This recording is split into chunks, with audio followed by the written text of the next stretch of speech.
Man's Search for Meaning, written by Viktor E. Frankl, published by Utopia Academy. Preface.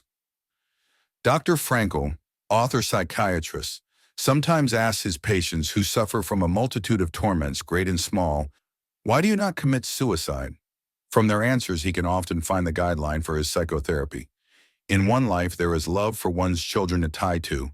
In another life, a talent to be used. In a third, perhaps only lingering memories worth preserving.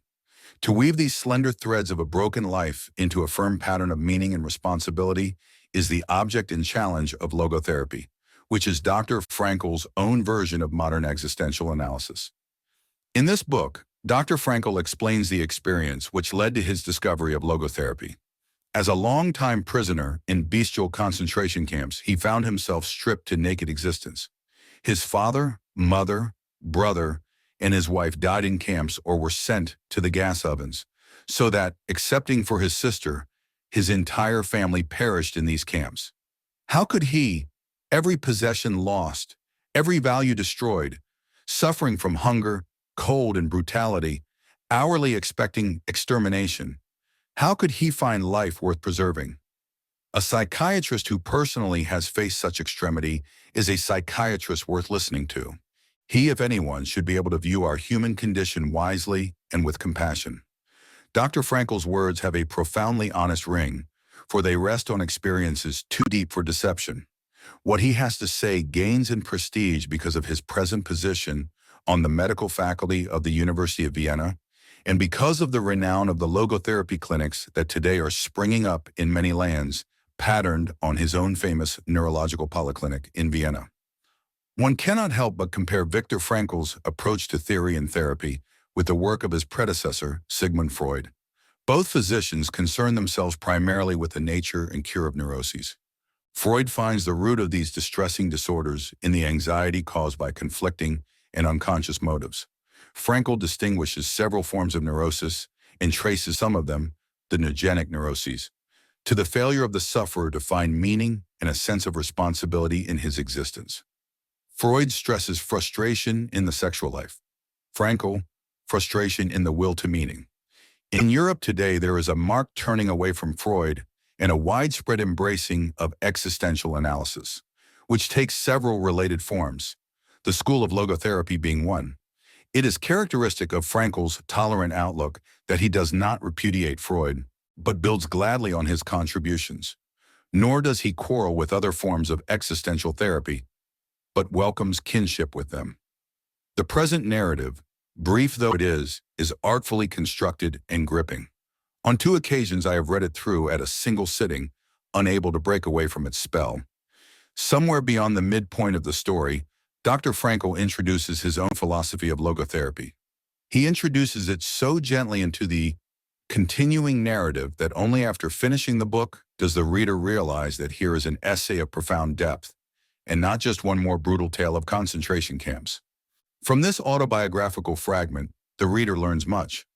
He learns what a human being does when he suddenly realizes he has nothing to lose except his so ridiculously naked life. Frankl's description of the mixed flow of emotion and apathy is arresting. First to the rescue comes a cold, detached curiosity concerning one's fate. Swiftly, too, come strategies to preserve the remnants of one's life, though the chances of surviving are slight. Hunger, humiliation, fear, and deep anger at injustice are rendered tolerable by closely guarded images of beloved persons, by religion, by a grim sense of humor, and even by glimpses of the healing beauties of nature, a tree or a sunset.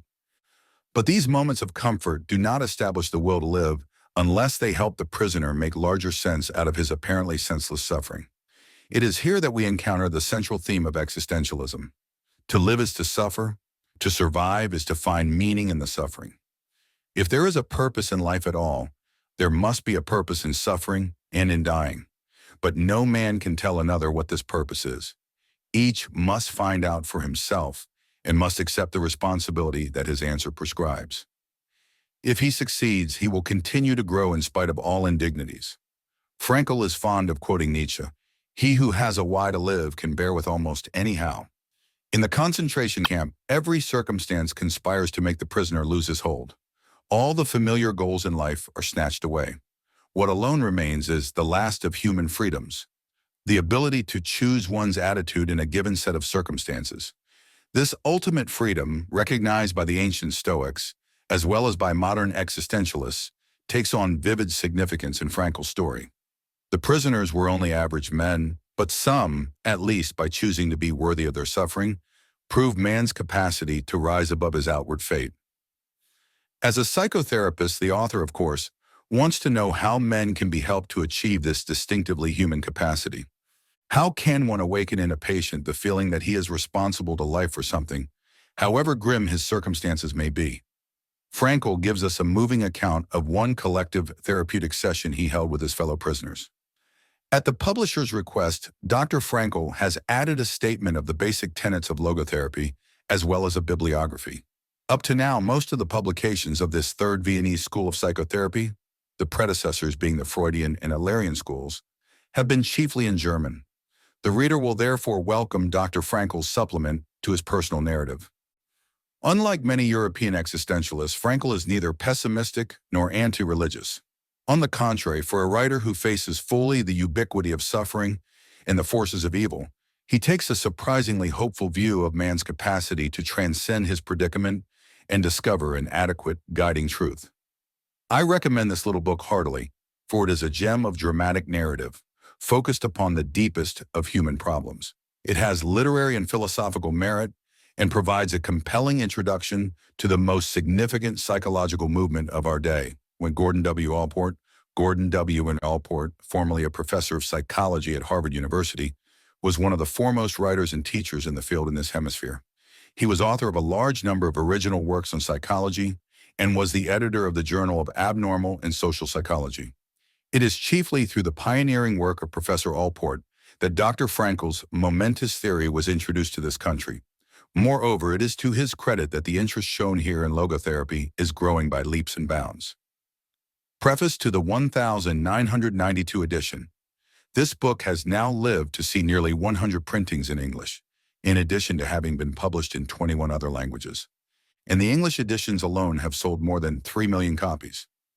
These are the dry facts, and they may well be the reason why reporters of American newspapers, and particularly of American TV stations, more often than not start their interviews after listing these facts by exclaiming, "Dr. Frankl, your book has become a true bestseller. How do you feel about such a success?" Whereupon I react by reporting that in the first place, I do not at all see in the bestseller status of my book an achievement and accomplishment on my part, but rather an expression of the misery of our time. If hundreds of thousands of people reach out for a book whose very title promises to deal with the question of a meaning to life, it must be a question that burns under their fingernails. To be sure, something else may have contributed to the impact of the book. Its second theoretical part, logotherapy in a nutshell, boils down, as it were, to the lesson one may distill from the first part, the autobiographical account, experiences in a concentration camp, whereas part one serves as the existential validation of my theories. Thus, both parts mutually support their credibility. I had none of this in mind when I wrote the book in 1945, and I did so within 9 successive days and with the firm determination that the book should be published anonymously.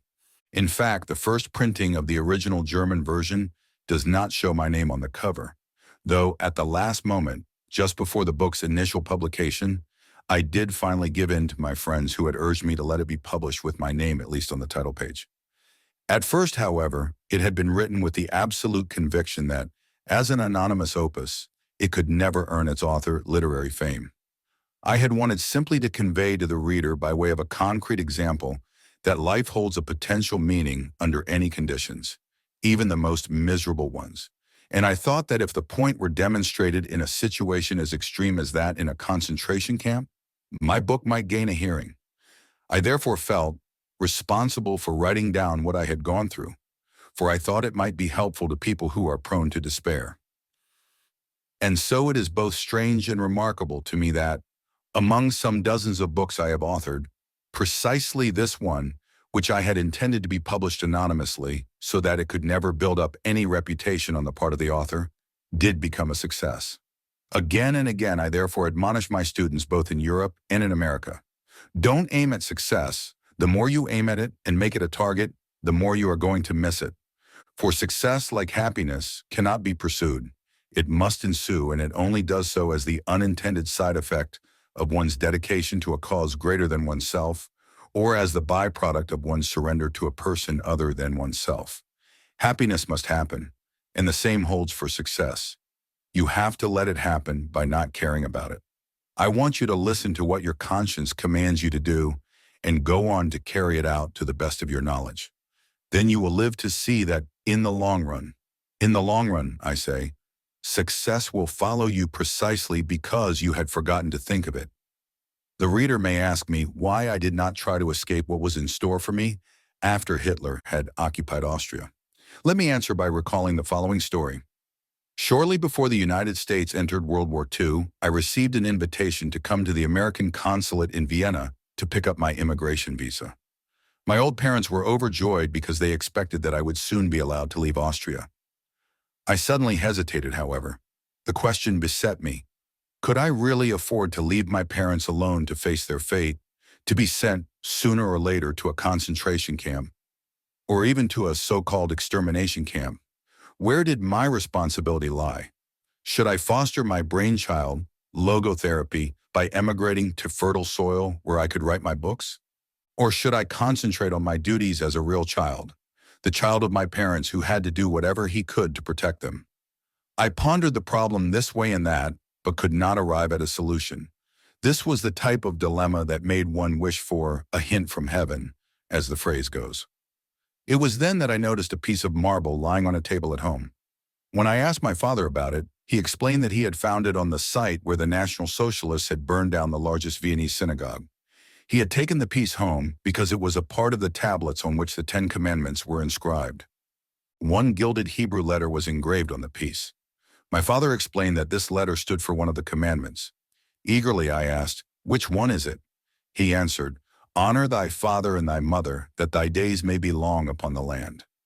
At that moment I decided to stay with my father and my mother upon the land, and to let the American visa lapse. Viktor E. Frankl, Vienna, 1992, Part 1. Experiences in a Concentration Camp. This book does not claim to be an account of facts and events, but of personal experiences. Experiences which millions of prisoners have suffered time and again. It is the inside story of a concentration camp told by one of its survivors. This tale is not concerned with the great horrors, which have already been described often enough, though less often believed, but with the multitude of small torments. In other words, it will try to answer this question. How was everyday life in a concentration camp reflected in the mind of the average prisoner? Most of the events described here did not take place in the large and famous camps, but in the small ones where most of the real extermination took place. This story is not about the suffering and death of great heroes and martyrs, nor is it about the prominent capos, prisoners who acted as trustees, having special privileges, or well-known prisoners. Thus, it is not so much concerned with the sufferings of the mighty, but with the sacrifices, the crucifixion, and the deaths of the great army of unknown and unrecorded victims. It was these common prisoners who bore no distinguishing marks on their sleeves, whom the capos really despised. While these ordinary prisoners had little or nothing to eat, the capos were never hungry. In fact, many of the capos fared better in the camp than they had in their entire lives. Often they were harder on the prisoners than were the guards, and beat them more cruelly than the SS men did.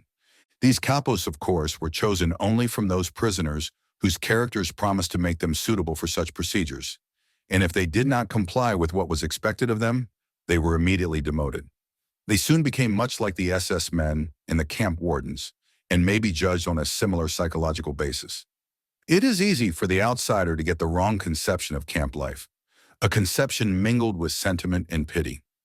Little does he know of the hard fight for existence which raged among the prisoners. This was an unrelenting struggle for daily bread and for life itself, for one's own sake, or for that of a good friend. Let us take the case of a transport which was officially announced to transfer a certain number of prisoners to another camp, but it was a fairly safe guess that its final destination would be the gas chambers. A selection of sick or feeble prisoners incapable of work would be sent to one of the big central camps which were fitted with gas chambers and crematoriums. The selection process was the signal for a free fight among all the prisoners, or of group against group. All that mattered was that one's own name and that of one's friend were crossed off the list of victims, though everyone knew that for each man saved another victim had to be found. A definite number of prisoners had to go with each transport. It did not really matter which, since each of them was nothing but a number. On their admission to the camp, at least this was the method in Auschwitz, all their documents had been taken from them, together with their other possessions.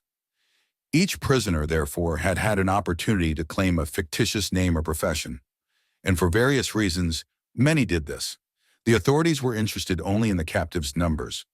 These numbers were often tattooed on their skin and also had to be sewn to a certain spot on the trousers, jacket, or coat. Any guard who wanted to make a charge against a prisoner just glanced at his number, and how we dreaded such glances. He never asked for his name. To return to the convoy about to depart, there was neither time nor desire to consider moral or ethical issues. Every man was controlled by one thought only: to keep himself alive for the family waiting for him at home, and to save his friends. With no hesitation, therefore, he would arrange for another prisoner, another number, to take his place in the transport. As I have already mentioned, the process of selecting capos was a negative one. Only the most brutal of the prisoners were chosen for this job, although there were some happy exceptions.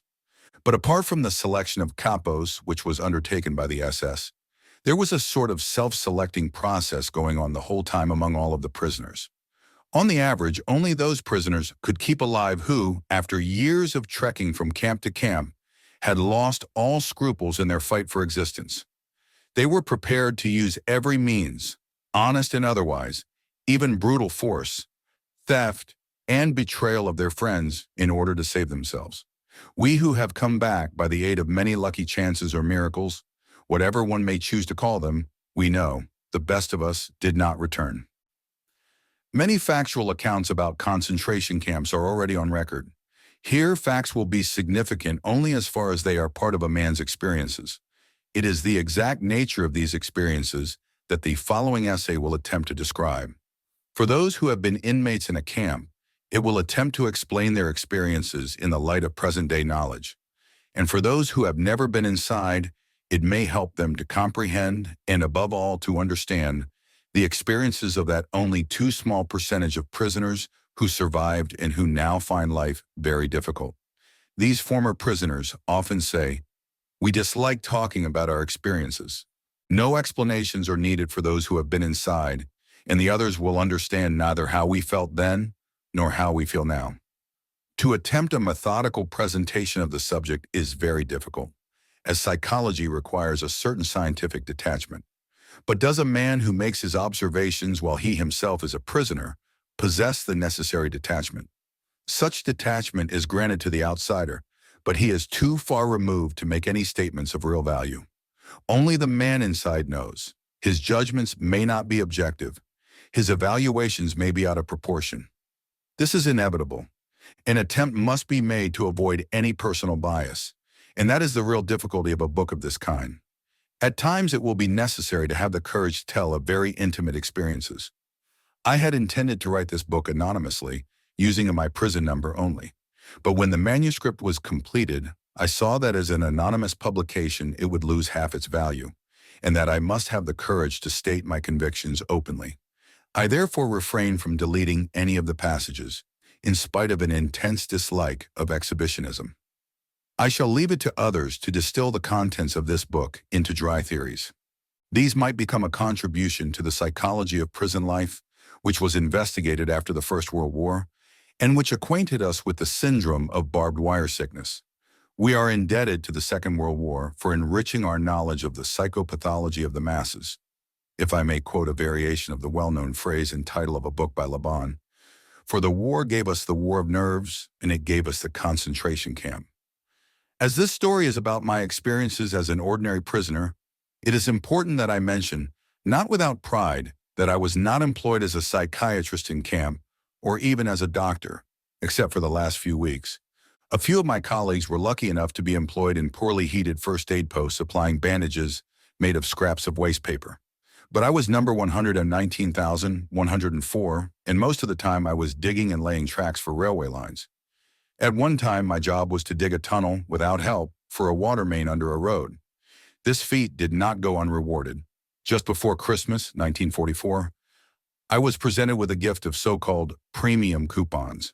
These were issued by the construction firm to which we were practically sold as slaves.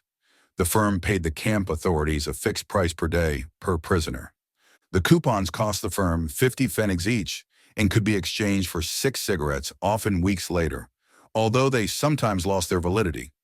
I became the proud owner of a token worth 12 cigarettes. But more important, the cigarettes could be exchanged for 12 soups, and 12 soups were often a very real respite from starvation.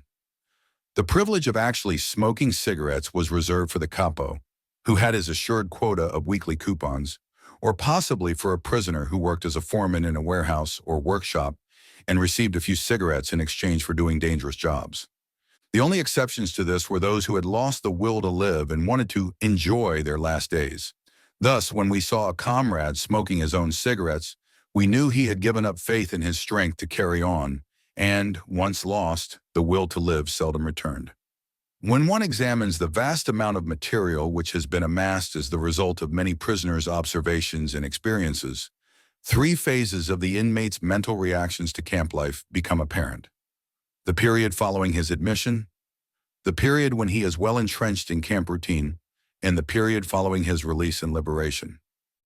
The symptom that characterizes the first phase is shock. Under certain conditions, shock may even precede the prisoner's formal admission to the camp. I shall give as an example the circumstances of my own admission. 1,500 persons had been traveling by train for several days and nights. There were 80 people in each coach. All had to lie on top of their luggage, the few remnants of their personal possessions. The carriages were so full that only the top parts of the windows were free to let in the gray of dawn. Everyone expected the train to head for some munitions factory in which we would be employed as forced labor. We did not know whether we were still in Silesia or already in Poland. The engine's whistle had an uncanny sound, like a cry for help sent out in commiseration for the unhappy load, which it was destined to lead into perdition. Then the train shunted, obviously nearing a main station. Suddenly a cry broke from the ranks of the anxious passengers. "There is a sign, Auschwitz!" Everyone's heart missed a beat at that moment. Auschwitz, the very name stood for all that was horrible. Gas chambers, crematoriums, massacres. Slowly, almost hesitatingly, the train moved on, as if it wanted to spare its passengers the dreadful realization as long as possible. Auschwitz! With the progressive dawn, the outlines of an immense camp became visible. Long stretches of several rows of barbed wire fences, watchtowers, searchlights, and long columns of ragged human figures, gray in the grayness of dawn, trekking along the straight, desolate roads. To what destination we did not know. There were isolated shouts and whistles of command. We did not know their meaning. My imagination led me to see gallows with people dangling on them. I was horrified, but this was just as well, because step by step we had to become accustomed to a terrible and immense horror. Eventually we moved into the station. The initial silence was interrupted by shouted commands. We were to hear those rough, shrill tones from then on, over and over again in all the camps. Their sound was almost like the last cry of a victim, and yet there was a difference. It had a rasping hoarseness, as if it came from the throat of a man who had to keep shouting like that, a man who was being murdered again and again. The carriage doors were flung open, and a small detachment of prisoners stormed inside. They wore striped uniforms, their heads were shaved, but they looked well fed. They spoke in every possible European tongue, and all with a certain amount of humor, which sounded grotesque under the circumstances. Like a drowning man clutching a straw, my inborn optimism, which has often controlled my feelings even in the most desperate situations, clung to this thought. These prisoners look quite well. They seem to be in good spirits and even laugh. Who knows, I might manage to share their favorable position. In psychiatry, there is a certain condition known as delusion of reprieve. The condemned man, immediately before his execution, gets the illusion that he might be reprieved at the very last minute. We too clung to shreds of hope and believed to the last moment that it would not be so bad. Just the sight of the red cheeks and round faces of those prisoners was a great encouragement. Little did we know then that they formed a specially chosen elite who for years had been the receiving squad for new transports as they rolled into the station day after day. They took charge of the new arrivals and their luggage, including scarce items and smuggled jewelry. Auschwitz must have been a strange spot in this Europe of the last years of the war. There must have been unique treasures of gold and silver, platinum and diamonds, not only in the huge storehouses but also in the hands of the SS. 1,500 captives were cooped up in a shed, built to accommodate probably 200 at the most. We were cold and hungry, and there was not enough room for everyone to squat on the bare ground, let alone to lie down. One 5-ounce piece of bread was our only food in 4 days. Yet I heard the senior prisoners in charge of the shed bargain with one member of the receiving party about a Taisa pin made of platinum and diamonds. Most of the profits would eventually be traded for liquor. Schnapps. I do not remember anymore just how many thousands of marks were needed to purchase the quantity of schnapps required for a gay evening. But I do know that those long-term prisoners needed schnapps. Under such conditions, who could blame them for trying to dope themselves? There was another group of prisoners who got liquor supplied in almost unlimited quantities by the SS. These were the men who were employed in the gas chambers and crematoriums, and who knew very well that one day they would be relieved by a new shift of men, and that they would have to leave their enforced role of executioner and become victims themselves. Nearly everyone in our transport lived under the illusion that he would be reprieved, that everything would yet be well. We did not realize the meaning behind the scene that was to follow presently. We were told to leave our luggage in the train and to fall into 2 lines, women on one side, men on the other, in order to file past a senior SS officer. Surprisingly enough, I had the courage to hide my haversack under my coat. My line filed past the officer, man by man. I realized that it would be dangerous if the officer spotted my bag. He would at least knock me down. I knew that from previous experience. Instinctively, I straightened on approaching the officer so that he would not notice my heavy load. Then I was face to face with him. He was a tall man who looked slim and fit in his spotless uniform. What a contrast to us, who were untidy and grimy after our long journey. He had assumed an attitude of careless ease, supporting his right elbow with his left hand. His right hand was lifted, and with the forefinger of that hand he pointed very leisurely to the right or to the left. None of us had the slightest idea of the sinister meaning behind that little movement of a man's finger, pointing now to the right and now to the left, but far more frequently to the left. It was my turn.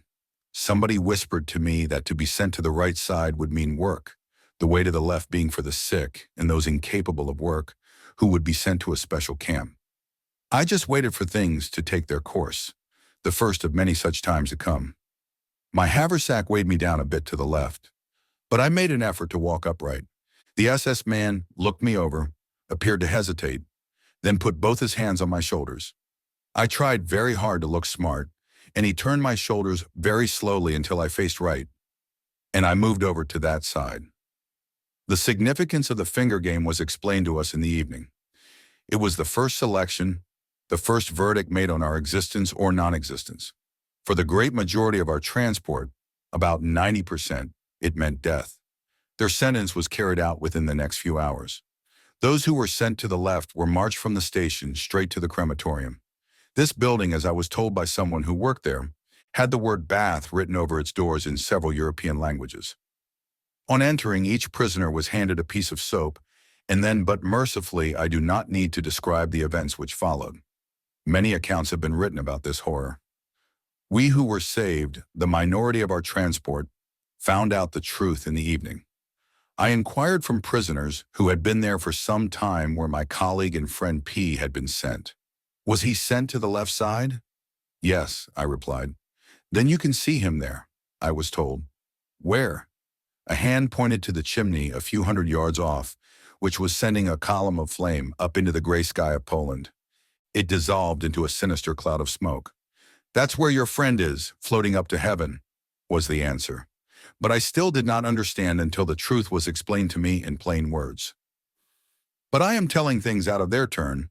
From a psychological point of view, we had a long, long way in front of us from the break of that dawn at the station until our first night's rest at the camp. Escorted by SS guards with loaded guns, we were made to run from the station, past electrically charged barbed wire, through the camp to the cleansing station. For those of us who had passed the first selection, this was a real bath. Again, our illusion of reprieve found confirmation. The SS men seemed almost charming. Soon we found out their reason. They were nice to us as long as they saw watches on our wrists and could persuade us in well-meaning tones to hand them over. Would we not have to hand over all our possessions anyway? And why should not that relatively nice person have the watch? Maybe one day he would do one a good turn. We waited in a shed which seemed to be the anteroom to the disinfecting chamber. SS men appeared and spread out blankets into which we had to throw all our possessions, all our watches and jewelry. There were still naive prisoners among us who asked, to the amusement of the more seasoned ones who were there as helpers, if they could not keep a wedding ring, a medal, or a good luck piece. No one could yet grasp the fact that everything would be taken away. I tried to take one of the old prisoners into my confidence. Approaching him furtively, I pointed to the roll of paper in the inner pocket of my coat and said, "Look, this is the manuscript of a scientific book. I know what you will say, that I should be grateful to escape with my life, that should be all I can expect of fate, but I cannot help myself. I must keep this manuscript at all costs. It contains my life's work. Do you understand that?" Yes, he was beginning to understand. A grin spread slowly over his face, first piteous, then more amused, mocking, insulting, until he bellowed one word at me in answer to my question. A word that was ever present in the vocabulary of the camp inmates: shit. At that moment I saw the plain truth and did what marked the culminating point of the first phase of my psychological reaction. I struck out my whole former life. Suddenly there was a stir among my fellow travelers, who had been standing about with pale, frightened faces, helplessly debating. Again we heard the hoarsely shouted commands. We were driven with blows into the immediate anteroom of the bath. There we assembled around an SS man who waited until we had all arrived. Then he said, "I will give you 2 minutes, and I shall time you by my watch. In these 2 minutes you will get fully undressed and drop everything on the floor where you are standing. You will take nothing with you except your shoes, your belt or suspenders, and possibly a truss. I am starting to count. Now." With unthinkable haste, people tore off their clothes. As the time grew shorter, they became increasingly nervous and pulled clumsily at their underwear, belts, and shoelaces. Then we heard the first sounds of whipping, leather straps beating down on naked bodies. Next, we were herded into another room to be shaved. Not only our heads were shorn, but not a hair was left on our entire bodies.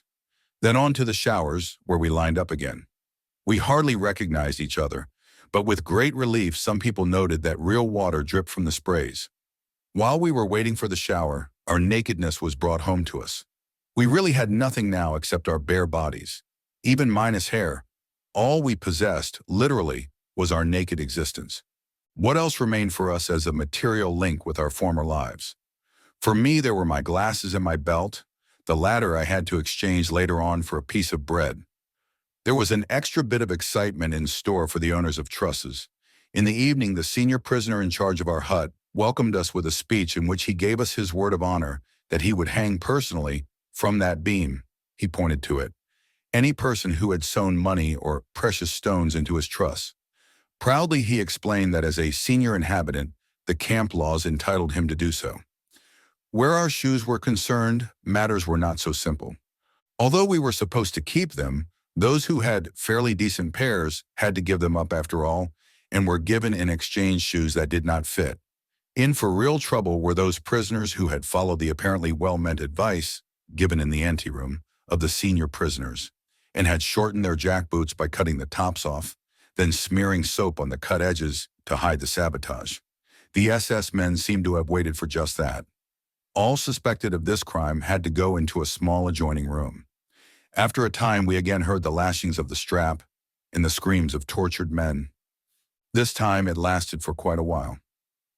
Thus the illusion some of us still held were destroyed one by one.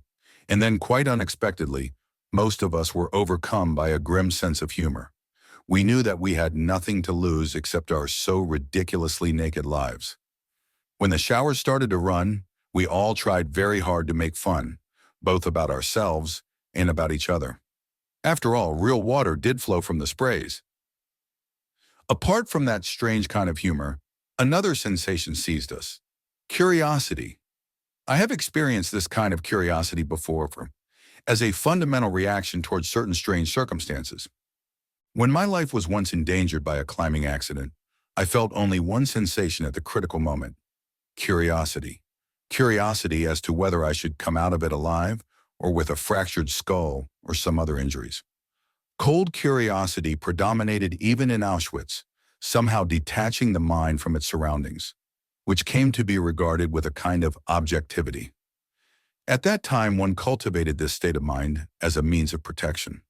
We were anxious to know what would happen next, and what would be the consequence, for example, of our standing in the open air in the chill of late autumn, stark naked and still wet from the showers.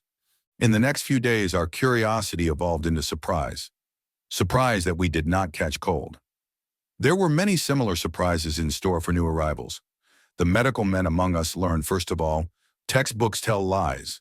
Somewhere it is said that man cannot exist without sleep for more than a stated number of hours. Quite wrong. I had been convinced that there were certain things I just could not do. I could not sleep without this, or I could not live with that or the other. The first night in Auschwitz, we slept in beds, which were constructed in tiers. On each tier, measuring about 6.5 to 8 feet, slept 9 men directly on the boards. 2 blankets were shared by each 9 men. We could, of course, lie only on our sides, crowded and huddled against each other, which had some advantages because of the bitter cold. Though it was forbidden to take shoes up to the bunks, some people did use them secretly as pillows, in spite of the fact that they were caked with mud. Otherwise, one's head had to rest on the crook of an almost dislocated arm, and yet sleep came and brought oblivion and relief from pain for a few hours. I would like to mention a few similar surprises on how much we could endure. We were unable to clean our teeth, and yet in spite of that, and a severe vitamin deficiency, we had healthier gums than ever before. We had to wear the same shirts for half a year until they had lost all appearance of being shirts.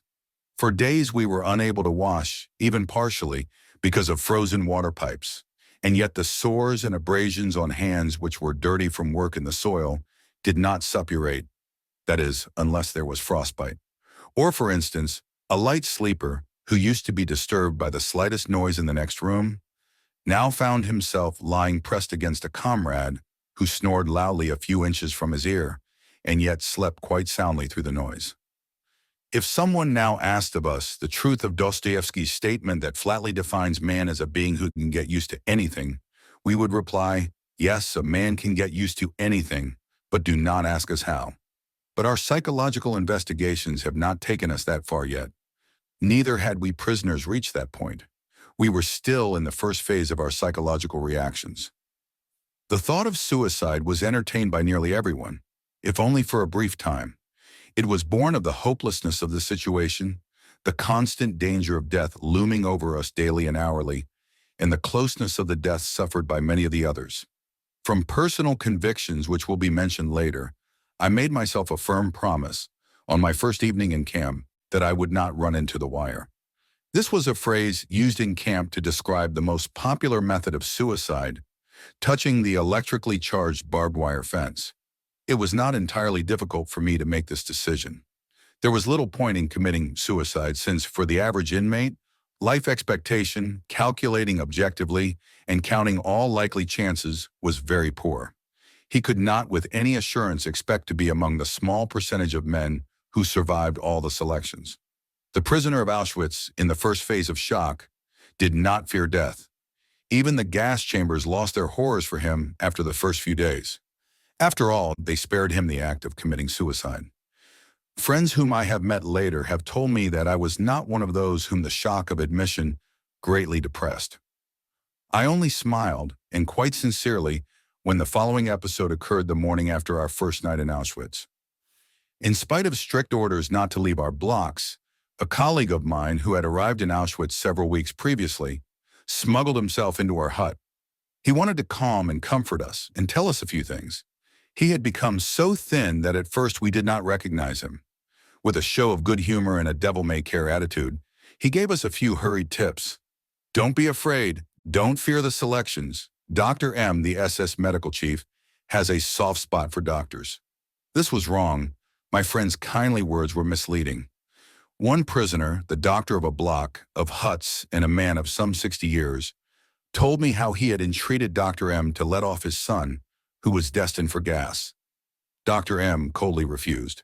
But one thing I beg of you, he continued, shave daily, if at all possible, even if you have to use a piece of glass to do it, even if you have to give your last piece of bread for it. You will look younger, and the scraping will make your cheeks look ruddier. If you want to stay alive, there is only one way. Look fit for work.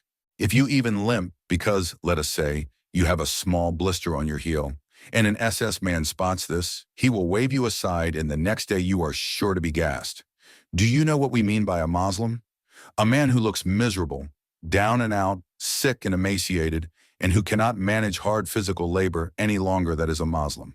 Sooner or later, usually sooner, every Muslim goes to the gas chambers. Therefore, remember, shave, stand and walk smartly. Then you need not be afraid of gas. All of you standing here, even if you have only been here 24 hours, you need not fear gas, except perhaps you. And then he pointed to me and said, I hope you don't mind my telling you frankly. To the others he repeated, of all of you, he is the only one who must fear the next selection. So, don't worry. And I smiled. I am now convinced that anyone in my place on that day would have done the same.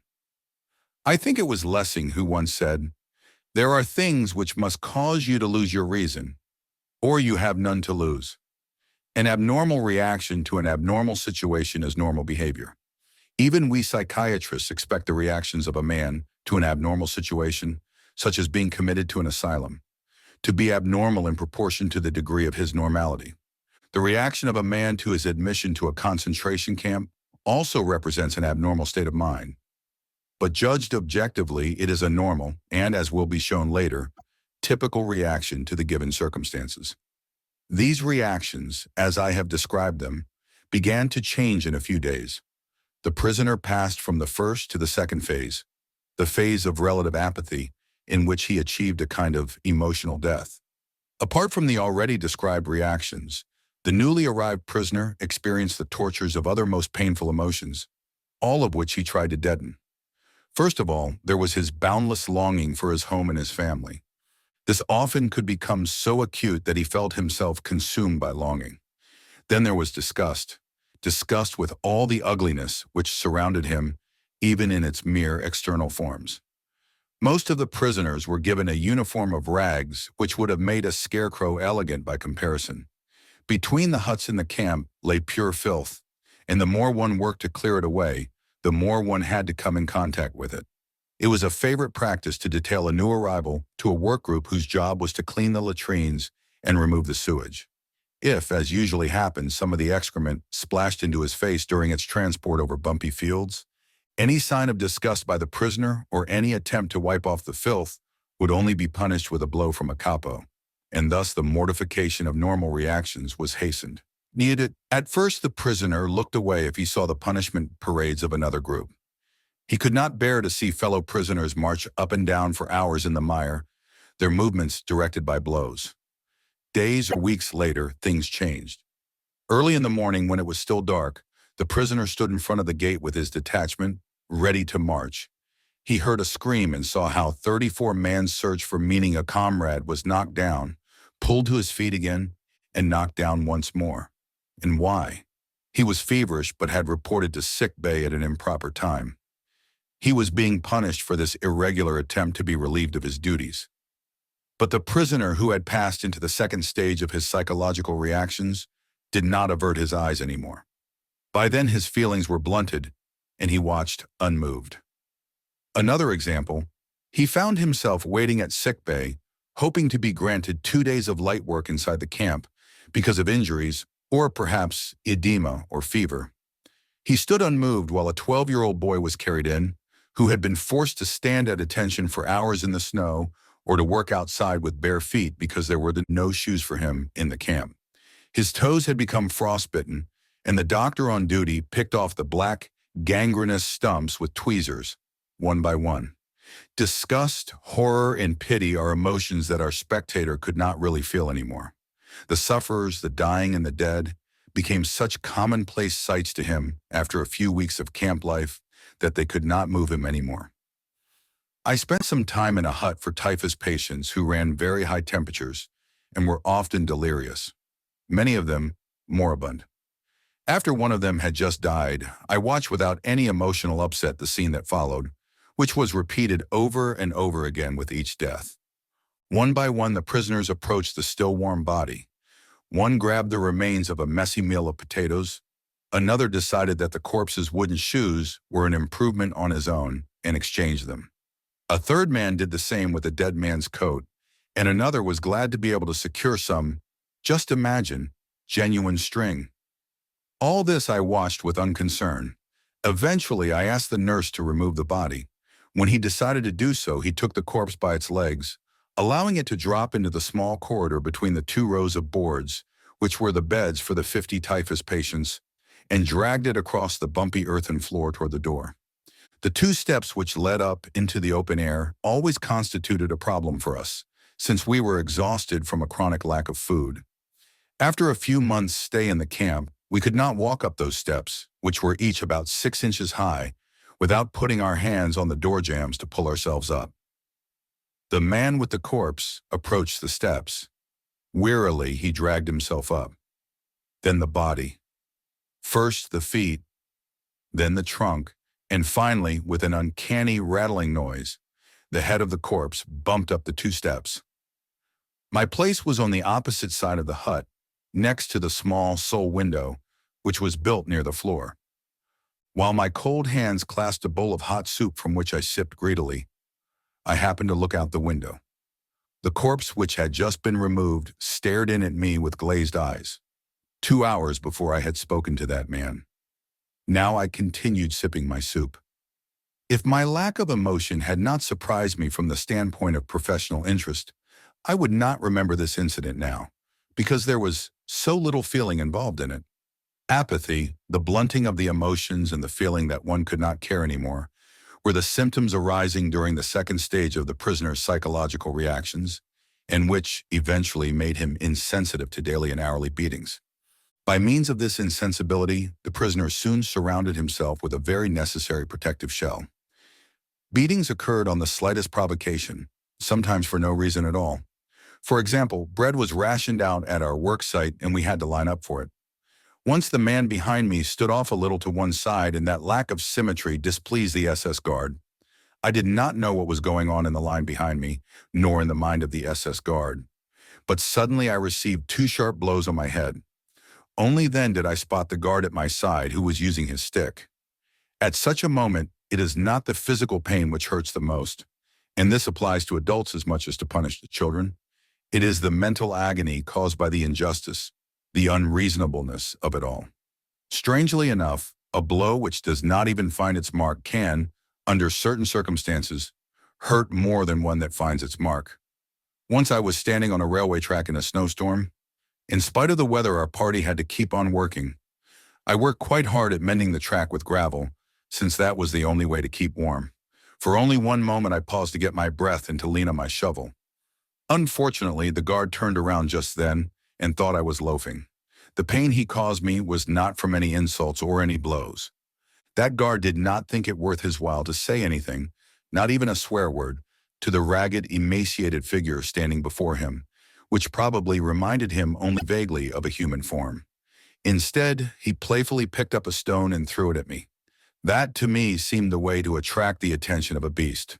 To call a domestic animal back to its job, a creature with which you have so little in common that you do not even punish it.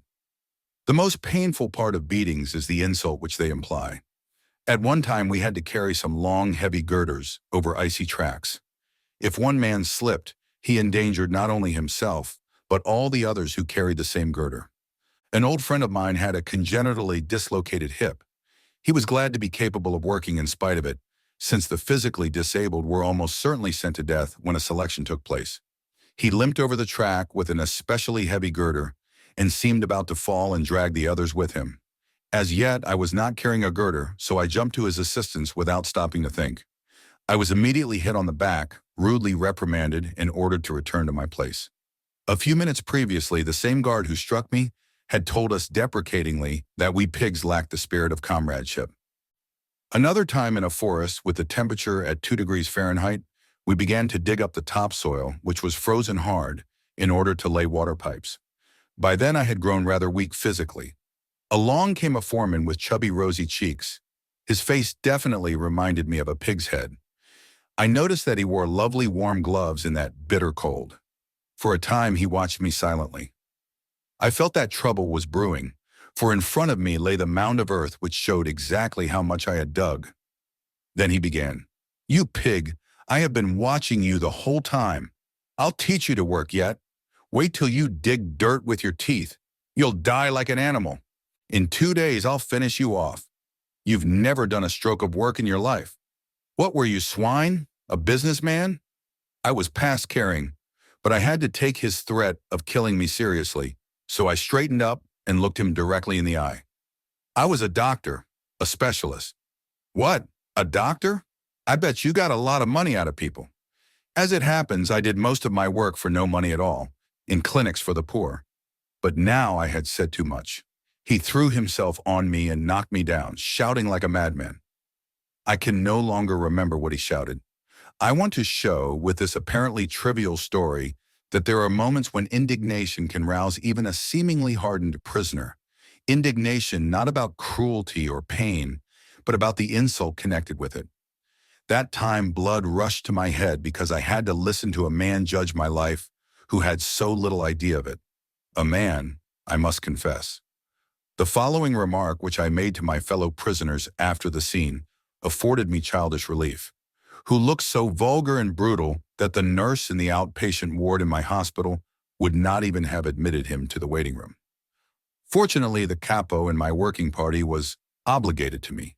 He had taken a liking to me because I listened to his love stories and matrimonial troubles, which he poured out during the long marches to our work site. I had made an impression on him with my diagnosis of his character and with my psychotherapeutic advice. After that, he was grateful, and this had already been of value to me. On several previous occasions, he had reserved a place for me next to him in one of the first 5 rows of our detachment, which usually consisted of 280 men. That favor was important. We had to line up early in the morning while it was still dark. Everybody was afraid of being late and of having to stand in the back rows.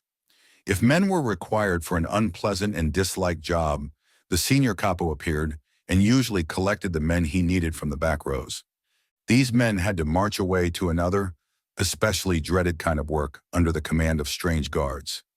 Occasionally, the senior capo chose men from the first 5 rows just to catch those who tried to be clever. All protests and entreaties were silenced by a few well-aimed kicks, and the chosen victims were chased to the meeting place with shouts and blows. However, as long as my capo felt the need of pouring out his heart, this could not happen to me. I had a guaranteed place of honor next to him. But there was another advantage, too. Like nearly all the camp inmates, I was suffering from edema. My legs were so swollen and the skin on them so tightly stretched that I could scarcely bend my knees. I had to leave my shoes unlaced in order to make them fit my swollen feet. There would not have been space for socks even if I had had any. So my partly bare feet were always wet and my shoes always full of snow. This, of course, caused frostbite and chilblains. Every single step became real torture. Clumps of ice formed on our shoes during our marches over snow-covered fields. Over and again, men slipped, and those following behind stumbled on top of them. Then the column would stop for a moment, but not for long. One of the guards soon took action and worked over the men with the butt of his rifle to make them get up quickly. The more to the front of the column you were, the less often you were disturbed by having to stop, and then to make up for lost time by running on your painful feet. I was very happy to be the personally appointed physician to His Honor the Capo, and to march in the first row at an even pace. As an additional payment for my services, I could be sure that as long as soup was being dealt out at lunchtime at our work site, He would, when my turn came, dip the ladle right to the bottom of the vat and fish out a few peas.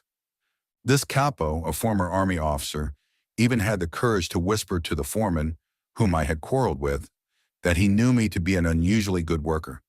That didn't help matters, but he nevertheless managed to save my life, one of the many times it was to be saved. The day after the episode with the foreman, he smuggled me into another work party. There were foremen who felt sorry for us and who did their best to ease our situation, at least at the building site. But even they kept on reminding us that an ordinary laborer did several times as much work as we did, and in a shorter time. But they did see reason if they were told that a normal workman did not live on 2 ounces of bread, theoretically, actually we often had less, and 1.75 pints of thin soup per day. That a normal laborer did not live under the mental stress we had to submit to, not having news of our families, who had either been sent to another camp or gassed right away. That a normal workman was not threatened by death continuously, daily and hourly. I even allowed myself to say once to a kindly foreman, "If you could learn from me how to do a brain operation in as short a time as I am learning this road work from you, I would have great respect for you." And he grinned.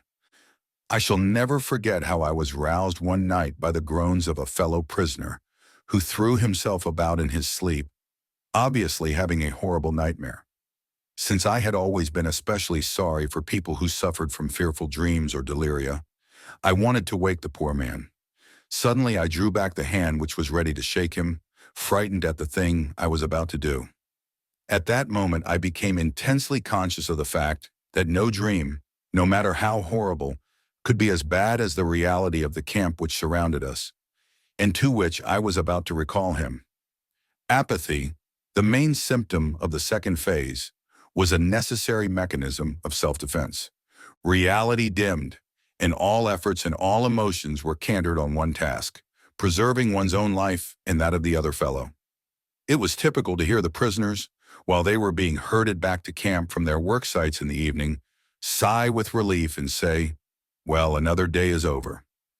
It can be readily understood that such a state of strain, coupled with the constant necessity of concentrating on the task of staying alive, forced the prisoner's inner life down to a primitive level. Several of my colleagues in camp who were trained in psychoanalysis often spoke of a regression in the camp inmate, a retreat to a more primitive form of mental life. His wishes and desires became obvious in his dreams. What did the prisoner dream about most frequently? Of bread, cake, cigarettes, and nice warm baths. The lack of having these simple desires satisfied led him to seek wish fulfillment in dreams. Whether these dreams did any good is another matter. The dreamer had to wake from them to the reality of camp life, and to the terrible contrast between that and his dream illusions. Because of the high degree of undernourishment which the prisoner suffered, it was natural that the desire for food was the major primitive instinct around which mental life cantered. Let us observe the majority of prisoners when they happened to work near each other and were, for once, not closely watched. They would immediately start discussing food. One fellow would ask another, working next to him in the ditch, what his favorite dishes were. Then they would exchange recipes and plan the menu for the day when they would have a reunion, the day in a distant future when they would be liberated and returned home. They would go on, picturing it all in detail, until suddenly a warning was passed down the trench, usually in the form of a special password or number. The guard is coming. I always regarded the discussions about food as dangerous. Is it not wrong to provoke the organism with such detailed and affective pictures of delicacies when it has somehow managed to adapt itself to extremely small rations and low calories? Though it may afford momentary psychological relief, it is an illusion which physiologically, surely, must not be without danger. During the later part of our imprisonment, the daily ration consisted of very watery soup given out once daily and the usual small bread ration. In addition to that, there was the so-called extra allowance, consisting of 3/4 of an ounce of margarine, or of a slice of poor quality sausage, or of a little piece of cheese, or a bit of synthetic honey, or a spoonful of watery jam, varying daily. In calories, this diet was absolutely inadequate, especially taking into consideration our heavy manual work and our constant exposure to the cold in inadequate clothing. The sick who were under special care, that is, those who were allowed to lie in the huts instead of leaving the camp for work, were even worse off. When the last layers of subcutaneous fat had vanished, and we looked like skeletons disguised with skin and rags, we could watch our bodies beginning to devour themselves. The organism digested its own protein, and the muscles disappeared. Then the body had no powers of resistance left. One after another, the members of the little community in our hut died. Each of us could calculate with fair accuracy whose turn would be next, and when his own would come. After many observations, we knew the symptoms well, which made the correctness of our prognoses quite certain. He won't last long, or this is the next one, we whispered to each other, and when during our daily search for lice, we saw our own naked bodies in the evening, we thought alike. This body here, my body, is really a corpse already. What has become of me? I am but a small portion of a great mass of human flesh, of a mass behind barbed wire, crowded into a few earthen huts, a mass of which daily a certain portion begins to rot because it has become lifeless. I mentioned above how unavoidable were the thoughts about food and favorite dishes, which forced themselves into the consciousness of the prisoner whenever he had a moment to spare. Perhaps it can be understood, then, that even the strongest of us was longing for the time when he would have fairly good food again, not for the sake of good food itself, but for the sake of knowing that the subhuman existence, which had made us unable to think of anything other than food, would at last cease. Those who have not gone through a similar experience can hardly conceive of the soul-destroying mental conflict and clashes of willpower which a famished man experiences. They can hardly grasp what it means to stand digging in a trench, listening only for the siren to announce 9:30 or 10 a.m., the half-hour lunch interval, when bread would be rationed out as long as it was still available, repeatedly asking the foreman, if he wasn't a disagreeable fellow, what the time was, and tenderly touching a piece of bread in one's coat pocket, first stroking it with frozen gloveless fingers, then breaking off a crumb and putting it in one's mouth, and finally, or with the last bit of willpower, pocketing it again, having promised oneself that morning to hold out till afternoon.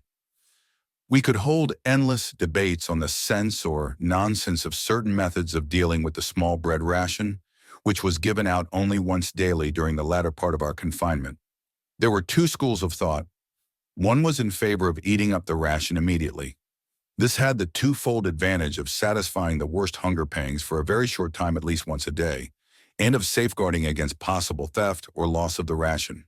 The second group, which held with dividing the ration up, used different arguments. I finally joined their ranks. The most ghastly moment of the 24 hours of camp life was the awakening, when at a still nocturnal hour, the three shrill blows of a whistle tore us pitilessly from our exhausted sleep and from the longings in our dreams. We then began the tussle with our wet shoes, into which we could scarcely force our feet, which were sore and swollen with edema.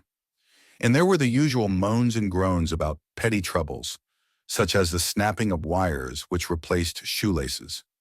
One morning I heard someone, whom I knew to be brave and dignified, cry like a child because he finally had to go to the snowy marching grounds in his bare feet, as his shoes were too shrunken for him to wear. In those ghastly minutes I found a little bit of comfort, a small piece of bread which I drew out of my pocket and munched with absorbed delight.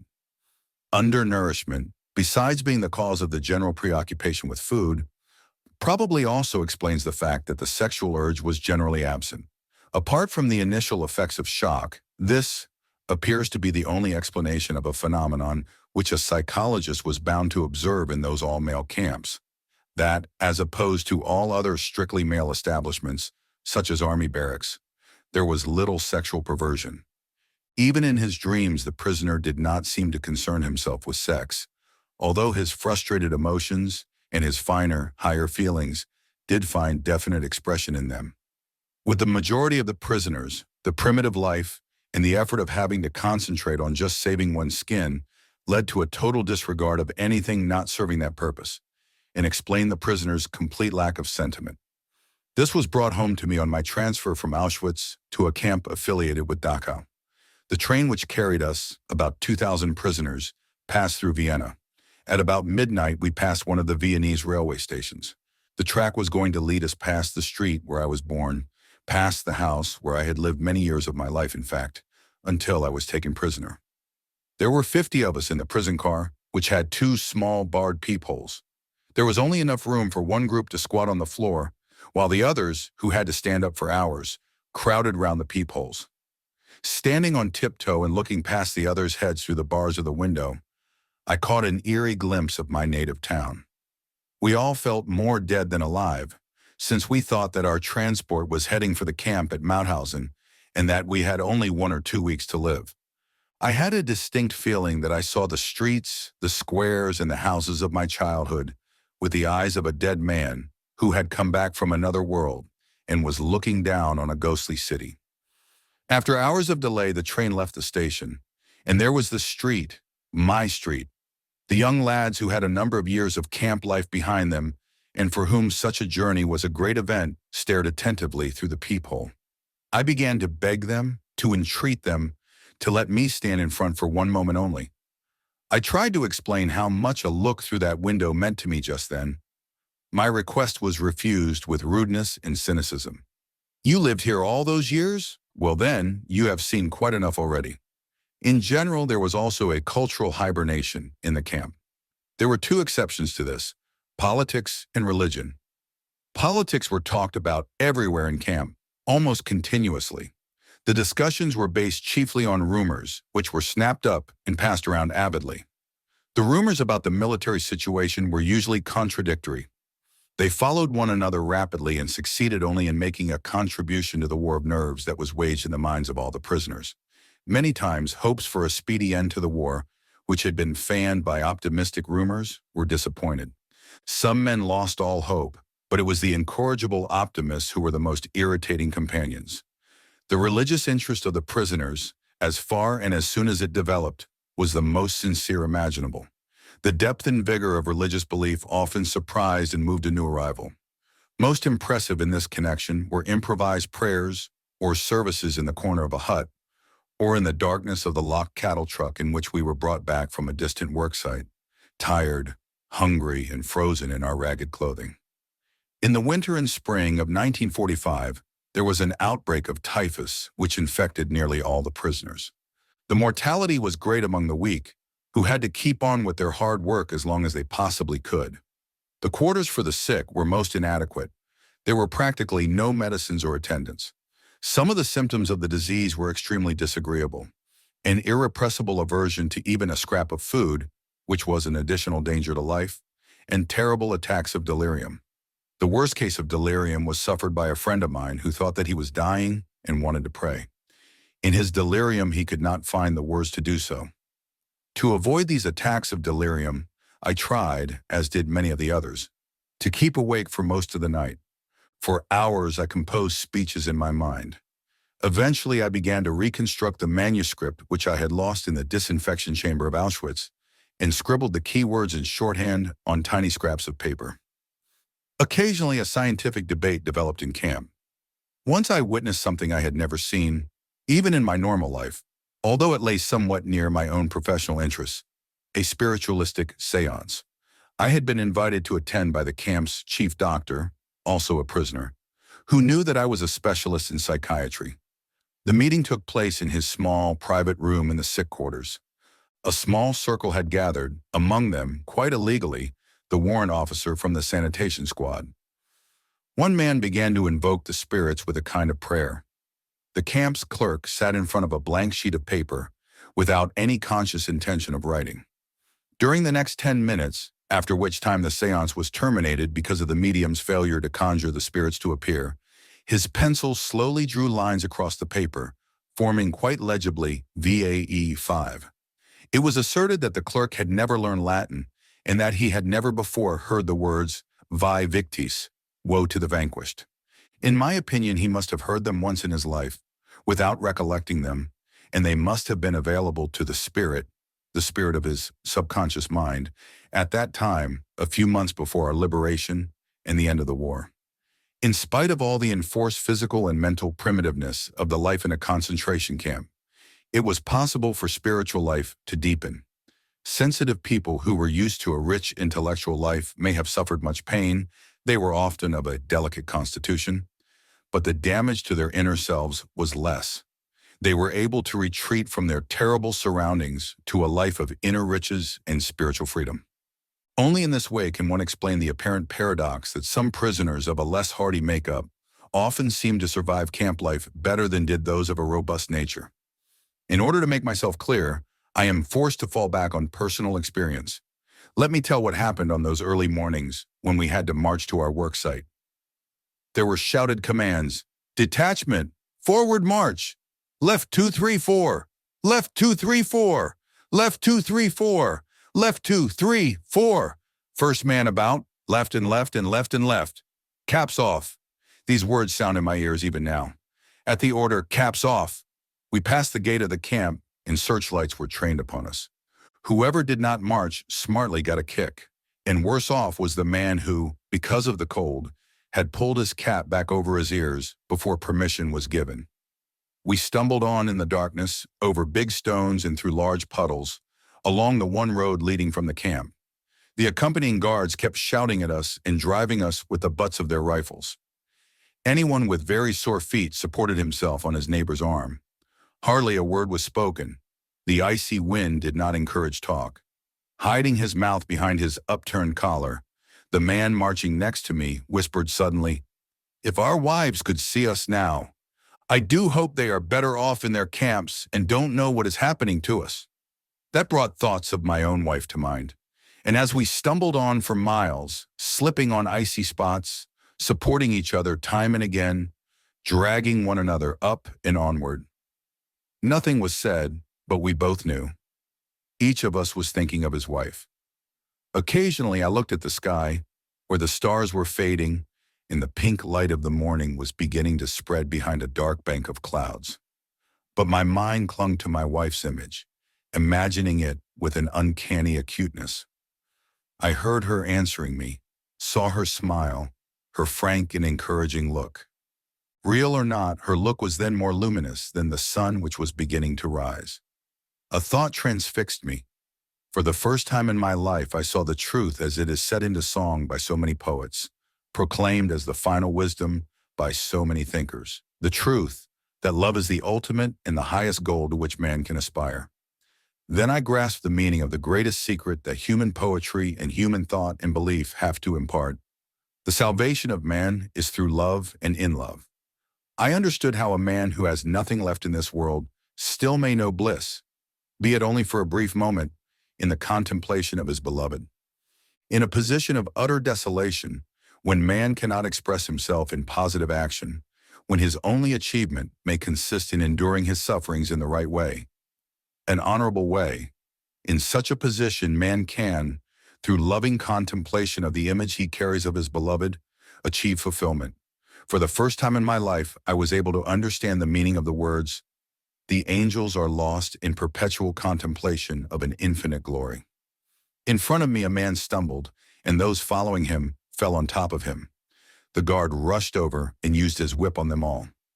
Thus my thoughts were interrupted for a few minutes. But soon my soul found its way back from the prisoner's existence to another world, and I resumed talk with my loved one.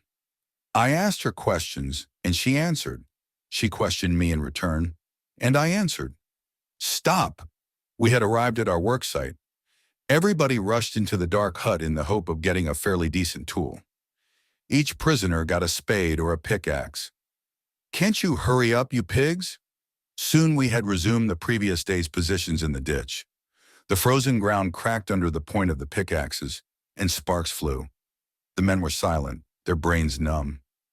My mind still clung to the image of my wife. A thought crossed at my mind. I didn't even know if she were still alive. I knew only one thing, which I have learned well by now. Love goes very far beyond the physical person of the beloved. It finds its deepest meaning in his spiritual being, his inner self. Whether or not he is actually present, whether or not he is still alive at all, ceases somehow to be of importance. I did not know whether my wife was alive, and I had no means of finding out. During all my prison life, there was no outgoing or incoming mail. but at that moment it ceased to matter. There was no need for me to know. Nothing could touch the strength of my love, my thoughts, and the image of my beloved.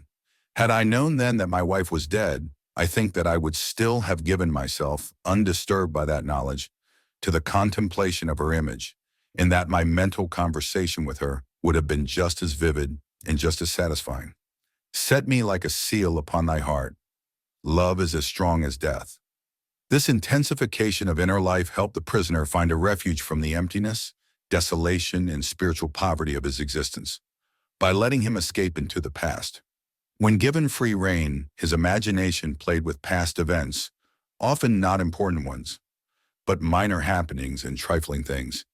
His nostalgic memory glorified them, and they assumed a strange character. Their world and their existence seemed very distant, and the spirit reached out for them longingly. In my mind, I took bus rides, unlocked the front door of my apartment, answered my telephone, switched on the electric lights. Our thoughts often cantered on such details, and these memories could move one to tears. As the inner life of the prisoner tended to become more intense, he also experienced the beauty of art and nature as never before. Under their influence, he sometimes even forgot his own frightful circumstances. If someone had seen our faces on the journey from Auschwitz to a Bavarian camp as we beheld the mountains of Salzburg with their summits glowing in the sunset through the little barred windows of the prison carriage, he would never have believed that those were the faces of men who had given up all hope of life and liberty. Despite that factor, or maybe because of it, we were carried away by nature's beauty, which we had missed for so long. In Camp 2, a man might draw the attention of a comrade working next to him to a nice view of the setting sun shining through the tall trees of the Bavarian woods, as in the famous Watercolor by Dürer, the same woods in which we had built an enormous hidden munitions plant. One evening when we were already resting on the floor of our hut, dead tired, soup bowls in hand, a fellow prisoner rushed in and asked us to run out to the assembly grounds and see the wonderful sunset. Standing outside, we saw sinister clouds glowing in the west and the whole sky alive with clouds of ever-changing shapes and colors, from steel blue to blood red. The desolate gray mud huts provided a sharp contrast, while the puddles on the muddy ground reflected the glowing sky. Then, after minutes of moving silence, one prisoner said to another, "How beautiful the world could be." Another time we were at work in a trench. The dawn was gray around us. Gray was the sky above, gray the snow in the pale light of dawn, gray the rags in which my fellow prisoners were clad, and gray their faces. I was again conversing silently with my wife. Or perhaps I was struggling to find the reason for my sufferings, my slow dying. In a last, violent protest against the hopelessness of imminent death, I sensed my spirit piercing through the enveloping gloom. I felt it transcend that hopeless, meaningless world, and from somewhere I heard a victorious yes in answer to my question of the existence of an ultimate purpose. At that moment, a light was lit in a distant farmhouse which stood on the horizon as if painted there, in the midst of the miserable gray of a dawning morning in Bavaria. "Et luz in tenebris lucet, and the light shineth in the darkness." For hours I stood hacking at the icy ground. The guard passed by, insulting me, and once again one communed with my beloved. More and more I felt that she was present, that she was with me. I had the feeling that I was able to touch her, able to stretch out my hand and grasp hers. The feeling was very strong. She was there. Then, at that very moment, a bird flew down silently and perched just in front of me on the heap of soil which I had dug up from the ditch, and looked steadily at me. Earlier, I mentioned art. Is there such a thing in a concentration camp? It rather depends on what one chooses to call art.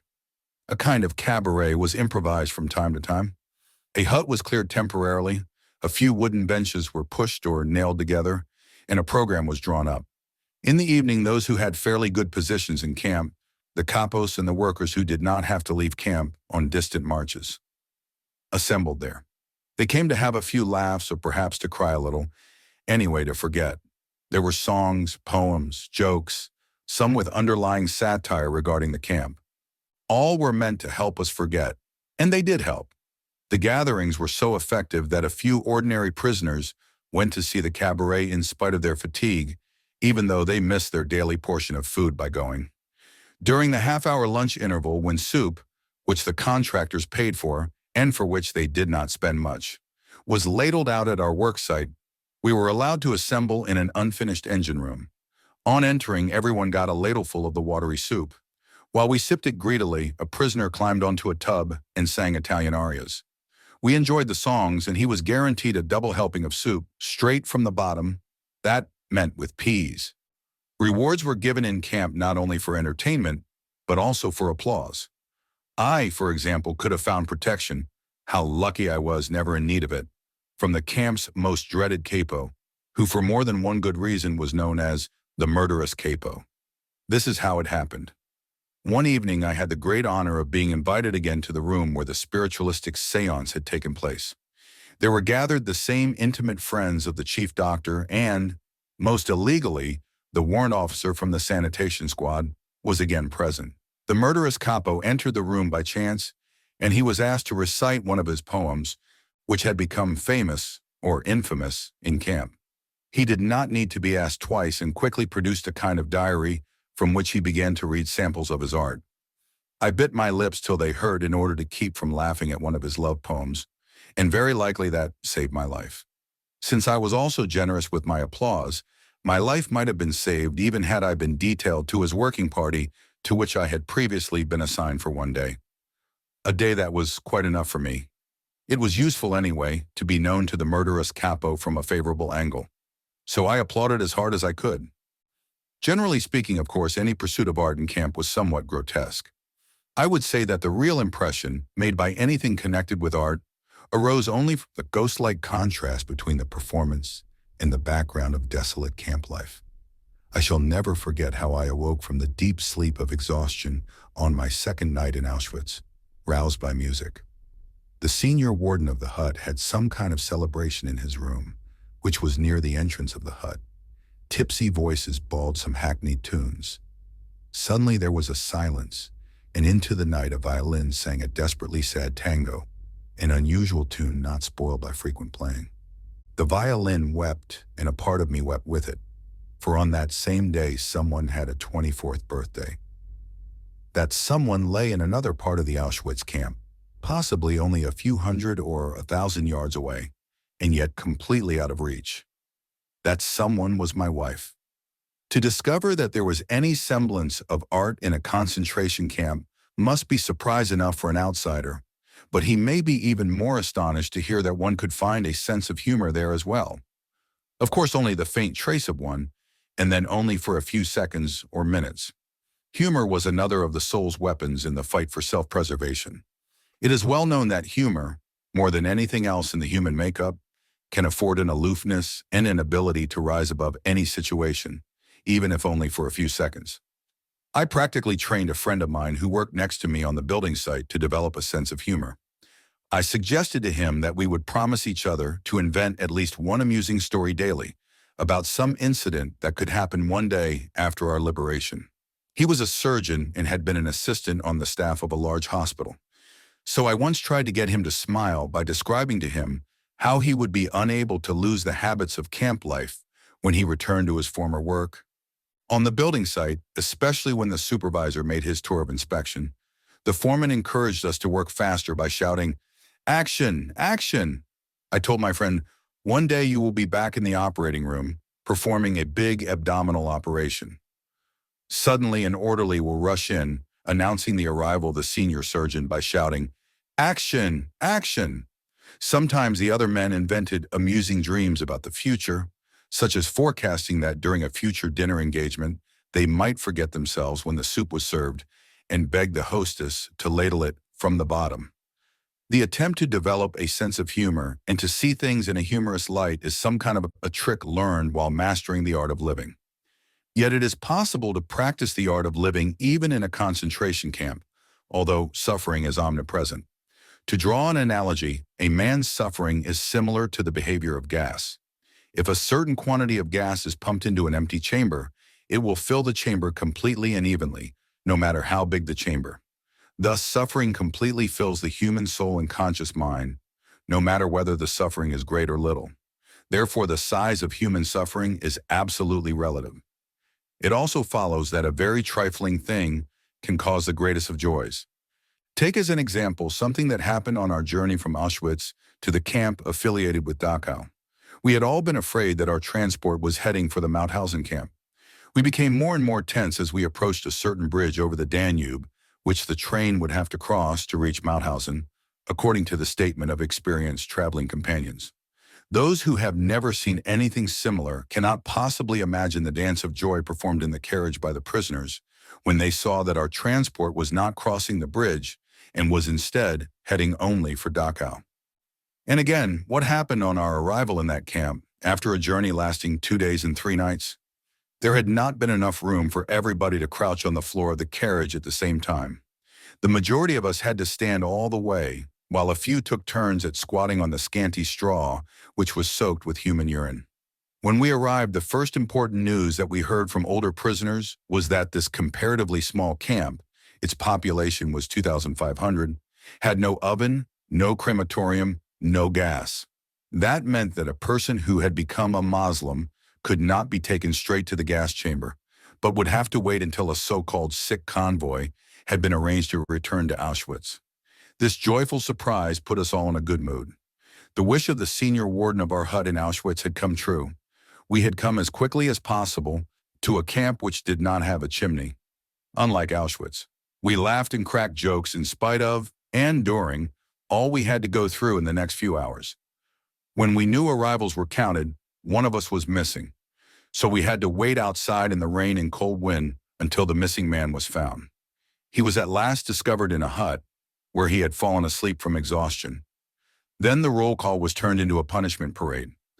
All through the night and late into the next morning, we had to stand outside, frozen and soaked to the skin after the strain of our long journey. And yet we were all very pleased. There was no chimney in this camp, and Auschwitz was a long way off. Another time we saw a group of convicts pass our work site. How obvious the relativity of all suffering appeared to us then. We envied those prisoners their relatively well-regulated, secure, and happy life. They surely had regular opportunities to take baths, we thought sadly. They surely had toothbrushes and clothes brushes, mattresses, a separate one for each of them, and monthly mail bringing them news of the whereabouts of their relatives, or at least of whether they were still alive or not. We had lost all that a long time ago. And how we envied those of us who had the opportunity to get into a factory and work in a sheltered room. It was everyone's wish to have such a life-saving piece of luck. The scale of relative luck extends even further. Even among those detachments outside the camp, in one of which I was a member, there were some units which were considered worse than others. One could envy a man who did not have to wade in deep, muddy clay on a steep slope, emptying the tubs of a small field railway for 12 hours daily. Most of the daily accidents occurred on this job, and they were often fatal. In other work parties, the foreman maintained an apparently local tradition of dealing out numerous blows, which made us talk of the relative luck of not being under their command, or perhaps of being under it only temporarily. Once, by an unlucky chance, I got into such a group. If an air raid alarm had not interrupted us after 2 hours, during which time the foreman had worked on me especially, making it necessary to regroup the workers afterwards, I think that I would have returned to camp on one of the sledges which carried those who had died or were dying from exhaustion. No one can imagine the relief that the siren can bring in such a situation. Not even a boxer who has heard the bell signifying the finish of a round and who is thus saved at the last minute from the danger of a knockout. We were grateful for the smallest of mercies. We were glad when there was time to delouse before going to bed, although in itself this was no pleasure, as it meant standing naked in an unheated hut where icicles hung from the ceiling. But we were thankful if there was no air raid alarm during this operation and the lights were not switched off. If we could not do the job properly, we were kept awake half the night. The meager pleasures of camp life provided a kind of negative happiness, freedom from suffering, as Schopenhauer put it, and even that in a relative way only. Real positive pleasures, even small ones, were very few. I remember drawing up a kind of balance sheet of pleasures one day and finding that in many, many past weeks, I had experienced only 2 pleasurable moments. One occurred when, on returning from work, I was admitted to the cookhouse after a long wait and was assigned to the line filing up to prisoner cook F.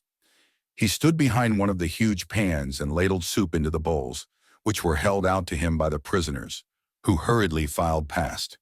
He was the only cook who did not look at the men whose bowls he was filling, the only cook who dealt out the soup equally, regardless of recipient, and who did not make favorites of his personal friends or countrymen, picking out the potatoes for them, while the others got watery soup skimmed from the top. But it is not for me to pass judgment on those prisoners who put their own people above everyone else. Who can throw a stone at a man who favors his friends under circumstances when, sooner or later, it is a question of life or death? No man should judge unless he asks himself in absolute honesty whether in a similar situation he might not have done the same. Long after I had resumed normal life again, that means a long time after my release from camp, somebody showed me an illustrated weekly with photographs of prisoners lying crowded on their bunks, staring dully at a visitor. Isn't this terrible? The dreadful staring faces. Everything about it. Why? I asked, for I genuinely did not understand. For at that moment I saw it all again. At 5 a.m. it was still pitch dark outside. I was lying on the hard boards in an earthen hut where about 70 of us were taken care of. We were sick and did not have to leave camp for work. We did not have to go on parade. We could lie all day in our little corner in the hut and doze and wait for the daily distribution of bread, which of course was reduced for the sick, and for the daily helping of soup, watered down and also decreased in quantity. But how content we were, happy in spite of everything. While we cowered against each other to avoid any unnecessary loss of warmth, and were too lazy and disinterested to move a finger unnecessarily, we heard shrill whistles and shouts from the square, where the night shift had just returned and was assembling for roll call.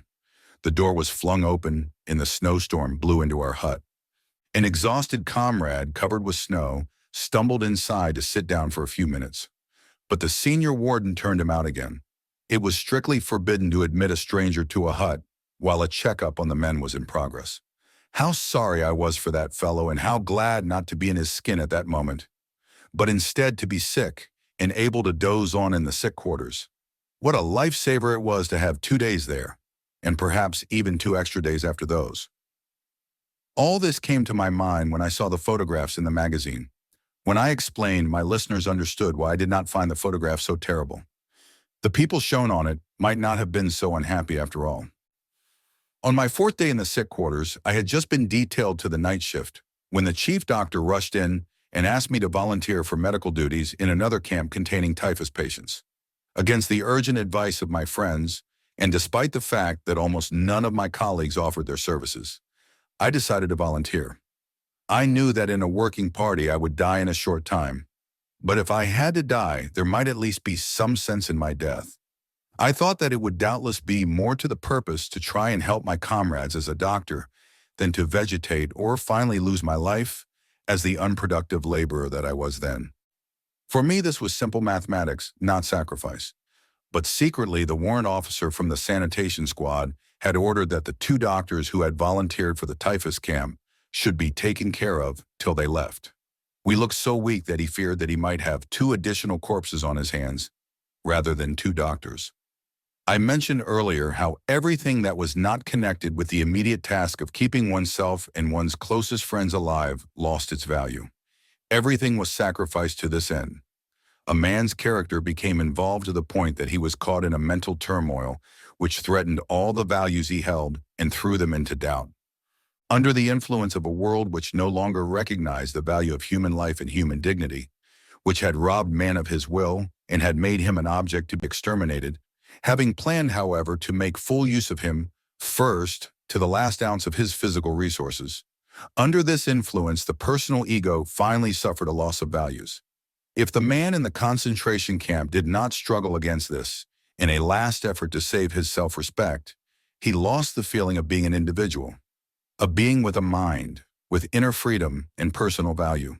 He thought of himself then as only a part of an enormous mass of people. His existence descended to the level of animal life.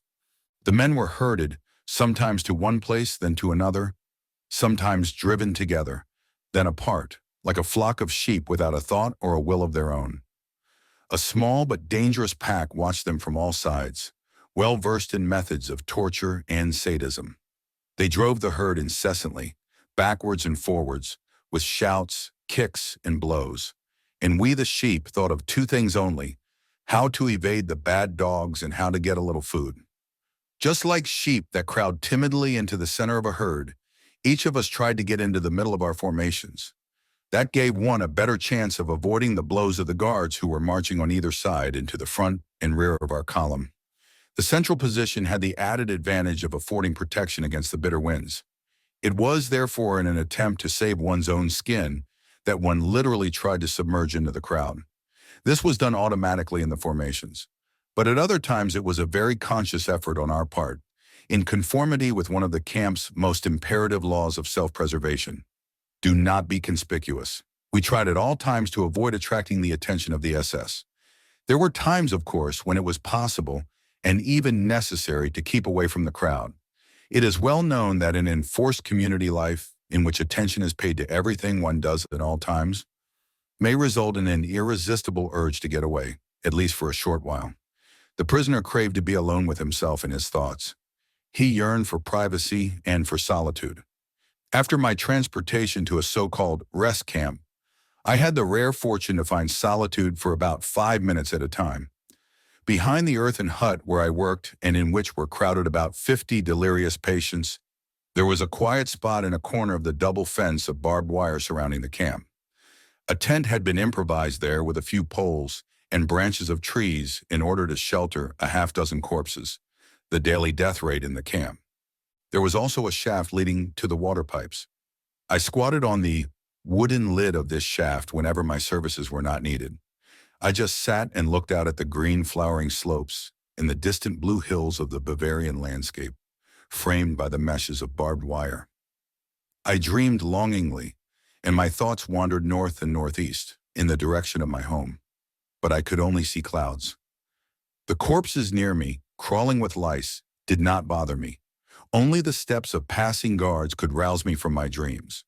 Or perhaps it would be a call to the sickbay, or to collect a newly arrived supply of medicine for my hut, consisting of perhaps 5 or 10 tablets of aspirin to last for several days for 50 patients.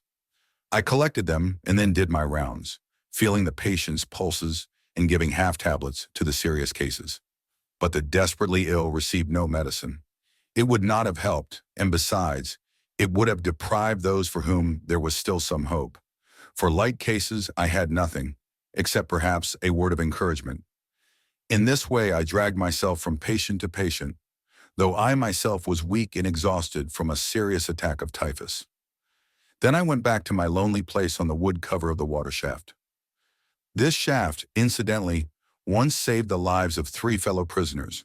Shortly before liberation, mass transports were organized to go to Dachau, and these 3 prisoners wisely tried to avoid the trip.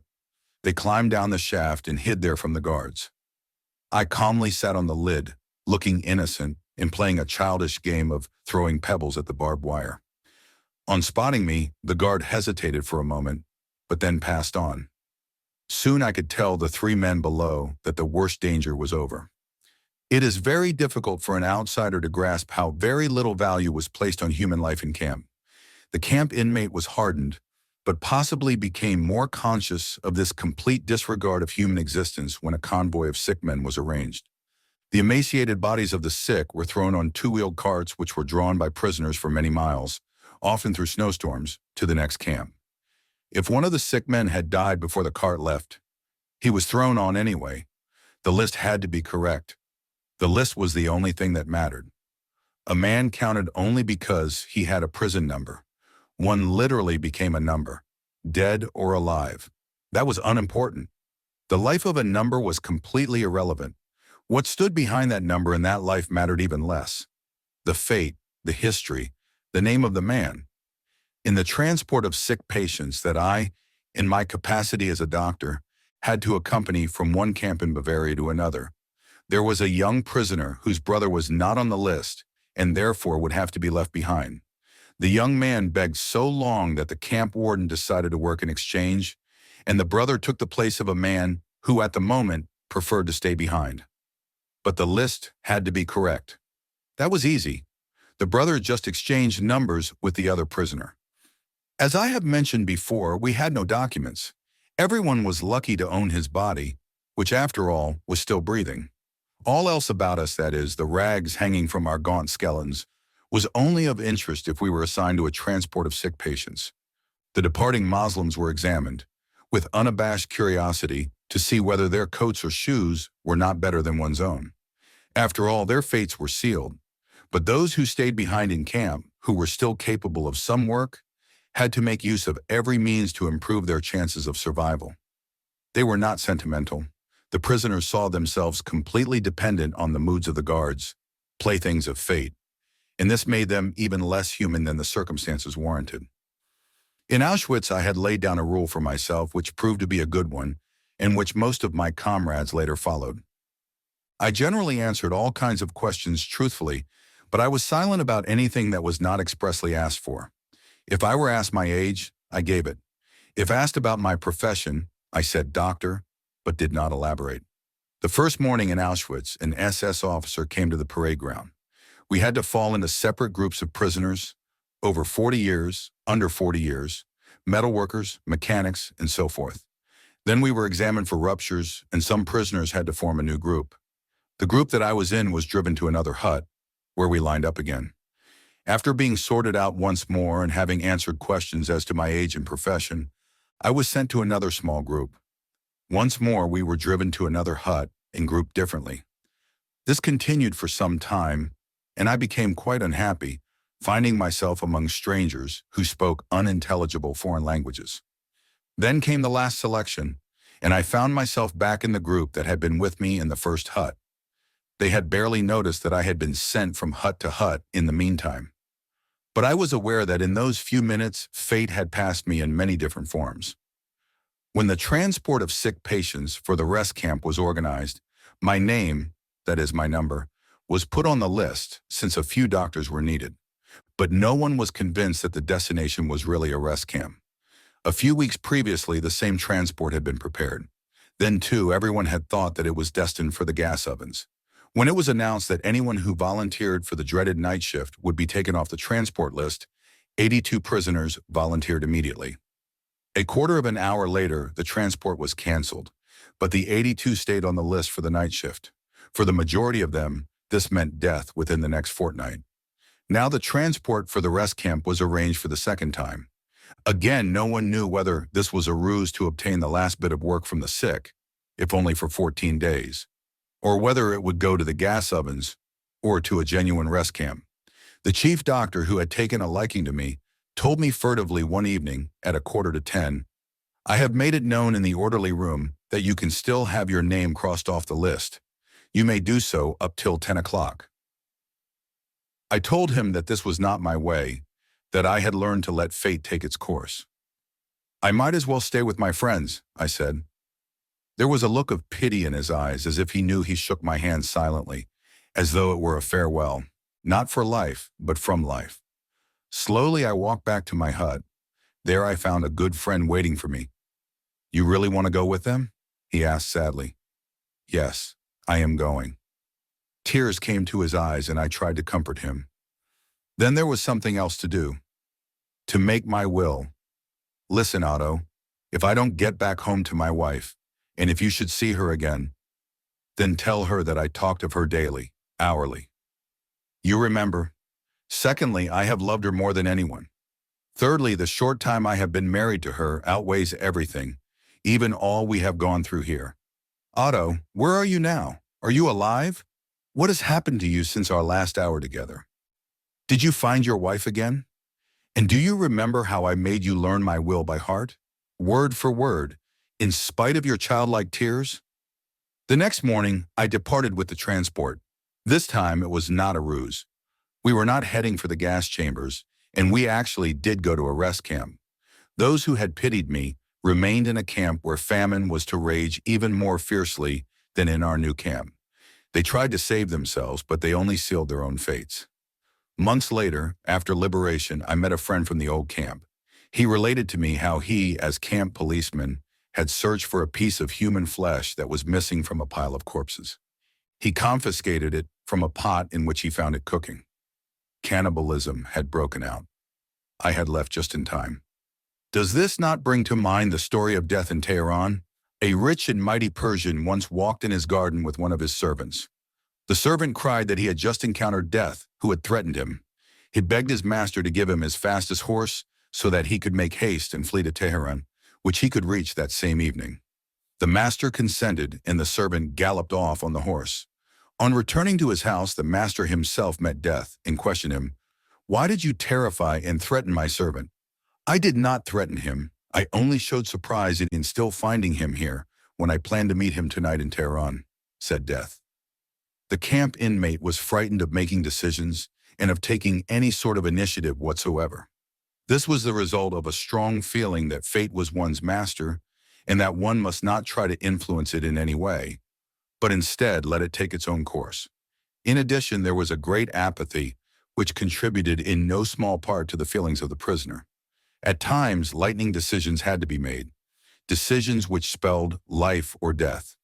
The prisoner would have preferred to let fate make the choice for him. This escape from commitment was most apparent when a prisoner had to make the decision for or against an escape attempt.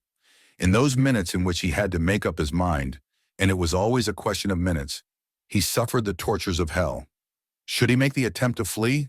Should he take the risk? I too experienced this torment. As the battlefront drew nearer, I had the opportunity to escape. A colleague of mine who had to visit huts outside the camp in the course of his medical duties wanted to escape and take me with him. Under the pretense of holding a consultation about a patient whose illness required a specialist's advice, he smuggled me out. Outside the camp, a member of a foreign resistance movement was to supply us with uniforms and documents. At the last moment, there were some technical difficulties, and we had to return to camp once more. We used this opportunity to provide ourselves with provisions, a few rotten potatoes, and to look for a rucksack. We broke into an empty hut of the women's camp, which was vacant, as the women had been sent to another camp. The hut was in great disorder. It was obvious that many women had acquired supplies and fled. There were rags, straw, rotting food, and broken crockery.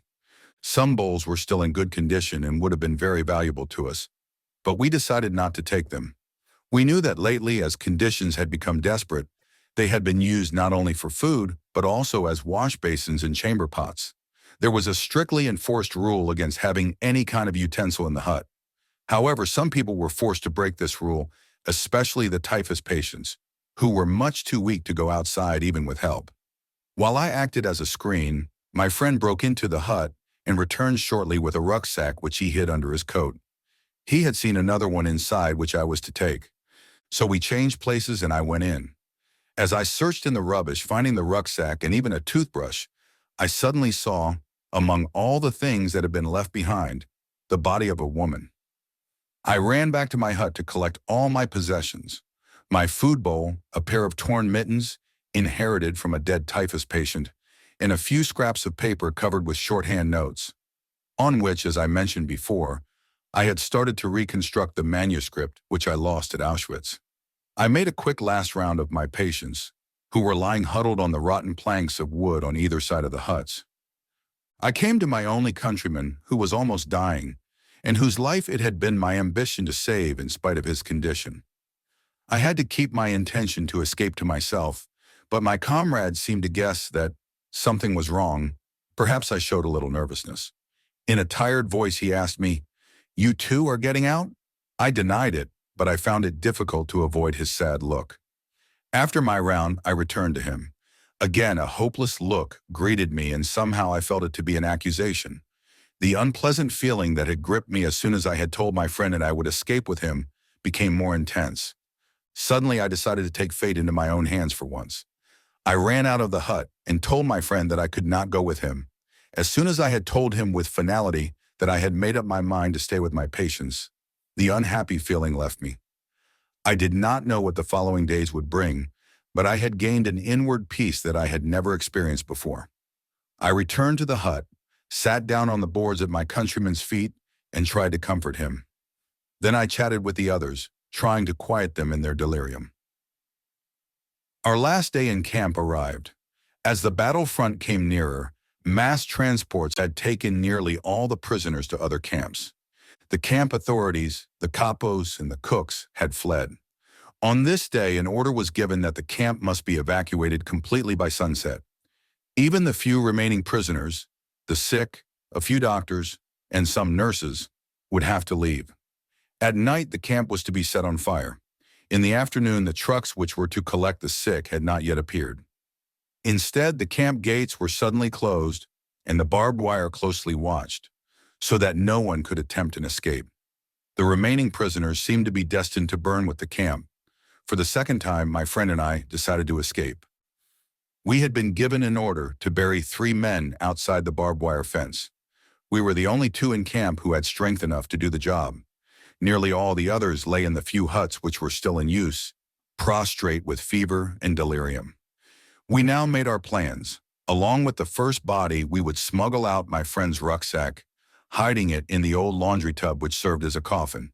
When we took out the second body, we would also carry out my rucksack, and on the third trip, we intended to make our escape. The first 2 trips went according to plan. After we returned, I waited while my friend tried to find a piece of bread so that we would have something to eat during the next few days in the woods. I waited. Minutes passed. I became more and more impatient as he did not return. After 3 years of imprisonment, I was picturing freedom joyously, imagining how wonderful it would be to run toward the battlefront. But we did not get that far. The very moment when my friend came back, the camp gate was thrown open. A splendid aluminum-colored car, on which were painted large red crosses, slowly rolled onto the parade ground. A delegate from the International Red Cross in Geneva had arrived, and the camp and its inmates were under his protection. The delegate billeted himself in a farmhouse in the vicinity in order to be near the camp at all times in case of emergency. Who worried about escape now? Boxes with medicines were unloaded from the car, cigarettes were distributed, we were photographed, and joy reigned supreme. Now there was no need for us to risk running toward the fighting line. In our excitement, we had forgotten the third body, so we carried it outside and dropped it into the narrow grave we had dug for the 3 corpses. The guard who accompanied us, a relatively inoffensive man, suddenly became quite gentle. He saw that the tables might be turned and tried to win our goodwill. He joined in the short prayers that we offered for the dead men before throwing soil over them. After the tension and excitement of the past days and hours, those last days in our race with death, the words of our prayer asking for peace were as fervent as any ever uttered by the human voice. And so the last day in camp passed in anticipation of freedom. But we had rejoiced too early. The Red Cross delegate had assured us that an agreement had been signed and that the camp must not be evacuated. But that night the SS arrived with trucks and brought an order to clear the camp.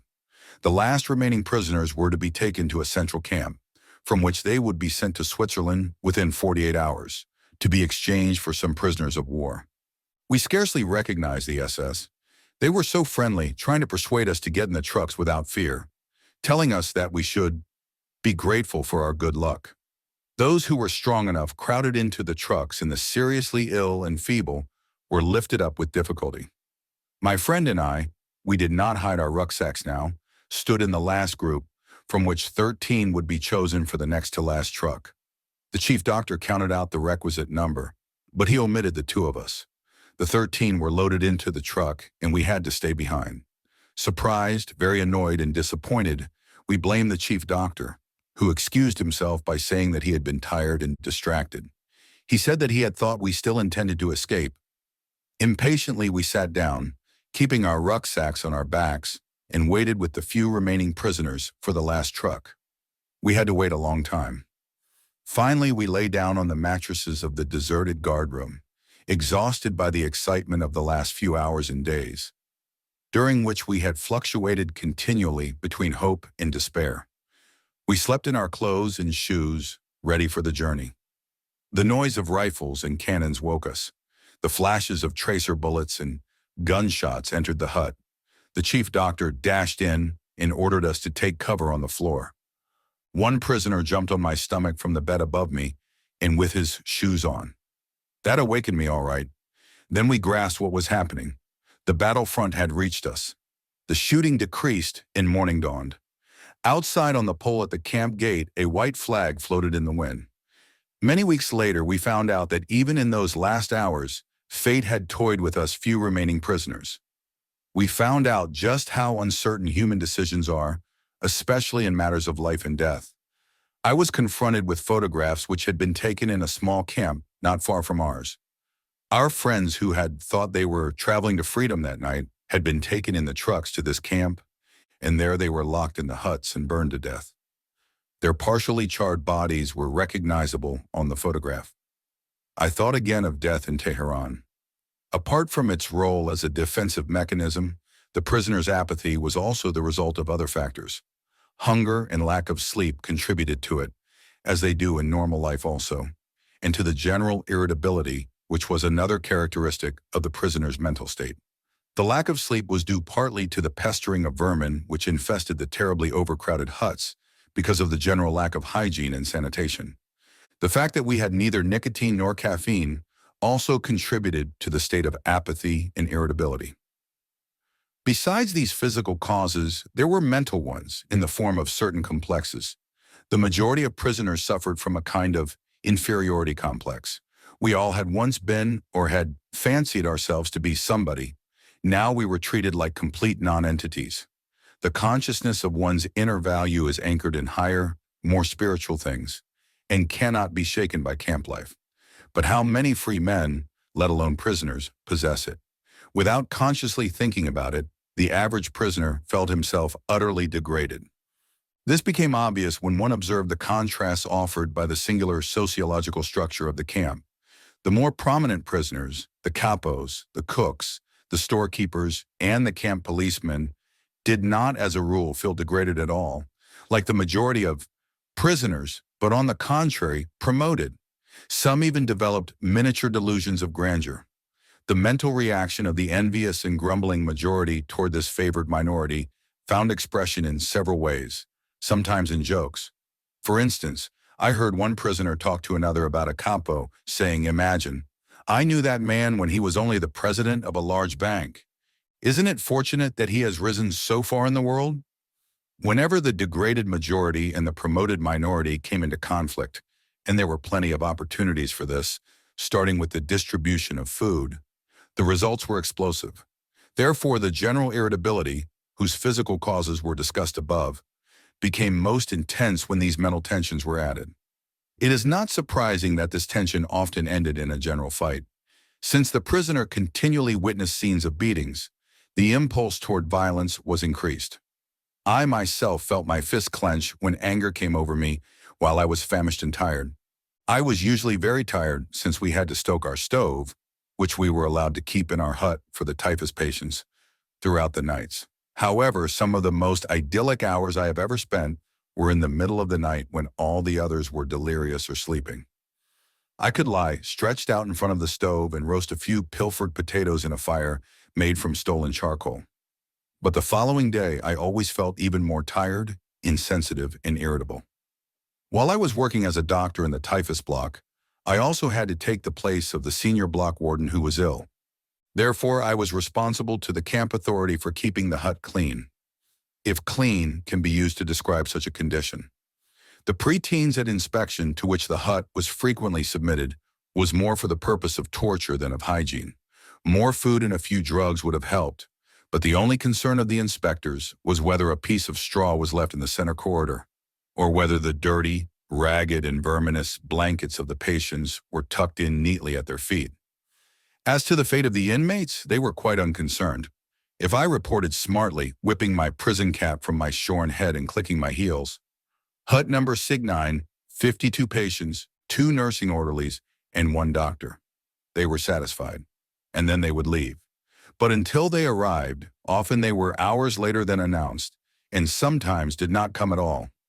I was forced to keep straightening blankets, picking up bits of straw which fell from the bunks, and shouting at the poor devils who tossed in their beds and threatened to upset all my efforts at tidiness and cleanliness.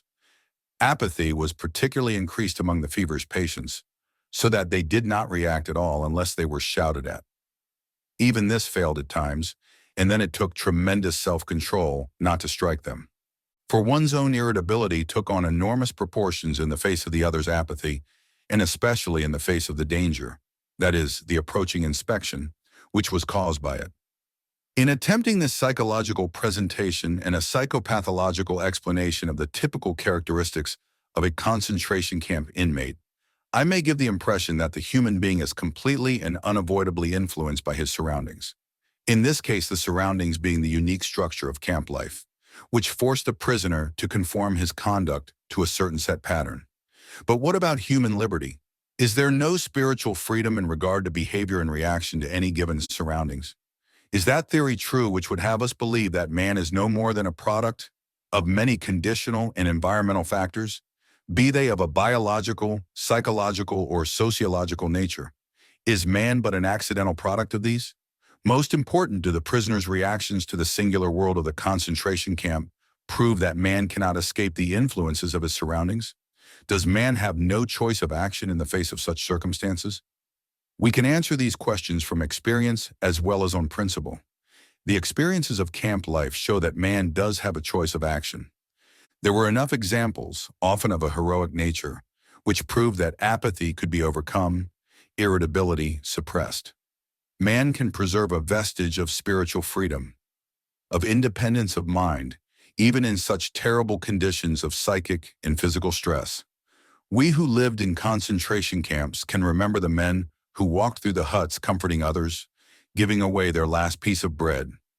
They may have been few in number, but they offer sufficient proof that everything can be taken from a man but one thing, the last of the human freedoms: to choose one's attitude in any given set of circumstances, to choose one's own way. And there were always choices to make. Every day, every hour, offered the opportunity to make a decision which determined whether you would or would not submit to those powers which threatened to rob you of your very self, your inner freedom, which determined whether or not you would become the plaything of circumstance, renouncing freedom and dignity to become molded into the form of the typical inmate. Seen from this point of view, the mental reactions of the inmates of a concentration camp must seem more to us than the mere expression of certain physical and sociological conditions. Even though conditions such as lack of sleep, insufficient food, and various mental stresses may suggest that the inmates were bound to react in certain ways, in the final analysis it becomes clear that the sort of person the prisoner became was the result of an inner decision and not the result of camp influences alone. Fundamentally, therefore, any man can, even under such circumstances, decide what shall become of him, mentally and spiritually. He may retain his human dignity even in a concentration camp. Dostoevsky said once, "There is only one thing that I dread, not to be worthy of my sufferings." These words frequently came to my mind after I became acquainted with those martyrs whose behaviors in camp, whose suffering and death bore witness to the fact that the last inner freedom cannot be lost. It can be said that they were worthy of their sufferings. The way they bore their suffering was a genuine inner achievement. It is this spiritual freedom, which cannot be taken away, that makes life meaningful and purposeful. An active life serves the purpose of giving man the opportunity to realize values in creative work, while a passive life of enjoyment affords him the opportunity to obtain fulfillment in experiencing beauty, art, or nature. But there is also purpose in that life which is almost barren of both creation and enjoyment, and which admits of but one possibility of high moral behavior, namely in man's attitude to his existence, an existence restricted by external forces. A creative life and a life of enjoyment are banned to him. But not only creativeness and enjoyment are meaningful. If there is a meaning in life at all, then there must be a meaning in suffering. Suffering is an ineradicable part of life, even as fate and death. Without suffering and death, human life cannot be complete.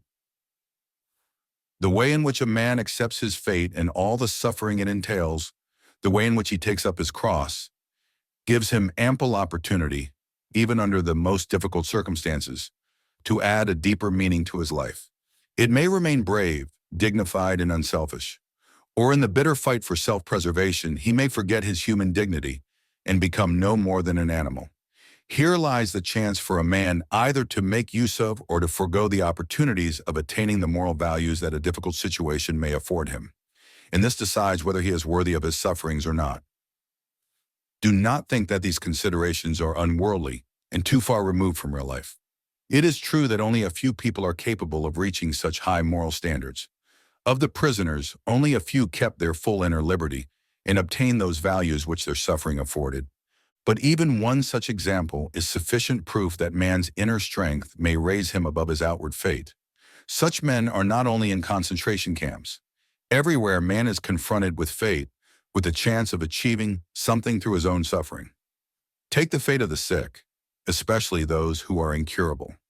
I once read a letter written by a young invalid in which he told a friend that he had just found out he would not live for long, that even an operation would be of no help.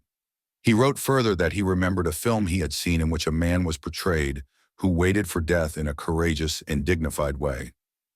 The boy had thought it a great accomplishment to meet death so well. Now, he wrote, fate was offering him a similar chance. Those of us who saw the film called Resurrection, taken from a book by Tolstoy years ago, may have had similar thoughts. Here were great destinies and great men. For us, at that time, there was no great fate. There was no chance to achieve such greatness. After the picture, we went to the nearest cafe, and over a cup of coffee and a sandwich, we forgot the strange metaphysical thoughts which for one moment had crossed our minds. But when we ourselves were confronted with a great destiny and faced with the decision of meeting it with equal spiritual greatness, by then we had forgotten our youthful resolutions of long ago, and we failed. Perhaps there came a day for some of us when we saw the same film again, or a similar one, but by then other pictures may have simultaneously unrolled before one's inner eye. Pictures of people who attained much more in their lives than a sentimental film could show. Some details of a particular man's inner greatness may have come to one's mind, like the story of the young woman whose death I witnessed in a concentration camp. It is a simple story. There is little to tell, and it may sound as if I had invented it, but to me it seems like a poem. This young woman knew that she would die in the next few days. But when I talked to her, she was cheerful in spite of this knowledge. I am grateful that fate has hit me so hard, she told me. In my former life, I was spoiled and did not take spiritual accomplishments seriously. Pointing through the window of the hut, she said, "This tree here is the only friend I have in my loneliness." Through that window, she could see just one branch of a chestnut tree, and on the branch were two blossoms. "I often talk to this tree," she said to me. I was startled and didn't quite know how to take her words. Was she delirious? Did she have occasional hallucinations? Anxiously, I asked her if the tree replied, "Yes." What did it say to her? She answered, "It said to me, I am here, I am here, I am life, eternal life." We have stated that that which was ultimately responsible for the state of the prisoner's inner self was not so much the enumerated psychophysical causes as it was the result of a free decision. Psychological observations of the prisoners have shown that only the men who allowed their inner hold on their moral and spiritual selves to subside eventually fell victim to the camp's degenerating influences. The question now arises, what could or should have constituted this inner hold? Former prisoners, when writing or relating their experiences, agree that the most depressing influence of all was that a prisoner could not know how long his term of imprisonment would be. He had been given no date for his release. In our camp, it was pointless even to talk about it. Actually, a prison term was not only uncertain but unlimited. A well-known research psychologist has pointed out that life in a concentration camp could be called a provisional existence. We can add to this by defining it as a provisional existence of unknown limit. New arrivals usually knew nothing about the conditions at a camp. Those who had come back from other camps were obliged to keep silent, and from some camps, no one had returned. On entering camp, a change took place in the minds of the men. With the end of uncertainty, there came the uncertainty of the end. It was impossible to foresee whether or when, if at all, this form of existence would end. The Latin word finis has two meanings, the end or the finish, and a goal to reach. A man who could not see the end of his provisional existence was not able to aim at an ultimate goal in life. He ceased living for the future, in contrast to a man in normal life. Therefore, the whole structure of his inner life changed. Signs of decay set in which we know from other areas of life. The unemployed worker, for example, is in a similar position. His existence has become provisional, and in a certain sense he cannot live for the future or aim at a goal. Research work done on unemployed minors has shown that they suffer from a peculiar sort of deformed time, inner time, which is a result of their unemployed state. Prisoners, too, suffered from this strange time experience. In camp, a small time unit, a day, for example, filled with hourly tortures and fatigue, appeared endless. A larger time unit, perhaps a week, seemed to pass very quickly. My comrades agreed when I said that in camp a day lasted longer than a week. How paradoxical was our time experience? In this connection, we are reminded of Thomas Mann's The Magic Mountain, which contains some very pointed psychological remarks. Mann studies the spiritual development of people who are in an analogous psychological position. That is, tuberculosis patients in a sanatorium who also know no date for their release. They experience a similar existence, without a future and without a goal. One of the prisoners, who on his arrival marched with a long column of new inmates from the station to the camp, told me later that he had felt as though he were marching at his own funeral. His life had seemed to him absolutely without future. He regarded it as over and done, as if he had already died. This feeling of lifelessness was intensified by other causes. In time, it was the limitlessness of the term of imprisonment which was most acutely felt. In space, the narrow limits of the prison. Anything outside the barbed wire became remote, out of reach, and in a way, unreal. The events and the people outside, all the normal life there, had a ghostly aspect for the prisoner. The outside life, that is, as much as he could see of it, appeared to him almost as it might have to a dead man who looked at it from another world. A man who let himself decline because he could not see any future goal found himself occupied with retrospective thoughts. In a different connection, we have already spoken of the tendency there was to look into the past, to help make the present, with all its horrors, less real. But in robbing the present of its reality, there lay a certain danger. It became easy to overlook the opportunities to make something positive of camp life, opportunities which really did exist. Regarding our provisional existence as unreal was in itself an important factor in causing the prisoners to lose their hold on life. Everything in a way became pointless. Such people forgot that often it is just such an exceptionally difficult external situation which gives man the opportunity to grow spiritually beyond himself. Instead of taking the camp's difficulties as a test of their inner strength, they did not take their life seriously and despised it as something of no consequence. They preferred to close their eyes and to live in the past. Life for such people became meaningless. Naturally, only a few people were capable of reaching great spiritual heights, but a few were given the chance to attain human greatness even through their apparent worldly failure and death, an accomplishment which in ordinary circumstances they would never have achieved. To the others of us, the mediocre and the half-hearted, the words of Bismarck could be applied. Life is like being at the dentist. You always think that the worst is still to come, and yet it is over already. Varying this, we could say that most men in a concentration camp believed that the real opportunities of life had passed, yet in reality, there was an opportunity and a challenge. One could make a victory of those experiences, turning life into an inner triumph, or one could ignore the challenge and simply vegetate, as did a majority of the prisoners. Any attempt at fighting the camp's psychopathological influence on the prisoner by psychotherapeutic or psychohygienic methods had to aim at giving him inner strength by pointing out to him a future goal to which he could look forward. Instinctively, some of the prisoners attempted to find one on their own. It is a peculiarity of man that he can only live by looking to the future. Subspecie eternitatis. And this is his salvation in the most difficult moments of his existence, although he sometimes has to force his mind to the task. I remember a personal experience. Almost in tears from pain, I had terrible sores on my feet from wearing torn shoes. I limped a few kilometers with our long column of men from the camp to our work site. Very cold, bitter winds struck us. I kept thinking of the endless little problems of our miserable life. What would there be to eat tonight? If a piece of sausage came as extra ration, should I exchange it for a piece of bread? Should I trade my last cigarette, which was left from a bonus I received a fortnight ago, for a bowl of soup? How could I get a piece of wire to replace the fragment which served as one of my shoelaces. Would I get to our work site in time to join my usual working party? Or would I have to join another, which might have a brutal foreman? What could I do to get on good terms with the capo, who could help me to obtain work in camp instead of undertaking this horribly long daily march?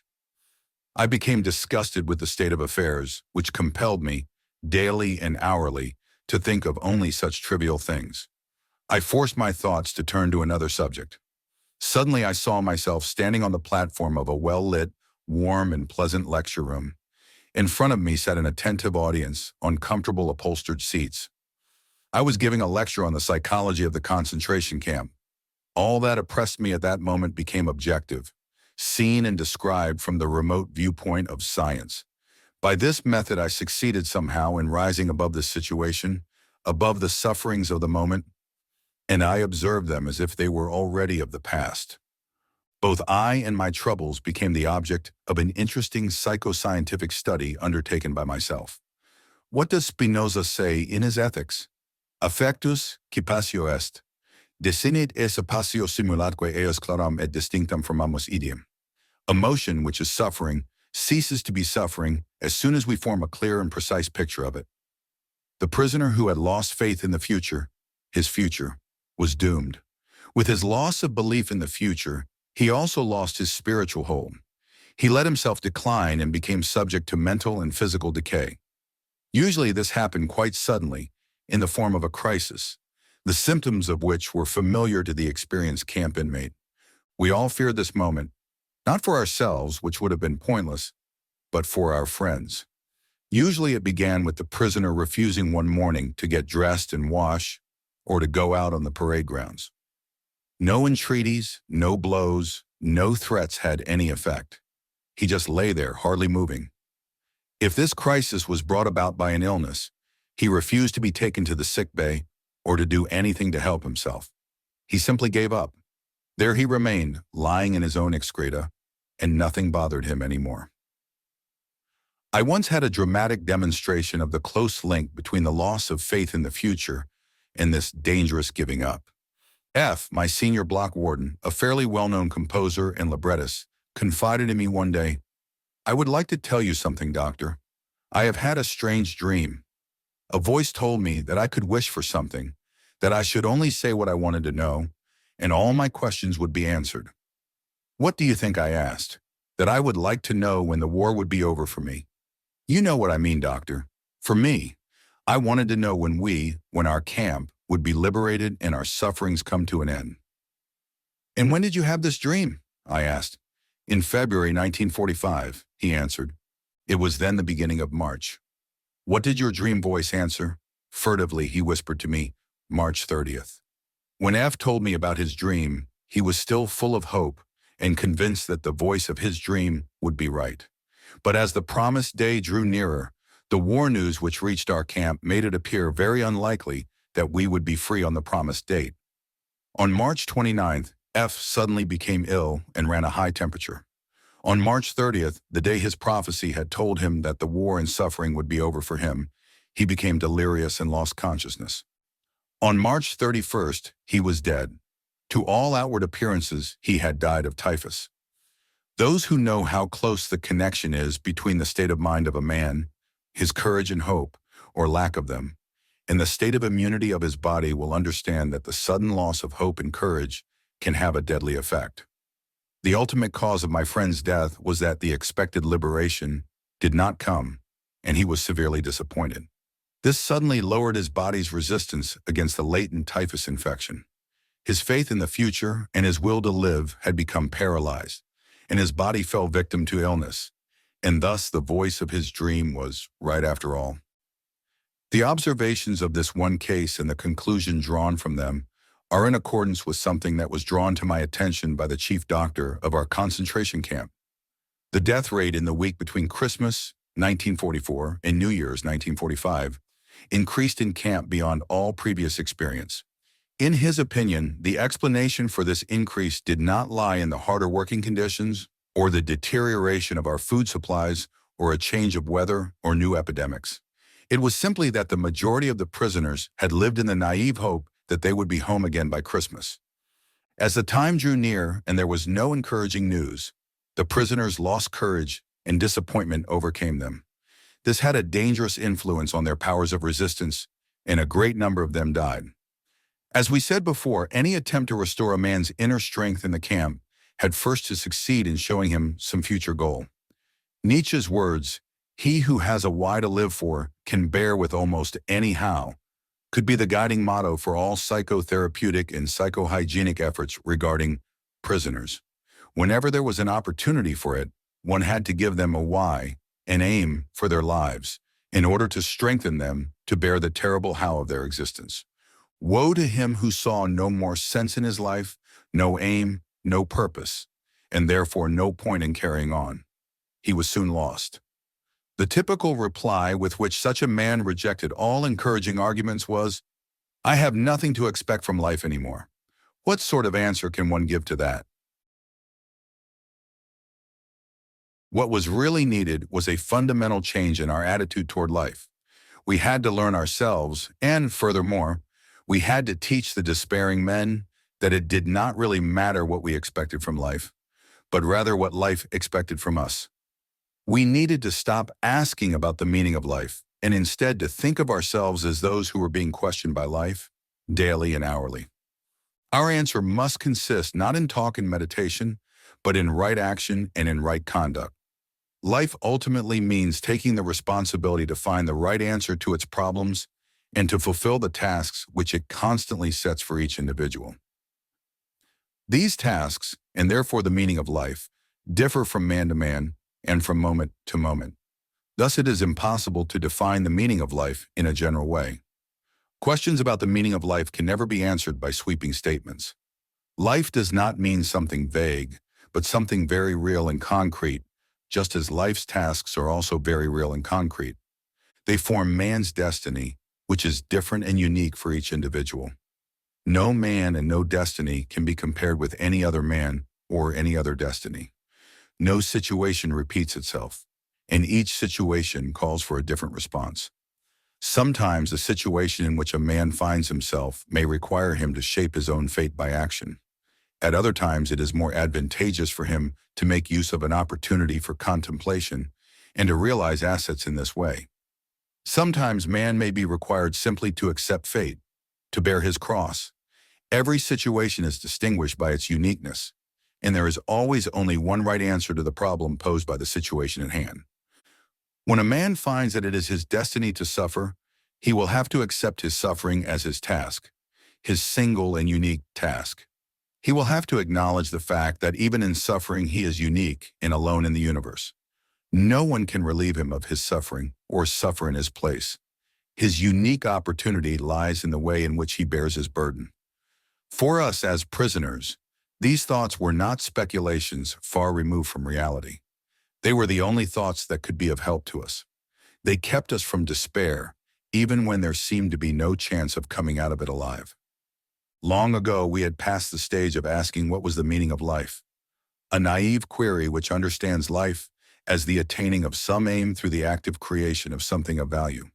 For us, the meaning of life embraced the wider cycles of life and death, of suffering and of dying. Once the meaning of suffering had been revealed to us, we refused to minimize or alleviate the camp's tortures by ignoring them or harboring false illusions and entertaining artificial optimism. Suffering had become a task on which we did not want to turn our backs. We had realized its hidden opportunities for achievement, the opportunities which caused the poet Rilke to write, "Wie viel ist aufzuleiden?" How much suffering there is to get through.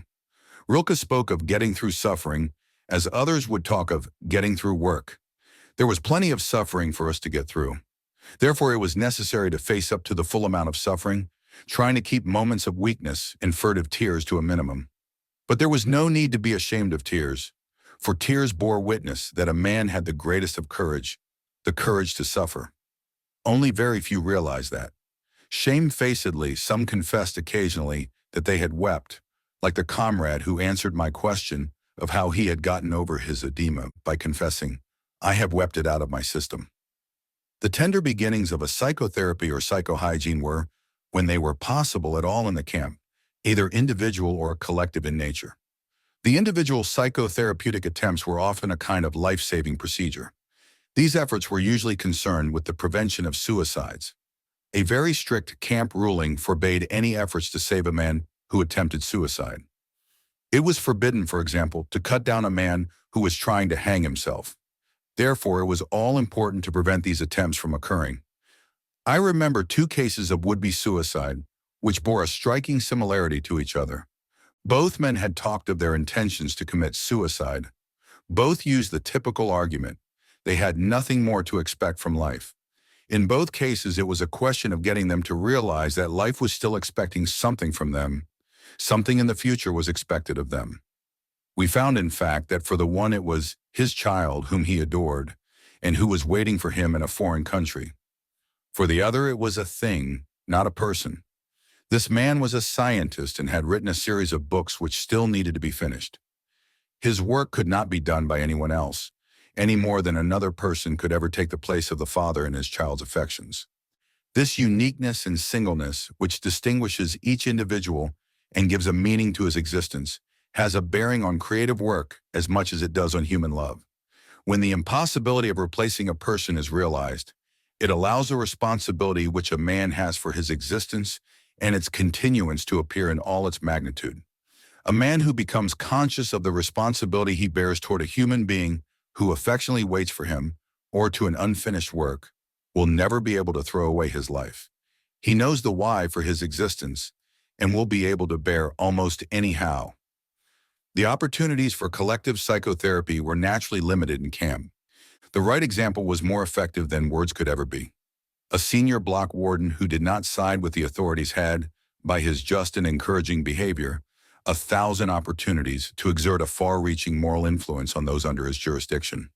The immediate influence of behavior is always more effective than that of words. But at times a word was effective too, when mental receptiveness had been intensified by some outer circumstances. I remember an incident when there was occasion for psychotherapeutic work on the inmates of a whole hut, due to an intensification of their receptiveness because of a certain external situation. It had been a bad day. On parade, an announcement had been made about the many actions that would, from then on, be regarded as sabotage and therefore punishable by immediate death by hanging. Among these were crimes such as cutting small strips from our old blankets in order to improvise ankle supports, and very minor thefts.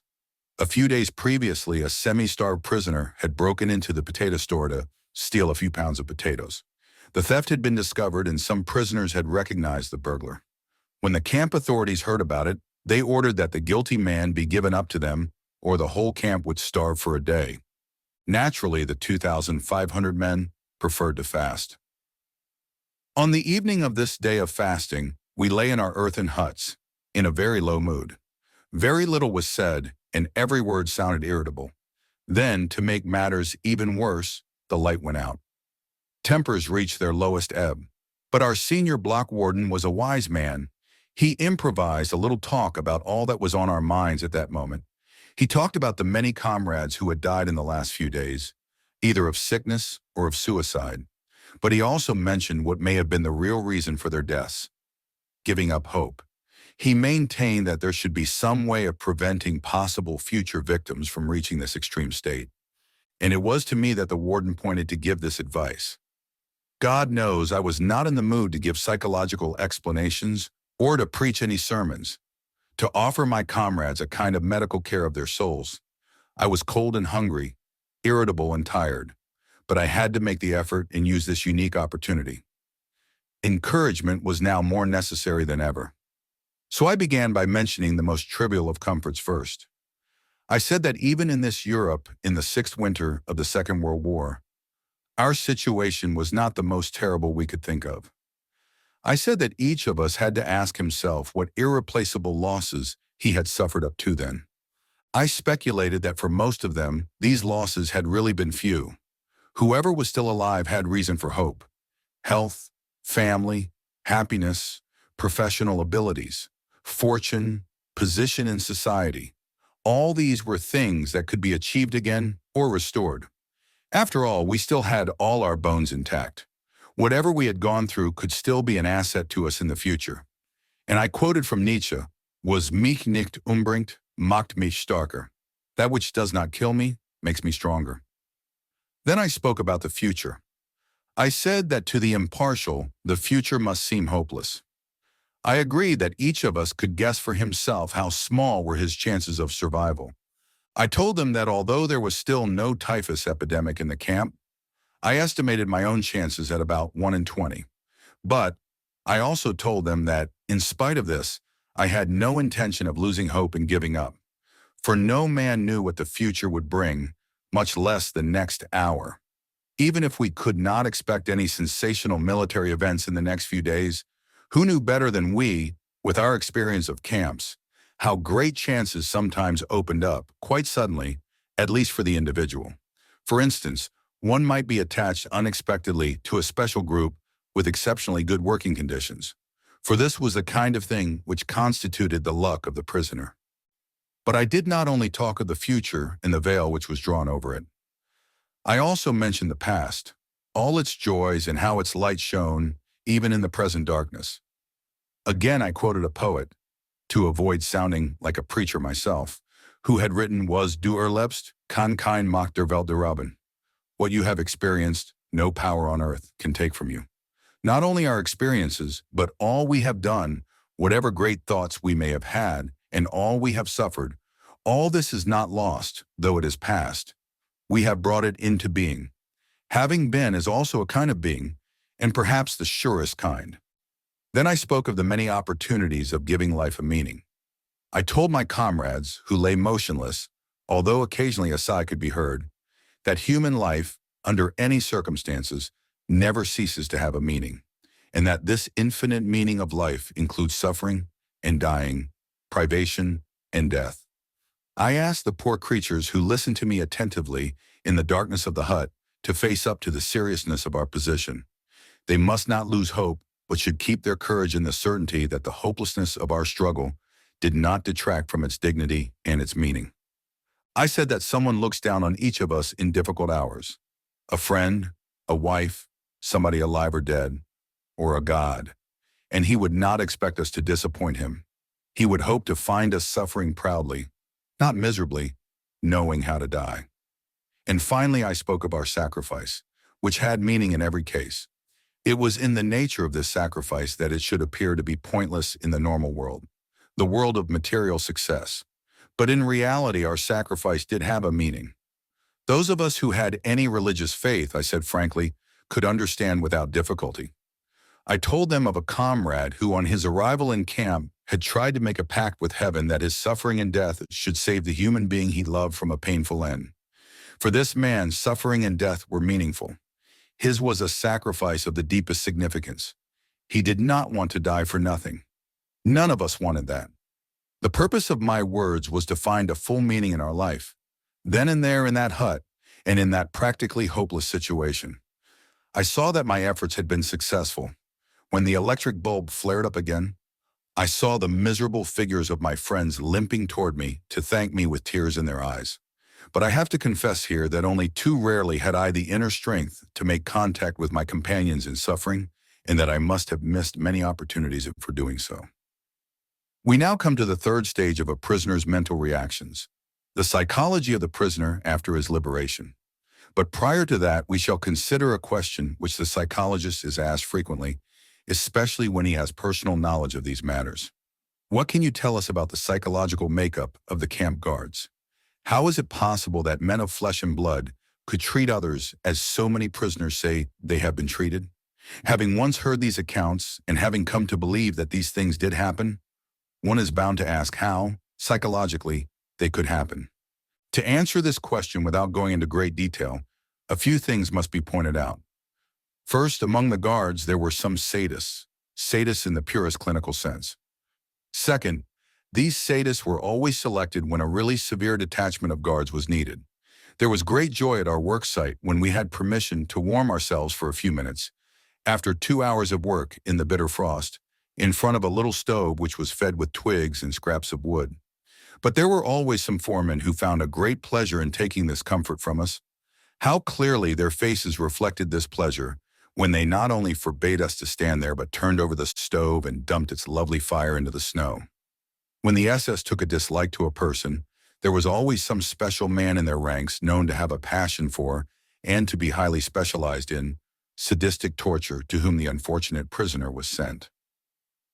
Third, the feelings of the majority of the guards had been dulled by the number of years in which, in ever-increasing doses, they had witnessed the brutal methods of the camp. These morally and mentally hardened men at least refused to take active part in sadistic measures, but they did not prevent others from carrying them out. Fourth, it must be stated that even among the guards there were some who took pity on us. I shall only mention the commander of the camp from which I was liberated.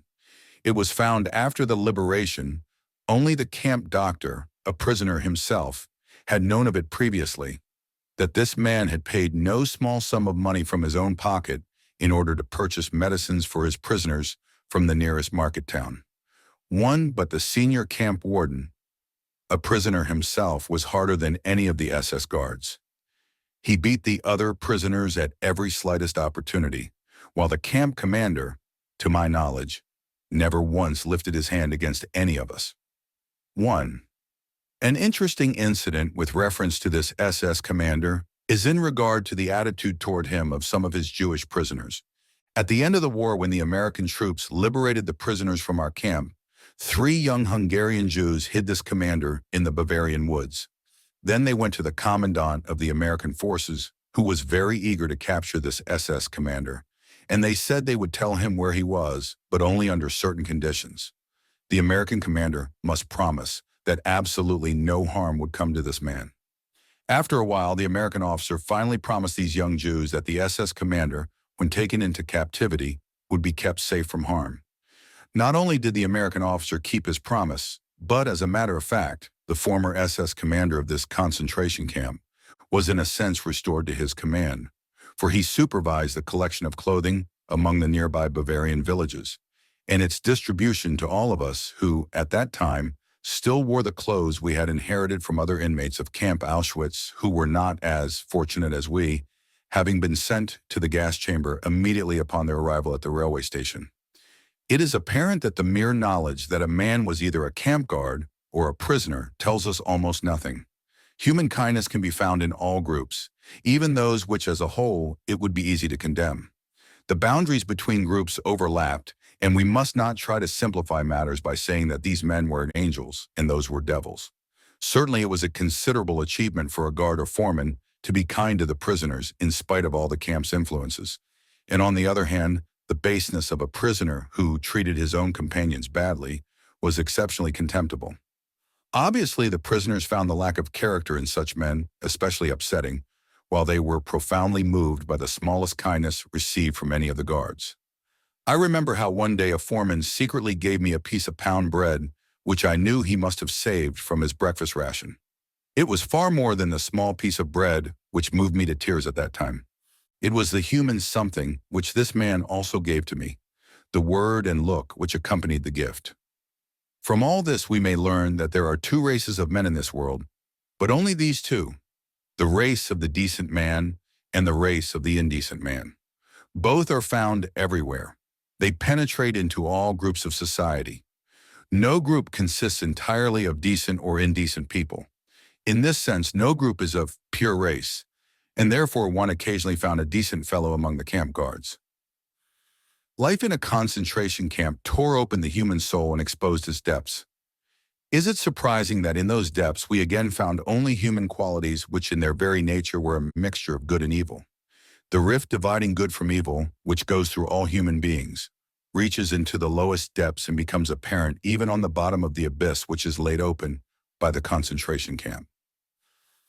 And now to the last chapter in the psychology of a concentration camp, the psychology of the prisoner who has been released. In describing the experiences of liberation, which naturally must be personal, we shall pick up the threads of that part of our narrative which told of the morning when the white flag was hoisted above the camp gates after days of high tension. This state of inner suspense was followed by total relaxation, but it would be quite wrong to think that we went mad with joy. What, then, did happen? With tired steps, we prisoners dragged ourselves to the camp gates. Timidly, we looked around and glanced at each other questioningly. Then we ventured a few steps out of camp. This time no orders were shouted at us, nor was there any need to duck quickly to avoid a blow or kick. Oh no, this time the guards offered us cigarettes. We hardly recognized them at first. They had hurriedly changed into civilian clothes. We walked slowly along the road leading from the camp. Soon our legs hurt and threatened to buckle. But we limped on. We wanted to see the camp's surroundings for the first time with the eyes of free men. Freedom, we repeated to ourselves, and yet we could not grasp it. We had said this word so often during all the years we dreamed about it, that it had lost its meaning. Its reality did not penetrate into our consciousness. We could not grasp the fact that freedom was ours. We came to meadows full of flowers. We saw and realized that they were there, but we had no feelings about them. The first spark of joy came when we saw a rooster with a tail of multicolored feathers. But it remained only a spark. We did not yet belong to this world. In the evening when we all met again in our hut, one said secretly to the other, "Tell me, were you pleased today?" And the other replied, feeling ashamed as he did not know that we all felt similarly, truthfully, no. We had literally lost the ability to feel pleased and had to relearn it slowly. Psychologically, what was happening to the liberated prisoners could be called depersonalization. Everything appeared unreal, unlikely, as in a dream. We could not believe it was true. How often in the past years had we been deceived by dreams? We dreamt that the day of liberation had come, that we had been set free, had returned home, greeted our friends, embraced our wives, sat down at the table and started to tell of all the things we had gone through, even of how we had often seen the day of liberation in our dreams.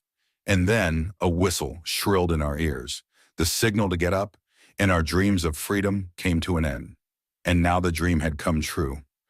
But could we truly believe in it? How long I knelt there and repeated this sentence, memory can no longer recall. But I know that on that day, in that hour, my new life started. Step for step, I progressed, until I again became a human being. The body has fewer inhibitions than the mind. It made good use of the new freedom from the first moment on. It began to eat ravenously for hours and days, even half the night.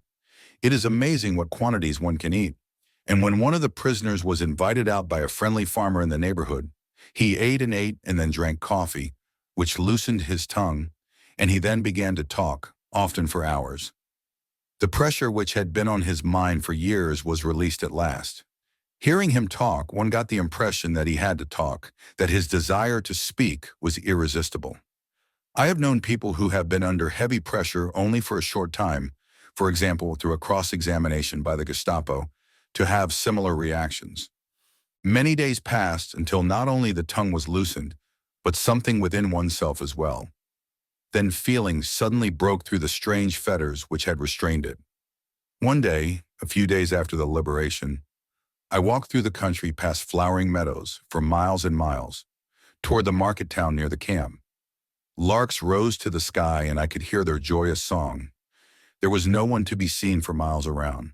There was nothing but the wide earth and sky and the lark's jubilation in the freedom of space. I stopped, looked around, and up to the sky, and then I went down on my knees. At that moment, there was very little I knew of myself or of the world. I had but one sentence in mind, always the same. I called to the Lord from my narrow prison, and he answered me in the freedom of space. The way that led from the acute mental tension of the last days in camp, from that war of nerves to mental peace, was certainly not free from obstacles. It would be an error to think that a liberated prisoner was not in need of spiritual care anymore. We have to consider that a man who has been under such enormous mental pressure for such a long time is naturally in some danger after his liberation, especially since the pressure was released quite suddenly. This danger, in the sense of psychological hygiene, is the psychological counterpart of the bends. Just as the physical health of the caisson worker would be endangered if he left his diver's chamber suddenly, where he is under enormous atmospheric pressure, so the man who has suddenly been liberated from mental pressure can suffer damage to his moral and spiritual health. During this psychological phase, one observed that people with natures of a more primitive kind could not escape the influences of the brutality which had surrounded them in camp life. Now, being free, they thought they could use their freedom licentiously and ruthlessly. The only thing that had changed for them was that they were now the oppressors instead of the oppressed. They became instigators, not objects, of willful force and injustice. They justified their behavior by their own terrible experiences. This was often revealed in apparently insignificant events. A friend was walking across a field with me toward the camp when suddenly we came to a field of green crops. Automatically, I avoided it, but he drew his arm through mine and dragged me through it. I stammered something about not treading down the young crops. He became annoyed, gave me an angry look, and shouted, "You don't say! And hasn't enough been taken from us?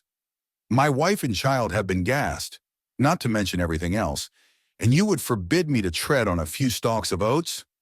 Only slowly could these men be guided back to the commonplace truth that no one has the right to do wrong, not even if wrong has been done to them. We had to strive to lead them back to this truth, or the consequences would have been much worse than the loss of a few thousand stalks of oats. I can still see the prisoner who rolled up his shirt sleeves, thrust his right hand under my nose and shouted, "May this hand be cut off if I don't stain it with blood on the day when I get home." I want to emphasize that the man who said these words was not a bad fellow. He had been the best of comrades in camp and afterwards.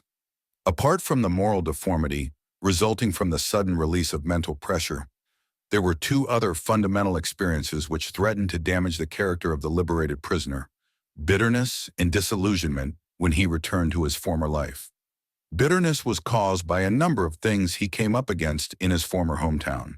When on his return, a man found that in many places he was met only with a shrug of the shoulders and with hackneyed phrases, he tended to become bitter and to ask himself why he had gone through all that he had. When he heard the same phrases nearly everywhere, "We did not know about it," and "We too have suffered," then he asked himself, "Have they really nothing better to say to me?" The experience of disillusionment is different.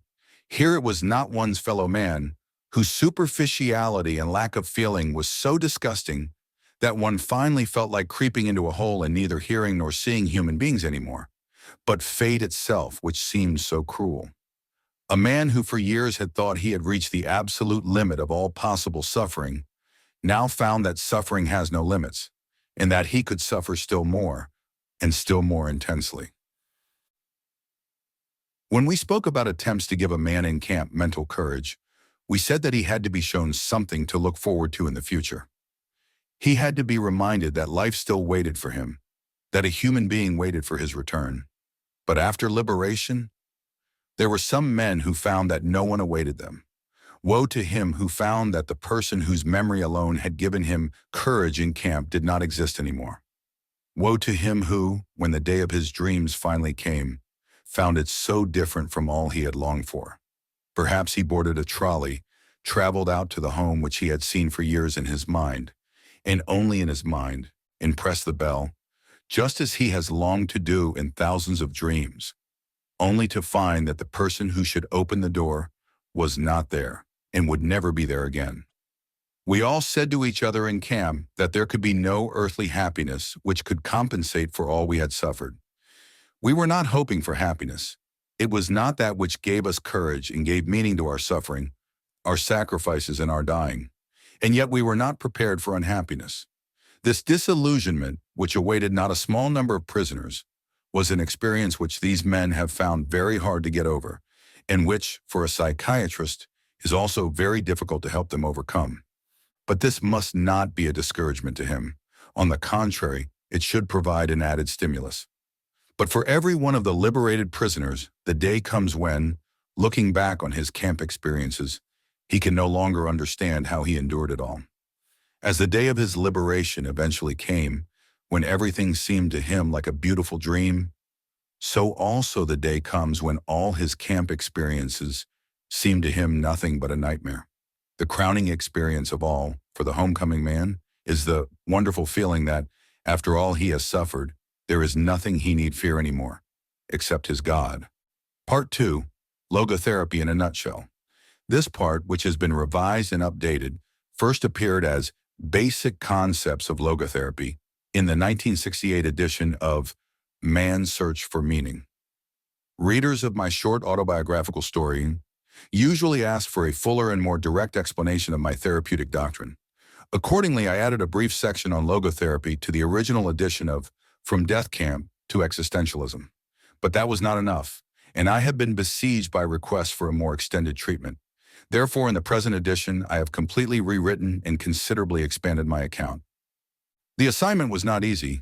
To convey to the reader within a short space all the material which required 20 volumes in German is an almost hopeless task.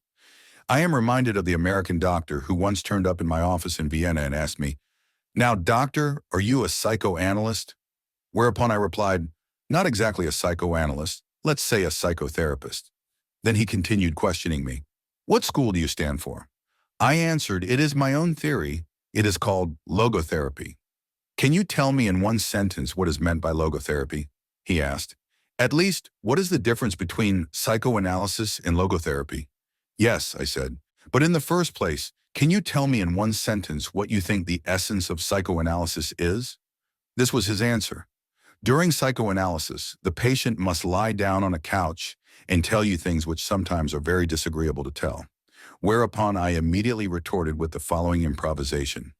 "Now, in logotherapy, the patient may remain sitting erect, but he must hear things which sometimes are very disagreeable to hear."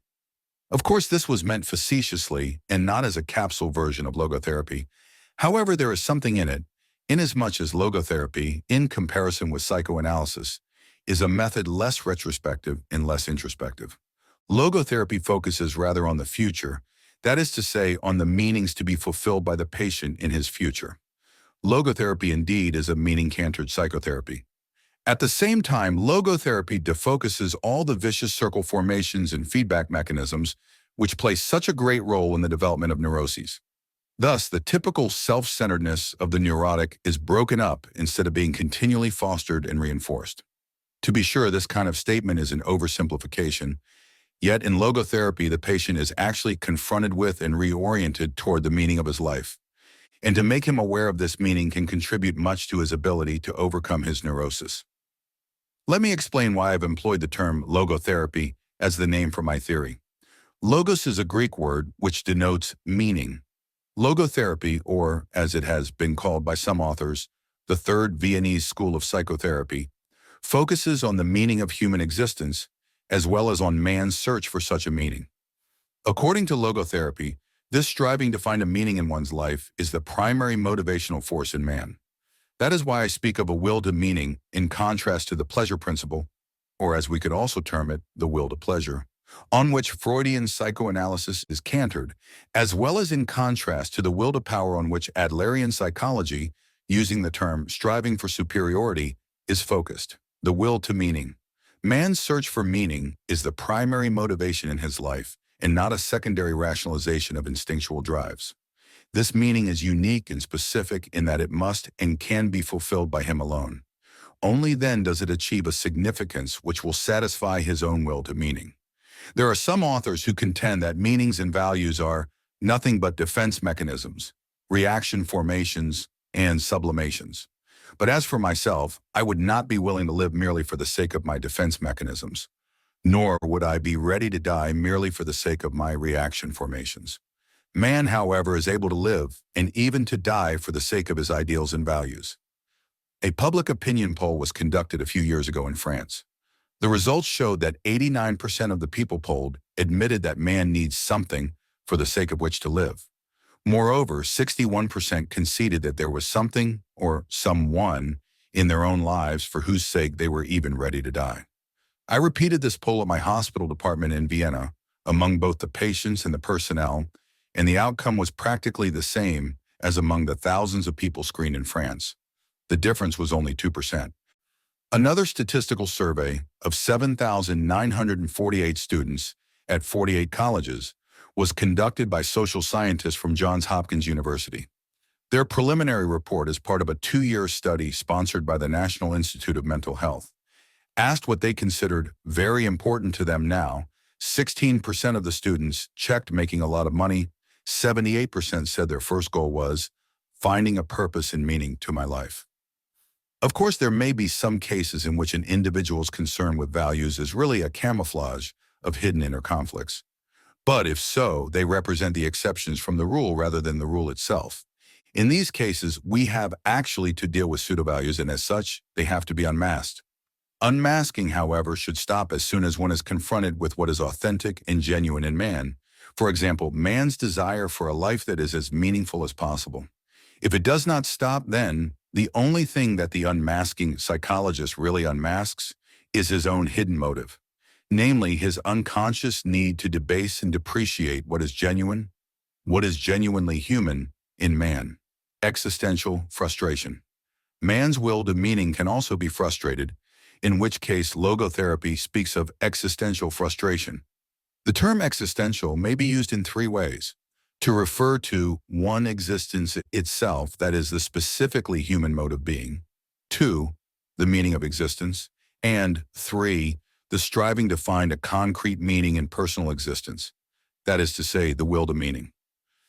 Existential frustration can also result in neuroses.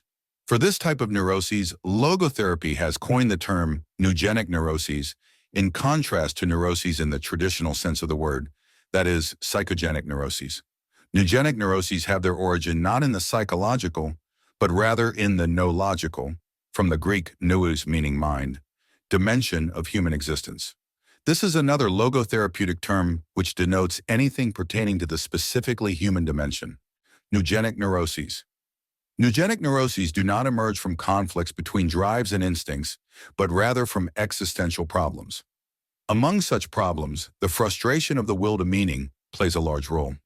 It is obvious that in neugenic cases, the appropriate and adequate therapy is not psychotherapy in general, but rather logotherapy. A therapy, that is, which dares to enter the specifically human dimension. Let me quote the following instance. A high-ranking American diplomat came to my office in Vienna in order to continue psychoanalytic treatment, which he had begun 5 years previously with an analyst in New York. At the outset, I asked him why he thought he should be analyzed, why his analysis had been started in the first place. It turned out that the patient was discontented with his career and found it most difficult to comply with American foreign policy. His analyst, however, had told him again and again that he should try to reconcile himself with his father, because the government of the U.S. as well as his superiors were nothing but father images, and consequently his dissatisfaction with his job was due to the hatred he unconsciously harbored toward his father. Through an analysis lasting 5 years, the patient had been prompted more and more to accept his analyst's interpretations until he finally was unable to see the forest of reality for the trees of symbols and images. After a few interviews, it was clear that his will to meaning was frustrated by his vocation, and he actually longed to be engaged in some other kind of work. As there was no reason for not giving up his profession and embarking on a different one, he did so, with most gratifying results. He has remained contented in this new occupation for over 5 years, as he recently reported. I doubt that in this case I was dealing with a neurotic condition at all, and that is why I thought that he did not need any psychotherapy, nor even logotherapy, for the simple reason that he was not actually a patient. Not every conflict is necessarily neurotic. Some amount of conflict is normal and healthy. In a similar sense, suffering is not always a pathological phenomenon. Rather than being a symptom of neurosis, suffering may well be a human achievement, especially if the suffering grows out of existential frustration. I would strictly deny that one's search for a meaning to his existence, or even his doubt of it, in every case is derived from or results in any disease. Existential frustration is in itself neither pathological nor pathogenic. A man's concern, even his despair, over the worthwhileness of life is in existential distress, but by no means a mental disease. It may well be that interpreting the first in terms of the latter motivates a doctor to bury his patient's existential despair under a heap of tranquilizing drugs. It is his task, rather, to pilot the patient through his existential crises of growth and development. Logotherapy regards its assignment as that of assisting the patient to find meaning in his life. Inasmuch as logotherapy makes him aware of the hidden logos of his existence, it is an analytical process.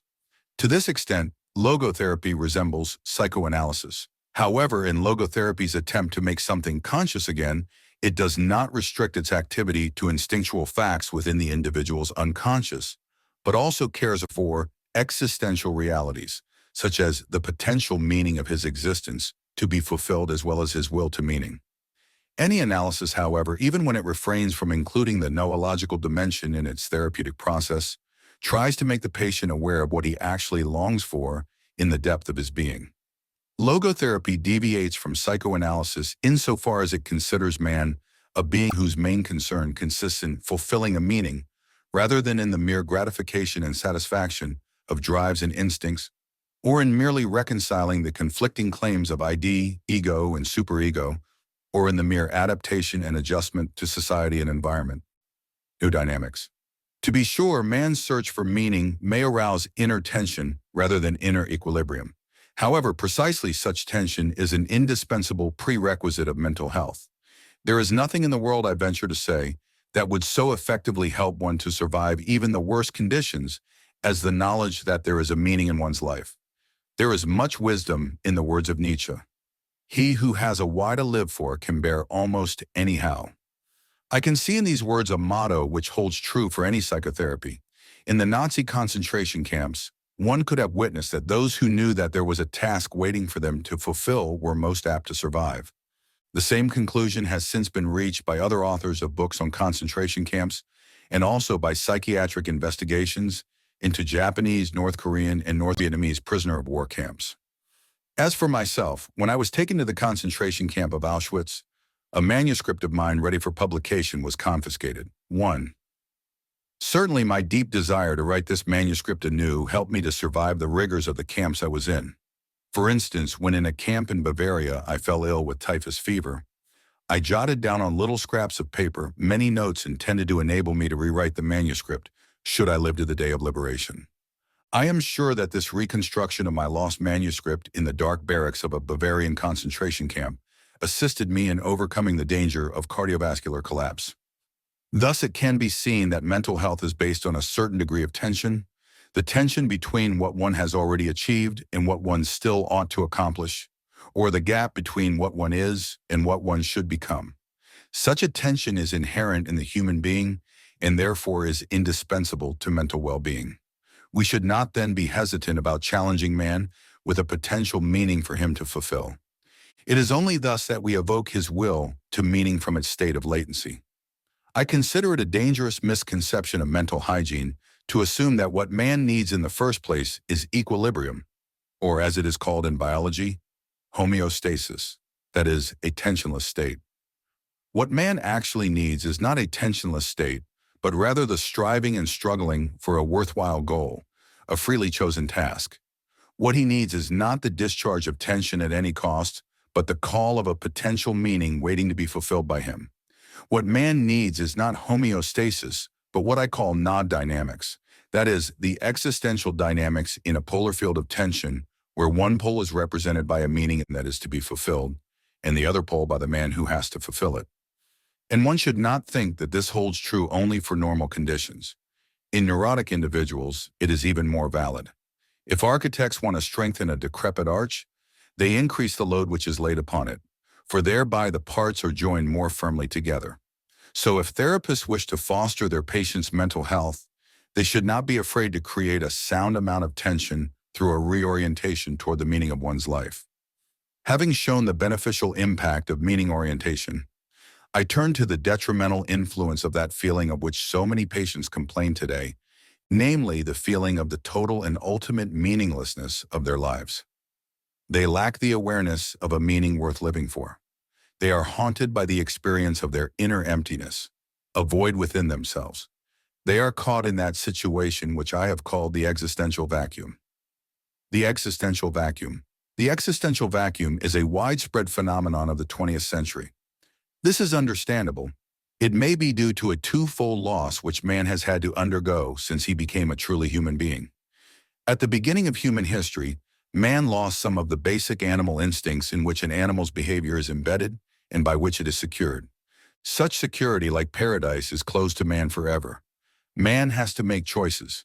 In addition to this, however, man has suffered another loss in his more recent development, inasmuch as the traditions which buttressed his behavior are now rapidly diminishing.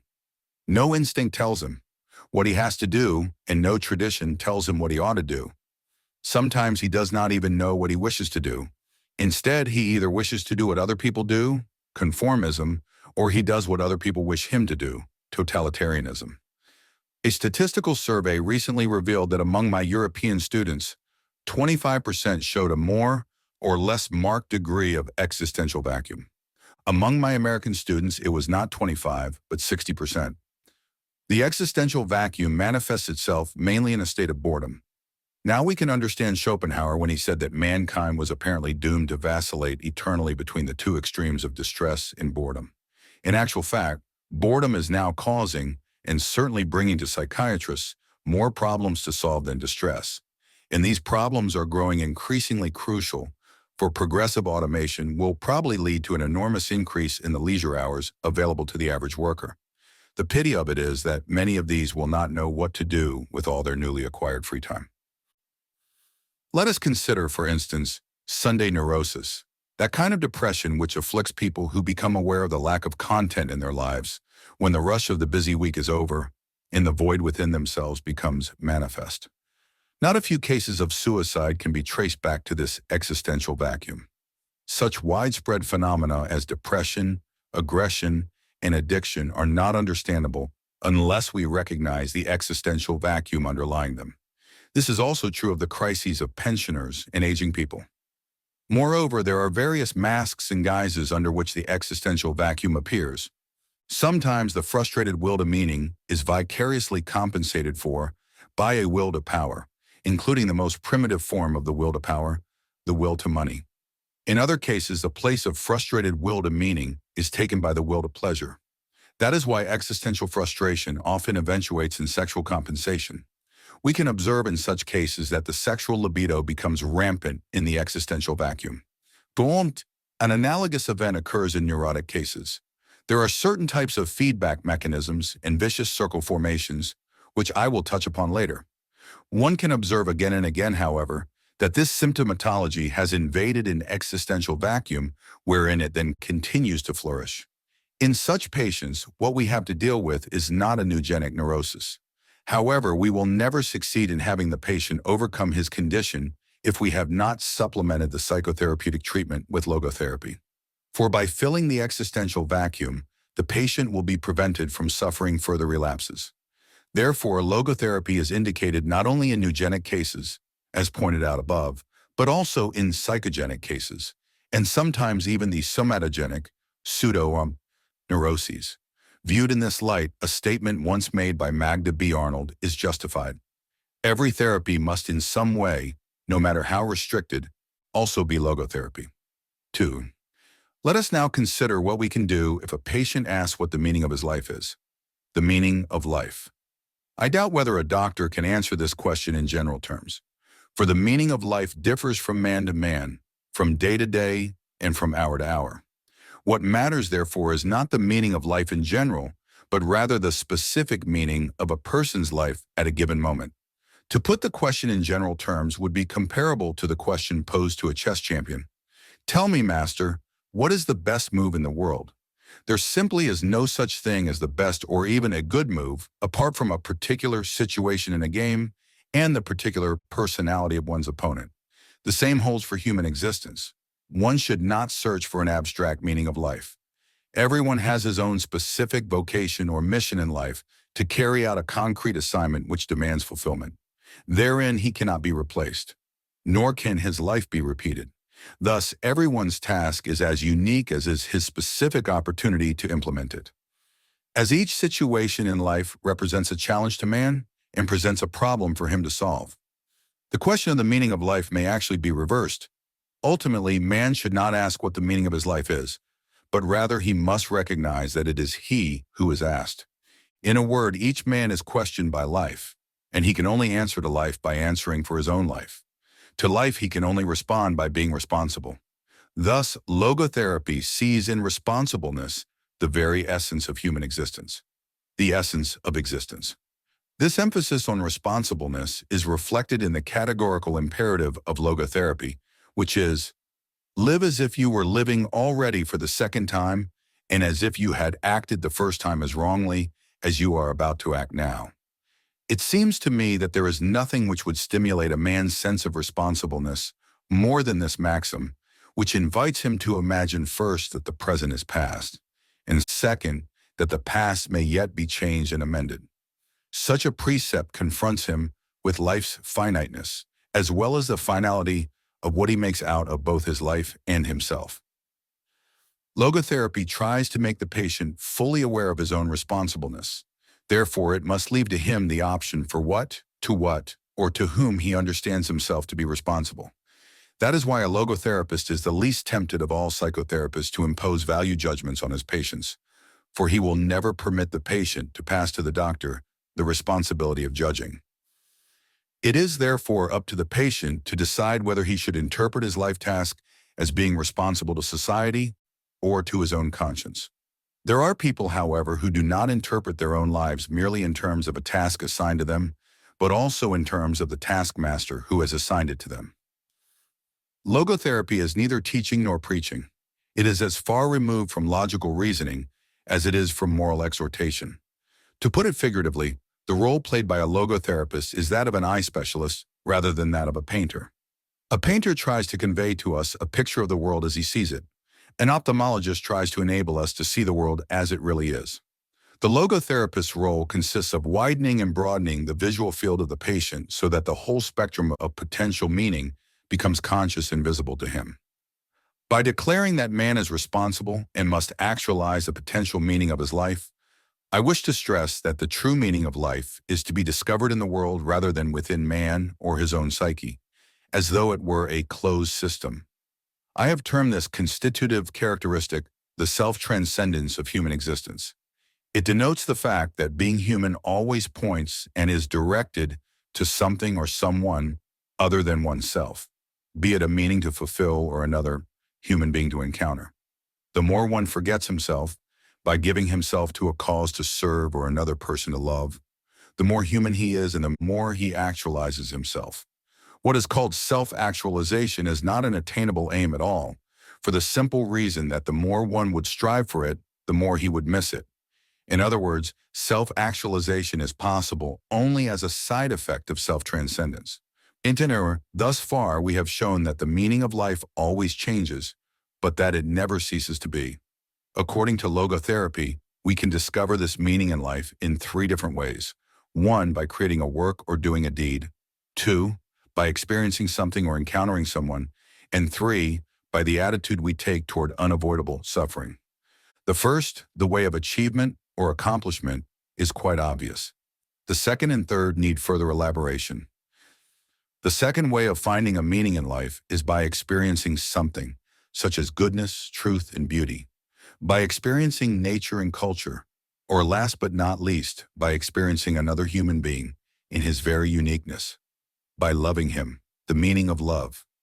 Love is the only way to grasp another human being in the innermost core of his personality. No one can become fully aware of the very essence of another human being unless he loves him. By his love, he is enabled to see the essential traits and features in the beloved person.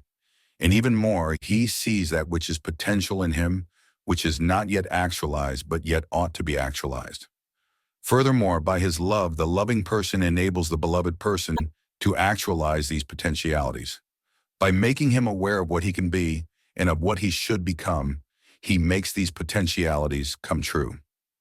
In logotherapy, love is not interpreted as a mere epiphenomenon, 3 of sexual drives and instincts in the sense of a so-called sublimation. Love is as primary a phenomenon as sex. Normally, sex is a mode of expression for love. Sex is justified, even sanctified as soon as, but only as long as, it is a vehicle of love. Thus, love is not understood as a mere side effect of sex. Rather, sex is a way of expressing the experience of that ultimate togetherness, which is called love. The third way of finding a meaning in life is by suffering, the meaning of suffering. We must never forget that we may also find meaning in life even when confronted with a hopeless situation, when facing a fate that cannot be changed. For what then matters is to bear witness to the uniquely human potential at its best, which is to transform a personal tragedy into a triumph, to turn one's predicament into a human achievement. When we are no longer able to change a situation, Just think of an incurable disease such as inoperable cancer. We are challenged to change ourselves. Let me cite a clear-cut example. Once an elderly general practitioner consulted me because of his severe depression. He could not overcome the loss of his wife who had died 2 years before, and whom he had loved above all else. Now how could I help him? What should I tell him? Well, I refrained from telling him anything, but instead confronted him with the question, "What would have happened, doctor, if you had died first and your wife would have had to survive you?" "Oh," he said, "for her this would have been terrible. How she would have suffered." Whereupon I replied, "You see, doctor, such a suffering has been spared her, and it was you who have spared her this suffering, to be sure at the price that now you have to survive and mourn her." He said no word but shook my hand and calmly left my office. In some way, suffering ceases to be suffering at the moment it finds a meaning, such as the meaning of a sacrifice. Of course, this was no therapy in the proper sense, since first, his despair was no disease, and second, I could not change his fate. I could not revive his wife. But in that moment, I did succeed in changing his attitude toward his unalterable fate, inasmuch as from that time on, he could at least see a meaning in his suffering. It is one of the basic tenets of logotherapy that man's main concern is not to gain pleasure or to avoid pain, but rather to see a meaning in his life. That is why man is even ready to suffer on the condition to be sure that his suffering has a meaning. But let me make it perfectly clear that in no way is suffering necessary to find meaning. I only insist that meaning is possible even in spite of suffering, provided certainly that the suffering is unavoidable. If it were avoidable, however, the meaningful thing to do would be to remove its cause, be it psychological, biological, or political. To suffer unnecessarily is masochistic rather than heroic. Edith Weisskopf Jolson, before her death professor of psychology at the University of Georgia, contended in her article on logotherapy that our current mental hygiene philosophy stresses the idea that people ought to be happy, that unhappiness is a symptom of maladjustment. Such a value system might be responsible for the fact that the burden of unavoidable unhappiness is increased by unhappiness about being unhappy. 4. And in another paper, she expressed the hope that logotherapy may help counteract certain unhealthy trends in the present-day culture of the United States, where the incurable sufferer is given very little opportunity to be proud of his suffering and to consider it ennobling rather than degrading, so that he is not only unhappy, but also ashamed of being unhappy. 5. There are situations in which one is cut off from the opportunity to do one's work or to enjoy one's life. But what never can be ruled out is the unavoidability of suffering. In accepting this challenge to suffer bravely, life has a meaning up to the last moment, and it retains this meaning literally to the end. In other words, life's meaning is an unconditional one, for it even includes the potential meaning of unavoidable suffering. Let me recall that which was perhaps the deepest experience I had in the concentration camp. The odds of surviving the camp were no more than 1 in 28, as can easily be verified by exact statistics. It did not even seem possible, let alone probable, that the manuscript of my first book, which I had hidden in my coat when I arrived at Auschwitz, would ever be rescued. Thus I had to undergo and to overcome the loss of my mental child. And now it seemed as if nothing and no one would survive me, neither a physical nor a mental child of my own. So I found myself confronted with the question whether under such circumstances my life was ultimately void of any meaning. Not yet did I notice that an answer to this question, with which I was wrestling so passionately, was already in store for me, and that soon thereafter this answer would be given to me. This was the case when I had to surrender my clothes, and in turn inherited the worn-out rags of an inmate who had already been sent to the gas chamber immediately after his arrival at the Auschwitz railway station. Instead of the many pages of my manuscript, I found in a pocket of the newly acquired coat one single page torn out of a Hebrew prayer book containing the most important Jewish prayer, Shema Yisrael. How should I have interpreted such a coincidence, other than as a challenge to live my thoughts instead of merely putting them on paper? A bit later, I remember, it seemed to me that I would die in the near future. In this critical situation, however, my concern was different from that of most of my comrades. Their question was, will we survive the camp? For if not, all this suffering has no meaning. The question which beset me was, has all this suffering, this dying around us, a meaning? For if not, then ultimately there is no meaning to survival. For a life whose meaning depends upon such a happenstance, as whether one escapes or not, ultimately would not be worth living at all. Or metaclinical problems. More and more, a psychiatrist is approached today by patients who confront him with human problems rather than neurotic symptoms.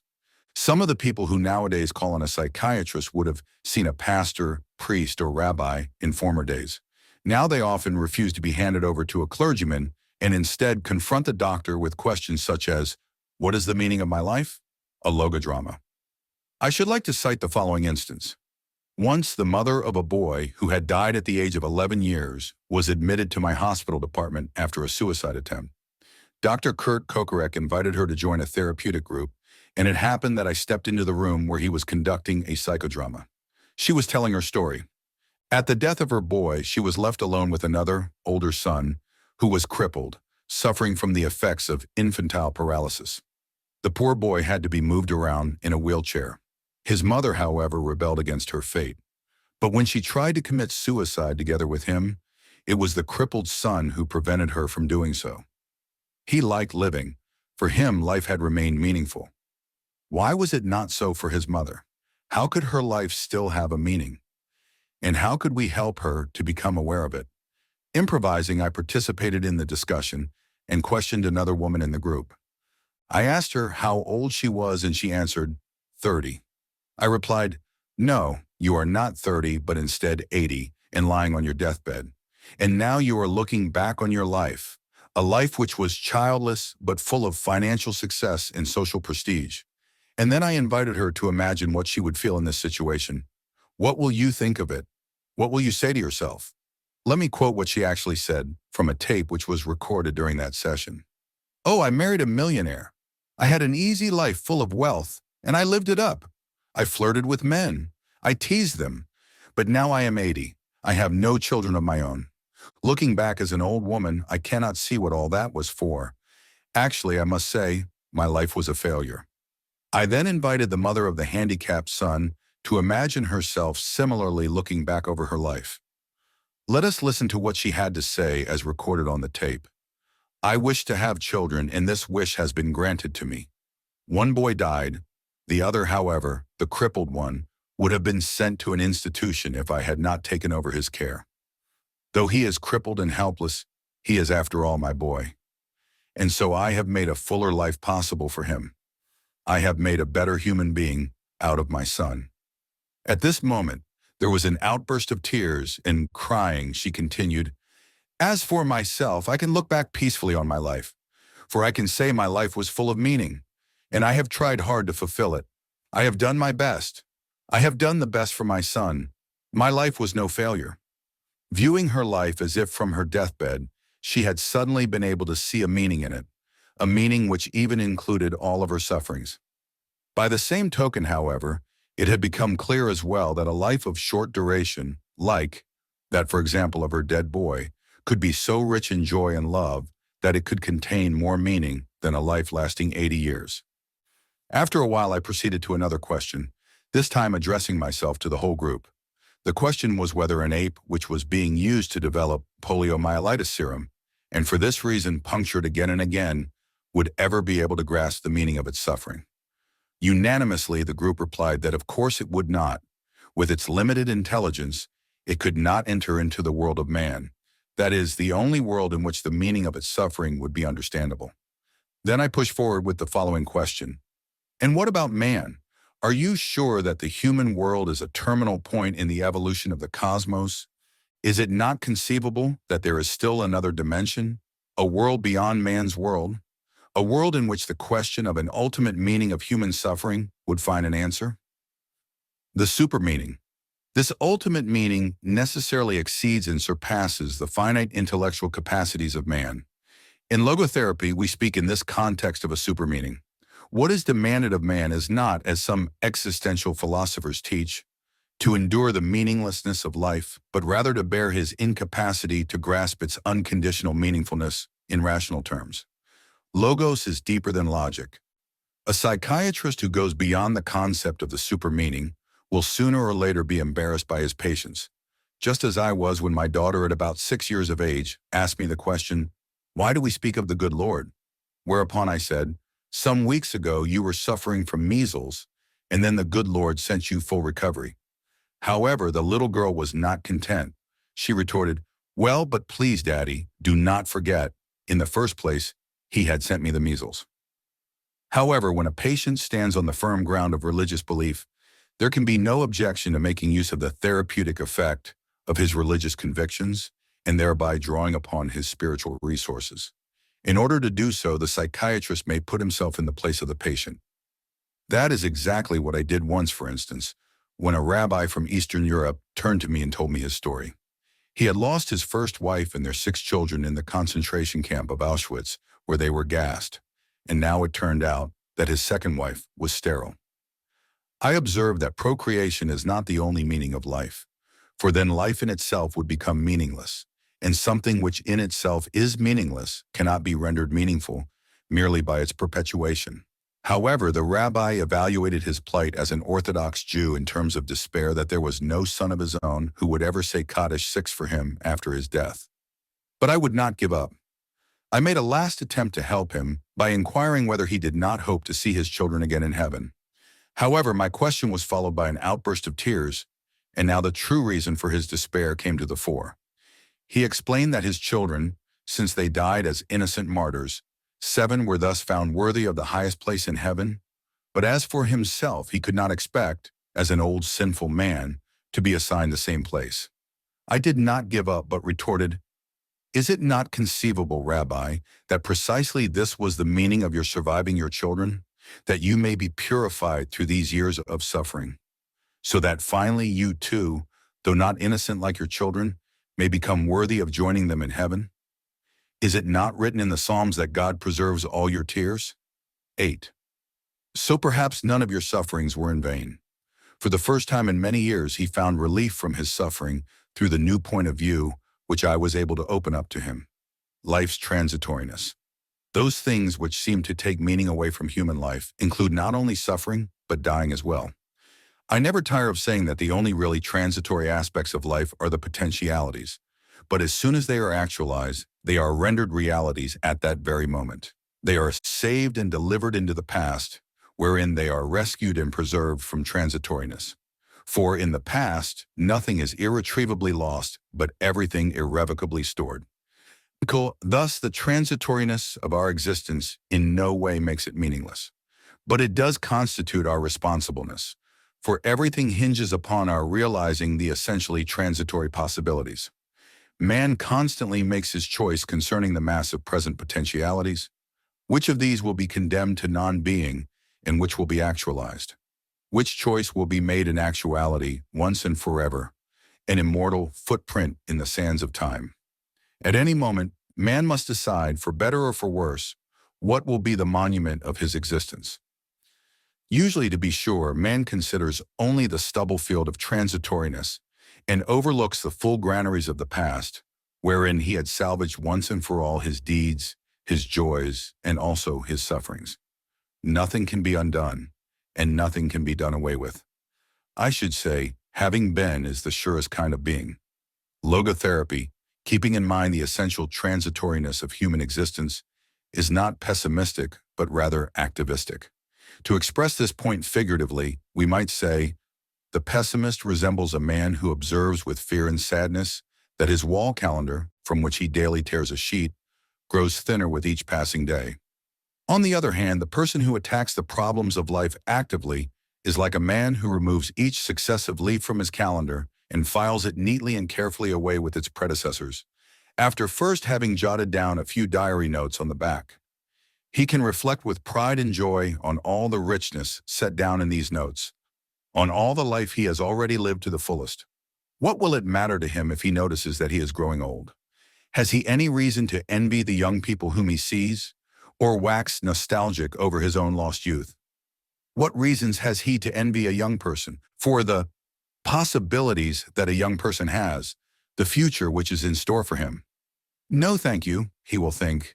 Instead of possibilities, I have realities in my past, not only the reality of work done and of love loved, but of sufferings bravely suffered.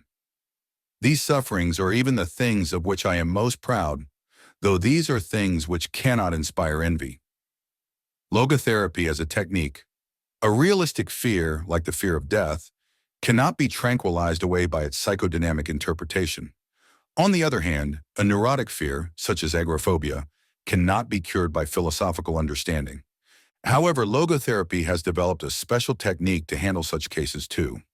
To understand what is going on whenever this technique is used, we take as a starting point a condition which is frequently observed in neurotic individuals, namely anticipatory anxiety. It is characteristic of this fear that it produces precisely that of which the patient is afraid.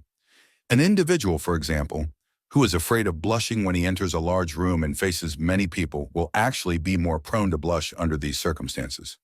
In this context, one might amend the saying, "The wish is father to the thought, to the fear is mother of the event." Ironically enough, in the same way that fear brings to pass what one is afraid of, likewise a forced intention makes impossible what one forcibly wishes. This excessive intention, or hyperintention, as I call it, can be observed particularly in cases of sexual neurosis. The more a man tries to demonstrate his sexual potency, or a woman her ability to experience orgasm, the less they are able to succeed. Pleasure is and must remain a side effect or byproduct, and is destroyed and spoiled to the degree to which it is made a goal in itself. In addition to excessive intention as described above, excessive attention, or hyperreflection, as it is called in logotherapy, may also be pathogenic, that is, lead to sickness. The following clinical report will indicate what I mean. A young woman came to me complaining of being frigid. The case history showed that in her childhood she had been sexually abused by her father. However, it had not been this traumatic experience in itself which had eventuated in her sexual neurosis, as could easily be evidenced. For it turned out that, through reading popular psychoanalytic literature, the patient had lived constantly with the fearful expectation of the toll which her traumatic experience would someday take. This anticipatory anxiety resulted both in excessive intention to confirm her femininity and excessive attention cantered upon herself rather than upon her partner. This was enough to incapacitate the patient for the peak experience of sexual pleasure, since the orgasm was made an object of intention and an object of attention as well, instead of remaining an unintended effect of unreflected dedication and surrender to the partner. After undergoing short-term logotherapy, the patient's excessive attention and intention of her ability to experience orgasm had been dereflected. To introduce another logotherapeutic term, when her attention was refocused toward the proper object, that is, the partner, orgasm established itself spontaneously. Logotherapy bases its technique called paradoxical intention on the twofold fact that fear brings about that which one is afraid of, and that hyperintention makes impossible what one wishes. In German, I described paradoxical intention as early as 1939.10. In this approach, the phobic patient is invited to intend, even if only for a moment, precisely that which he fears. Let me recall a case. A young physician consulted me because of his fear of perspiring. Whenever he expected an outbreak of perspiration, this anticipatory anxiety was enough to precipitate excessive sweating. In order to cut this circle formation, I advised the patient, in the event that sweating should recur, to resolve deliberately to show people how much he could sweat. A week later, he returned to report that whenever he met anyone who triggered his anticipatory anxiety, he said to himself, "I only sweated out a quart before, but now I'm going to pour at least 10 quarts. The result was that, after suffering from his phobia for 4 years, he was able, after a single session, to free himself permanently of it within 1 week. The reader will note that this procedure consists of a reversal of the patient's attitude, inasmuch as his fear is replaced by a paradoxical wish. By this treatment, the wind is taken out of the sails of the anxiety. Such a procedure, however, must make use of the specifically human capacity for self-detachment inherent in a sense of humor. This basic capacity to detach one from oneself is actualized whenever the logotherapeutic technique called paradoxical intention is applied. At the same time, the patient is enabled to put himself at a distance from his own neurosis. A statement consistent with this is found in Gordon W. Allport's book, The Individual and His Religion. The neurotic who learns to laugh at himself may be on the way to self-management, perhaps to cure.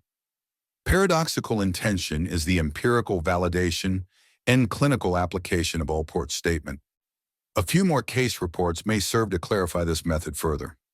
The following patient was a bookkeeper who had been treated by many doctors and in several clinics without any therapeutic success. When he was admitted to my hospital department, he was in extreme despair, confessing that he was close to suicide. For some years, he had suffered from a writer's cramp, which had recently become so severe that he was in danger of losing his job. Therefore, only immediate short-term therapy could alleviate the situation.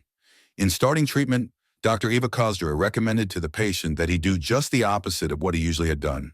Namely, instead of trying to write as neatly and legibly as possible, to write with the worst possible scrawl. He was advised to say to himself, "Now I will show people what a good scribbler I am." And at the moment in which he deliberately tried to scribble, he was unable to do so. "I tried to scrawl but simply could not do it," he said the next day. Within 48 hours, the patient was in this way freed from his writer's cramp and remained free for the observation period after he had been treated. He is a happy man again and fully able to work. A similar case, dealing however with speaking rather than writing, was related to me by a colleague in the laryngological department of the Vienna Polyclinic Hospital. It was the most severe case of stuttering he had come across in his many years of practice. Never in his life, as far as the stutterer could remember, had he been free from his speech trouble, even for a moment, except once. This happened when he was 12 years old and had hooked a ride on a streetcar. When caught by the conductor, he thought that the only way to escape would be to elicit his sympathy, and so he tried to demonstrate that he was just a poor stuttering boy. At that moment, when he tried to stutter, he was unable to do it. Without meaning to, he had practiced paradoxical intention, though not for therapeutic purposes.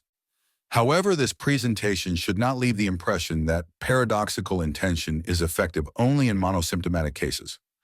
By means of this logotherapeutic technique, my staff at the Vienna Polyclinic Hospital has succeeded in bringing relief even in obsessive-compulsive neuroses of a most severe degree and duration. I refer, for instance, to a woman 65 years of age who had suffered for 60 years from a washing compulsion. Dr. Eva Kozdra started logotherapeutic treatment by means of paradoxical intention, and 2 months later, the patient was able to lead a normal life. Before admission to the neurological department of the Vienna Polyclinic Hospital, she had confessed, "Life was hell for me." Handicapped by her compulsion and bacteriophobic obsession, she finally remained in bed all day, unable to do any housework. It would not be accurate to say that she is now completely free of symptoms, for an obsession may come to her mind. However, she is able to joke about it, as she says, in short, to apply paradoxical intention.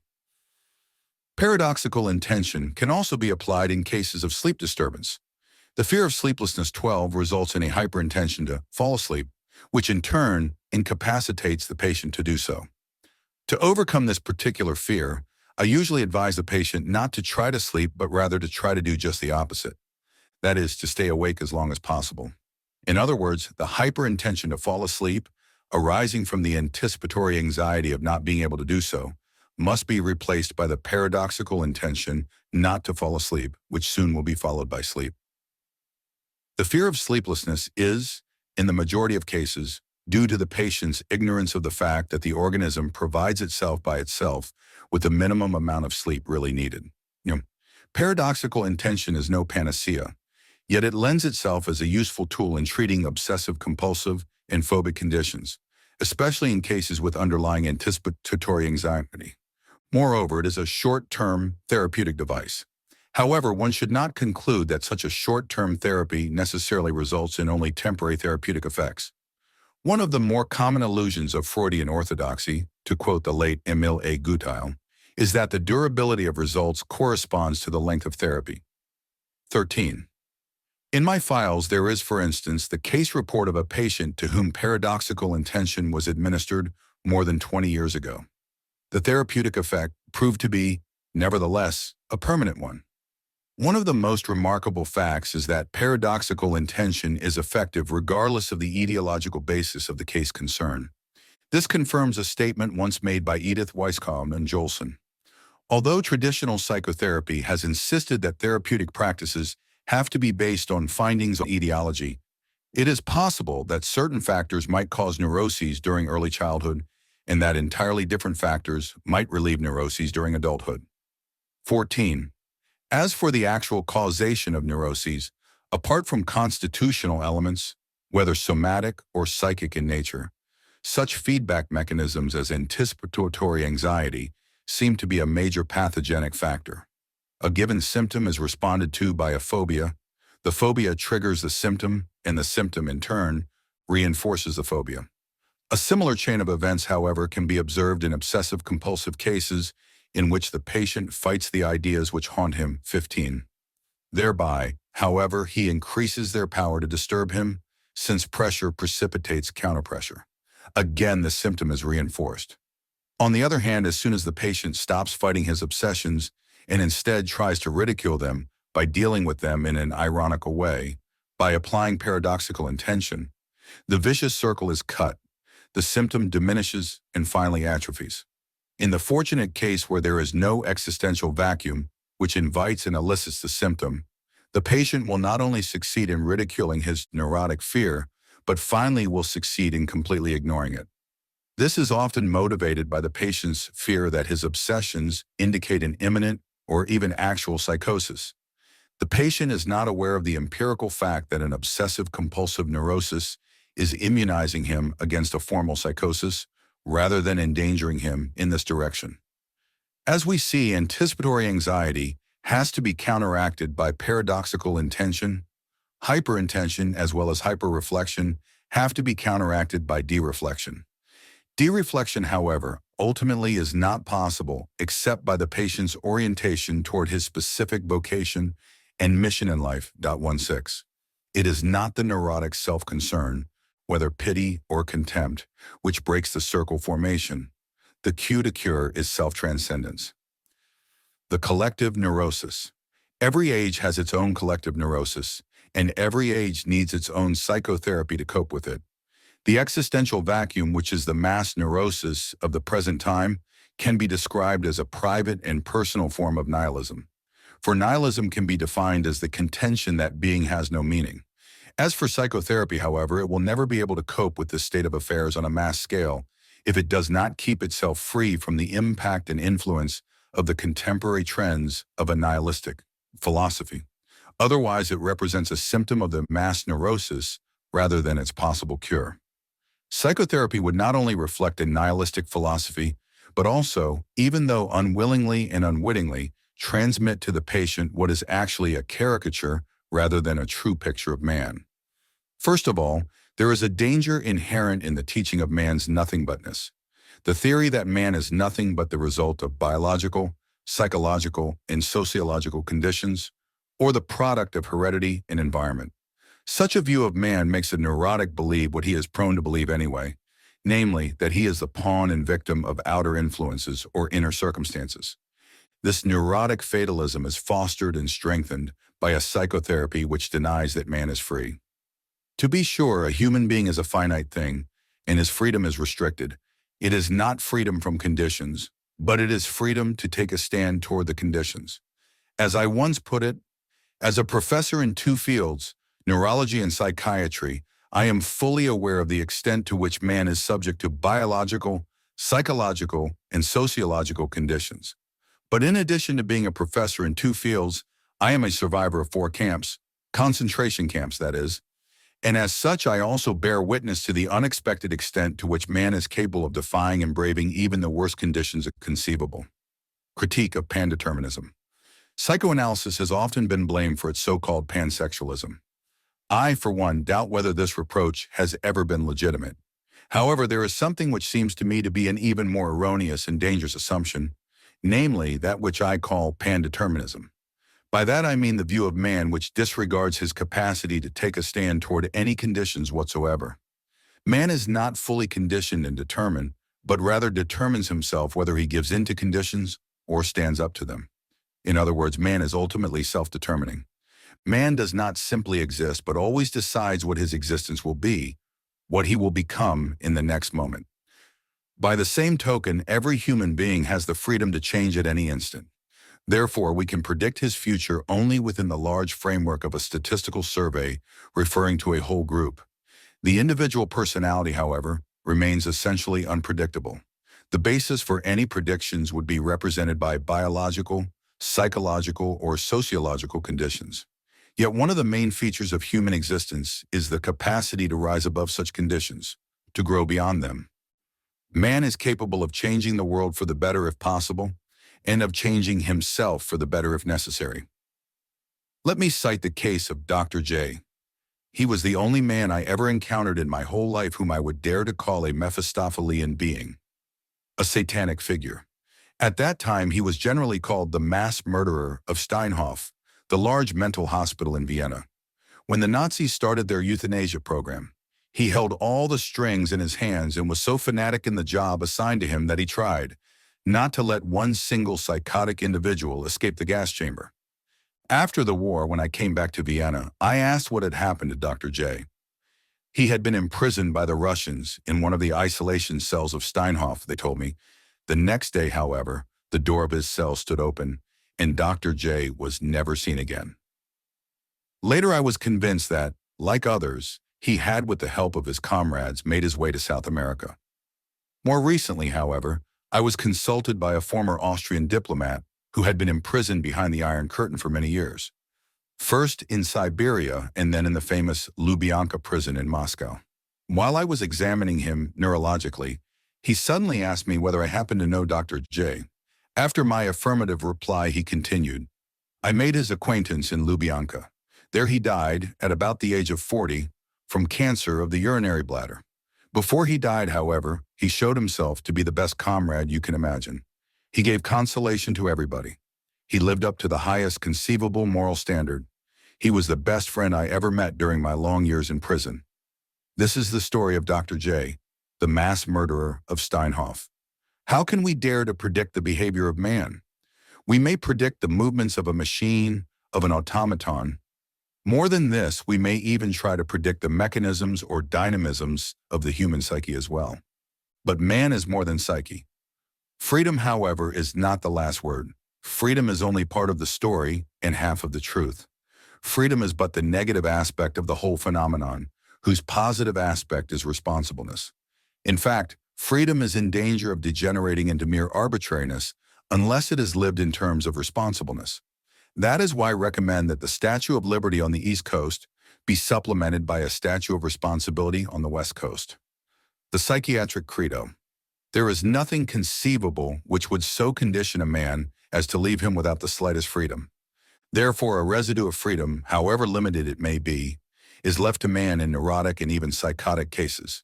Indeed, the innermost core of the patient's personality is not even touched by a psychosis. An incurably psychotic individual may lose his usefulness, but yet retain the dignity of a human being. This is my psychiatric credo. Without it, I should not think it worthwhile to be a psychiatrist. For whose sake? Just for the sake of a damaged brain machine which cannot be repaired? If the patient were not definitely more, euthanasia would be justified. Psychiatry rehumanized. For too long a time, for half a century in fact, psychiatry tried to interpret the human mind merely as a mechanism, and consequently the therapy of mental disease merely in terms of a technique. I believe this dream has been dreamt out. What now begins to loom on the horizon are not the sketches of a psychologized medicine, but rather those of a humanized psychiatry. A doctor, however, who would still interpret his own role, mainly as that of a technician, would confess that he sees in his patient nothing more than a machine, instead of seeing the human being behind the disease. A human being is not one thing among others. Things determine each other, but man is ultimately self-determining. What he becomes, within the limits of endowment and environment, he has made out of himself. In the concentration camps, for example, in this living laboratory and on this testing ground, we watched and witnessed some of our comrades behave like swine, while others behave like saints. Man has both potentialities within himself. Which one is actualized depends on decisions, but not on conditions. Our generation is realistic, for we have come to know man as he really is. After all, man is that being who invented the gas chambers of Auschwitz. However, he is also that being who entered those gas chambers upright, with the Lord's Prayer or the Shema Yisrael on his lips. Postscript 1984.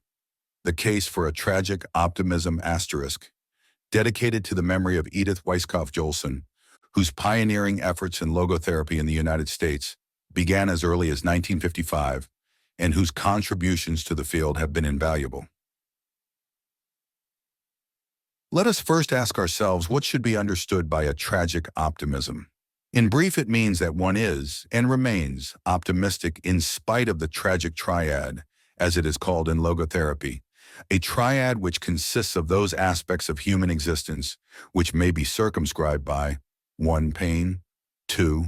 Guilt, and 3. Death. In this chapter, in fact, raises the question, how is it possible to say yes to life in spite of all that? How to pose the question differently, can life retain its potential meaning in spite of its tragic aspects? After all, saying yes to life in spite of everything, to use the phrase in which the title of a German book of mine is couched, presupposes that life is potentially meaningful under any conditions, even those which are most miserable.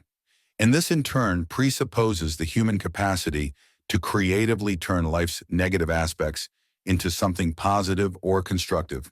In other words, what matters is to make the best of any given situation. The best, however, is that which in Latin is called optimum, hence the reason I speak of a tragic optimism, that is, an optimism in the face of tragedy and in view of the human potential which at its best always allows for 1. Turning suffering into a human achievement and accomplishment, 2. Deriving from guilt the opportunity to change oneself for the better, and 3. Deriving from life's transitoriness an incentive to take responsible action.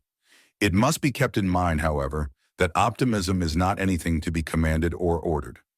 One cannot even force oneself to be optimistic indiscriminately, against all odds, against all hope. And what is true for hope is also true for the other two components of the triad, inasmuch as faith and love cannot be commanded or ordered either. To the European, it is a characteristic of the American culture that, again and again, one is commanded and ordered to be happy. But happiness cannot be pursued. It must ensue. One must have a reason to be happy. Once the reason is found, however, one becomes happy automatically. As we see, a human being is not one in pursuit of happiness, but rather in search of a reason to become happy. Last but not least, through actualizing the potential meaning inherent and dormant in a given situation. This need for a reason is similar in another, specifically human phenomenon, laughter. If you want anyone to laugh, you have to provide him with a reason. For example, you have to tell him a joke. In no way is it possible to evoke real laughter by urging him or having him urge himself to laugh. Doing so would be the same as urging people posed in front of a camera to say, cheese, only to find that in the finished photographs their faces are frozen in artificial smiles. In logotherapy, such a behavior pattern is called hyperintention. It plays an important role in the causation of sexual neurosis, be it frigidity or impotence. The more a patient, instead of forgetting himself through giving himself, directly strives for orgasm, that is, sexual pleasure, the more this pursuit of sexual pleasure becomes self-defeating. Indeed, what is called the pleasure principle is rather a fun spoiler. Once an individual's search for a meaning is successful, it not only renders him happy, but also gives him the capability to cope with suffering. And what happens if one's groping for a meaning has been in vain? This may well result in a fatal condition. Let us recall, for instance, what sometimes happened in extreme situations, such as prisoner of war camps or concentration camps. In the first, as I was told by American soldiers, a behavior pattern crystallized to which they referred as give-up-itis. In the concentration camps, this behavior was paralleled by those who one morning, at 5, refused to get up and go to work, and instead stayed in the hut, on the straw wet with urine and feces. Nothing, neither warnings nor threats, could induce them to change their minds. And then something typical occurred.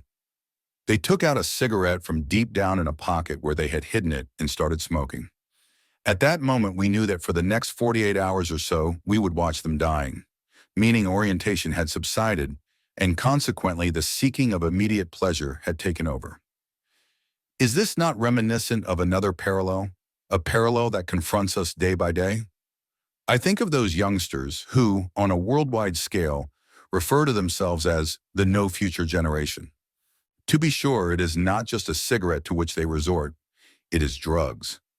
In fact, the drug scene is one aspect of a more general mass phenomenon, namely the feeling of meaninglessness resulting from a frustration of our existential needs, which in turn has become a universal phenomenon in our industrial societies.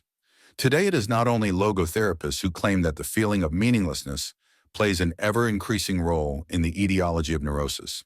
As Irvin D. Yalom of Stanford University states in Existential Psychotherapy, of 40 consecutive patients applying for therapy at a psychiatric outpatient clinic, 30%, had some major problem involving meaning, as a judge from self-ratings, therapists, or independent judges. 1,000s of miles east of Palo Alto, the situation differs only by 1%.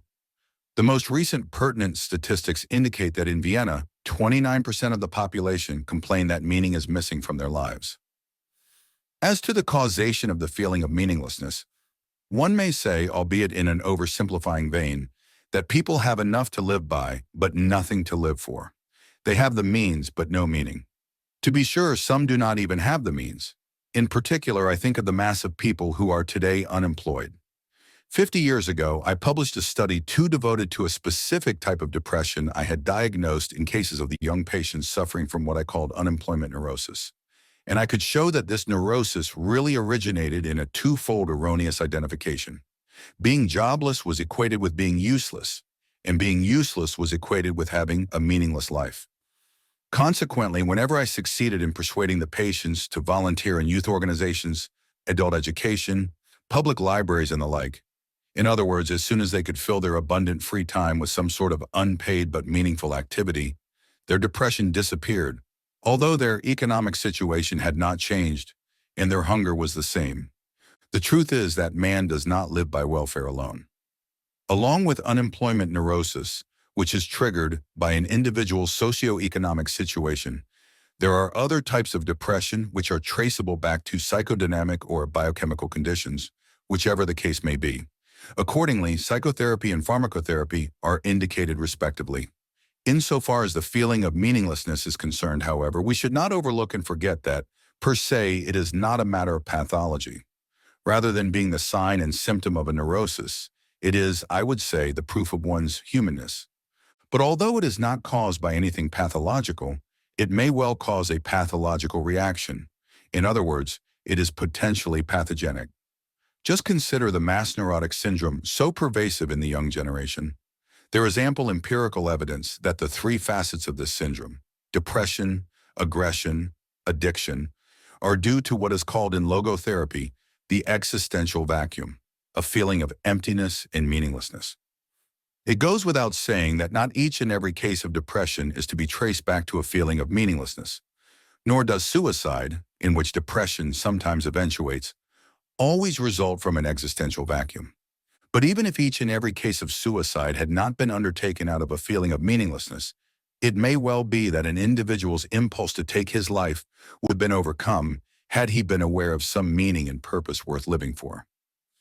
If thus a strong meaning orientation plays a decisive role in the prevention of suicide, what about intervention in cases in which there is a suicide risk? As a young doctor, I spent 4 years in Austria's largest state hospital where I was in charge of the pavilion in which severely depressed patients were accommodated, most of them having been admitted after a suicide attempt. I once calculated that I must have explored 12,000 patients during those 4 years. What accumulated was quite a store of experience from which I still draw whenever I am confronted with someone who is prone to suicide. I explained to such a person that patients have repeatedly told me how happy they were that the suicide attempt had not been successful. Weeks, months, years later, they told me, it turned out that there was a solution to their problem, an answer to their question, a meaning to their life. Even if things only take such a good turn in one of 1,000 cases, my explanation continues, who can guarantee that in your case it will not happen one day, sooner or later? But in the first place, you have to live to see the day on which it may happen, so you have to survive in order to see that day dawn. And from now on, the responsibility for survival does not leave you. Regarding the second facet of the mass neurotic syndrome, aggression, let me cite an experiment once conducted by Carolyn Wood Sharif. She had succeeded in artificially building up mutual aggressions between groups of Boy Scouts and observed that the aggressions only subsided when the youngsters dedicated themselves to a collective purpose. That is, the joint task of dragging out of the mud a carriage in which food had to be brought to their camp. Immediately, they were not only challenged, but also united by a meaning they had to fulfill. 3. As for the third issue, addiction, I'm reminded of the findings presented by Anne-Marie von Forstmeyer, who noted that, as evidenced by tests and statistics, 90% of the alcoholics she studied had suffered from an abysmal feeling of meaninglessness. Of the drug addicts studied by Stanley Krippner, 100% believed that things seemed meaningless. 4. Now let us turn to the question of meaning itself. To begin with, I would like to clarify that, in the first place, the logotherapist is concerned with the potential meaning inherent and dormant in all the single situations one has to face throughout his or her life. Therefore, I will not be elaborating here on the meaning of one's life as a whole, although I do not deny that such a long-range meaning does exist. To invoke an analogy, consider a movie. It consists of thousands upon thousands of individual pictures, and each of them makes sense and carries a meaning. Yet the meaning of the whole film cannot be seen before its last sequence is shown. However, we cannot understand the whole film without having first understood each of its components, each of the individual pictures. Isn't it the same with life? Doesn't the final meaning of life too reveal itself, if at all, only at its end, on the verge of death?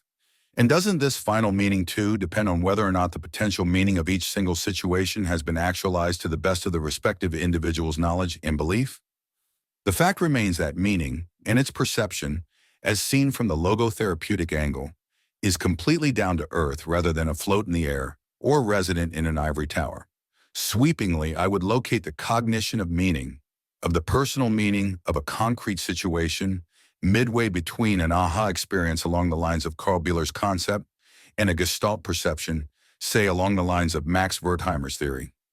The perception of meaning differs from the classical concept of Gestalt perception insofar as the latter implies the sudden awareness of a figure on a ground, whereas the perception of meaning, as I see it, more specifically boils down to becoming aware of a possibility against the background of reality, or to express it in plain words, to becoming aware of what can be done about a given situation. And how does a human being go about finding meaning?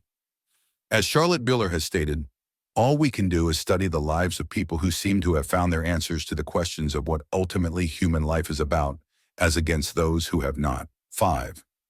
In addition to such a biographical approach, however, we may as well embark on a biological approach. Logotherapy conceives of conscience as a prompter which, if need be, indicates the direction in which we have to move in a given life situation. In order to carry out such a task, conscience must apply a measuring stick to the situation one is confronted with, and this situation has to be evaluated in the light of a set of criteria, in the light of a hierarchy of values. These values, however, cannot be espoused and adopted by us on a conscious level.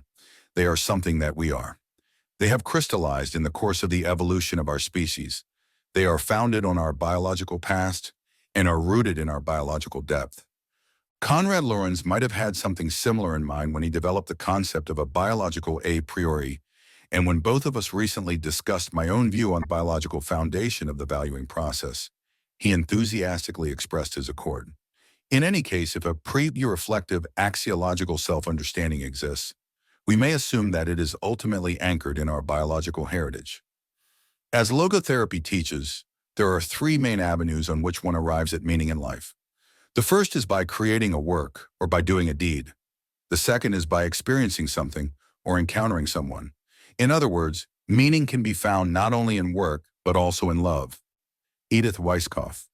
Jolson observed in this context that the logotherapeutic notion that experiencing can be as valuable as achieving is therapeutic because it compensates for our one-sided emphasis on the external world of achievement at the expense of the internal world of experience.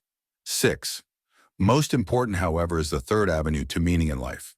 Even the helpless victim of a hopeless situation, facing a fate he cannot change, may rise above himself, may grow beyond himself, and by so doing, change himself. He may turn a personal tragedy into a triumph. Again, it was Edith Weisskopf Jolson who, as mentioned on, once expressed the hope that logotherapy may help counteract certain unhealthy trends in the present-day culture of the United States, where the incurable sufferer is given very little opportunity to be proud of his suffering and to consider it ennobling rather than degrading, so that he is not only unhappy, but also ashamed of being unhappy. For a quarter of a century, I ran the neurological department of a general hospital and bore witness to my patients' capacity to turn their predicaments into human achievements. In addition to such practical experience, empirical evidence is also available which supports the possibility that one may find meaning in suffering. Researchers at the Yale University School of Medicine have been impressed by the number of prisoners of war of the Vietnam War who explicitly claimed that although their captivity was extraordinarily stressful, filled with torture, disease, malnutrition, and solitary confinement, they nevertheless benefited from the captivity experience, seeing it as a growth experience. 7. But the most powerful arguments in favor of a tragic optimism are those which in Latin are called argumenta ad hominem. Jerry Long, to cite an example, is a living testimony to the defiant power of the human spirit, as it is called in Logotherapy 8. To quote the Texarkana Gazette, Jerry Long has been paralyzed from his neck down since a diving accident, which rendered him a quadriplegic 3 years ago. He was 17 when the accident occurred. Today, Long can use his mouse stick to type. He attends 2 courses at community college via a special telephone. The intercom allows Long to both hear and participate in class discussions. He also occupies his time by reading, watching television, and writing. And in a letter I received from him, he writes, "I view my life as being abundant with meaning and purpose. The attitude that I adopted on that fateful day has become my personal credo for life. I broke my neck. It didn't break me. I am currently enrolled in my first psychology course in college. I believe that my handicap will only enhance my ability to help others. I know that without the suffering, the growth that I have achieved would have been impossible." Is this to say that suffering is indispensable to the discovery of meaning? In no way. I only insist that meaning is available in spite of, nay, even through suffering, provided, as noted in Part 2 of this book, that the suffering is unavoidable. If it is avoidable, the meaningful thing to do is to remove its cause, for unnecessary suffering is masochistic rather than heroic. If, on the other hand, one cannot change a situation that causes his suffering, he can still choose his attitude. Long had not chosen to break his neck, but he did decide not to let himself be broken by what had happened to him. I won't forget an interview I once heard on Austrian TV, given by a Polish cardiologist who, during World War II, had helped organize the Warsaw Ghetto upheaval. "What a heroic deed!" exclaimed the reporter. "Listen," calmly replied the doctor, "to take a gun and shoot is no great thing, but if the SS leads you to a gas chamber or to a mass grave to execute you on the spot, and you can't do anything about it except for going your way with dignity, you see that this is what I would call heroism. Attitudinal heroism, so to speak. As we see, the priority stays with creatively changing the situation that causes us to suffer, but the superiority goes to the know-how to suffering, detaining, if need be. And there is empirical evidence that, literally, the man in the street is of the same opinion. Austrian public opinion pollsters recently reported that those held in highest esteem by most of the people interviewed are neither the great artists nor the great scientists, neither the great statesmen nor the great sports figures, but those who master a hard lot with their heads held high.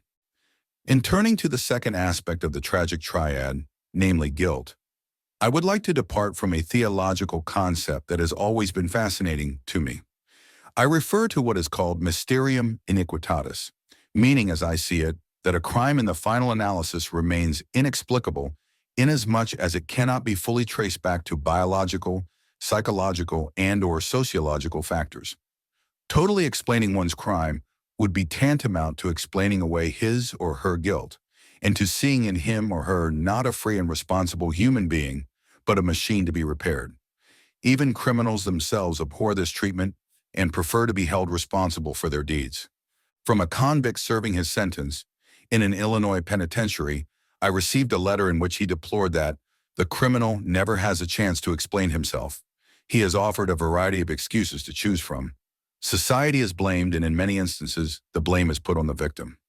Furthermore, when I addressed the prisoners in San Quentin, I told them that you are human beings like me, and as such, you were free to commit a crime, to become guilty. Now, however, you are responsible for overcoming guilt by rising above it, by growing beyond yourselves, by changing for the better. They felt understood. 10. And from Frank E.W., an ex-prisoner, I received a note which stated that he had started a logotherapy group for ex-felons. We are 27 strong, and the newer ones are staying out of prison through the peer strength of those of us from the original group. Only one returned, and he is now free. As for the concept of collective guilt, I personally think that it is totally unjustified to hold one person responsible for the behavior of another person or a collective of persons. Since the end of World War II, I have not become wary of publicly arguing against the collective guilt concept. 12. Sometimes, however, it takes a lot of didactic tricks to detach people from their superstitions. An American woman once confronted me with the reproach, "How can you still write some of your books in German, Adolf Hitler's language?" In response, I asked her if she had knives in her kitchen, and when she answered that she did, I acted dismayed and shocked, exclaiming, "How can you still use knives after so many killers have used them to stab and murder their victims?" She stopped objecting to my writing books in German until the third aspect of the tragic triad concerns death. But it concerns life as well, for at any time each of the moments of which life consists is dying, and that moment will never recur. And yet is not this transitoriness a reminder that challenges us to make the best possible use of each moment of our lives?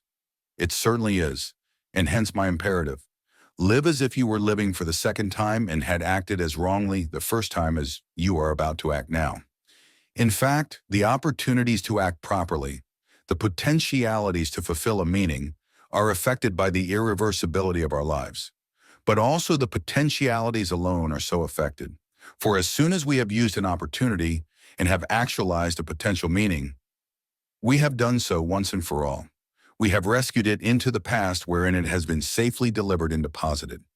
In the past, nothing is irretrievably lost, but rather, on the contrary, everything is irrevocably stored and treasured.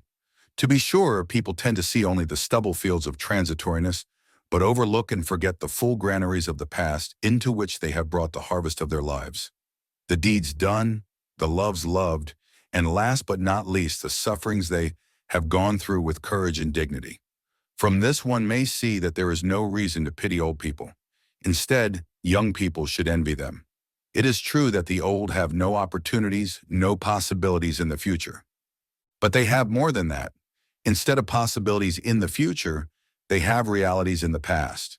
The potentialities they have actualized, the meanings they have fulfilled, the values they have realized, and nothing and nobody can ever remove these assets from the past. In view of the possibility of finding meaning in suffering, life's meaning is an unconditional one, at least potentially. That unconditional meaning, however, is paralleled by the unconditional value of each and every person. It is that which warrants the indelible quality of the dignity of man. Just as life remains potentially meaningful under any conditions, even those which are most miserable, so too does the value of each and every person stay with him or her.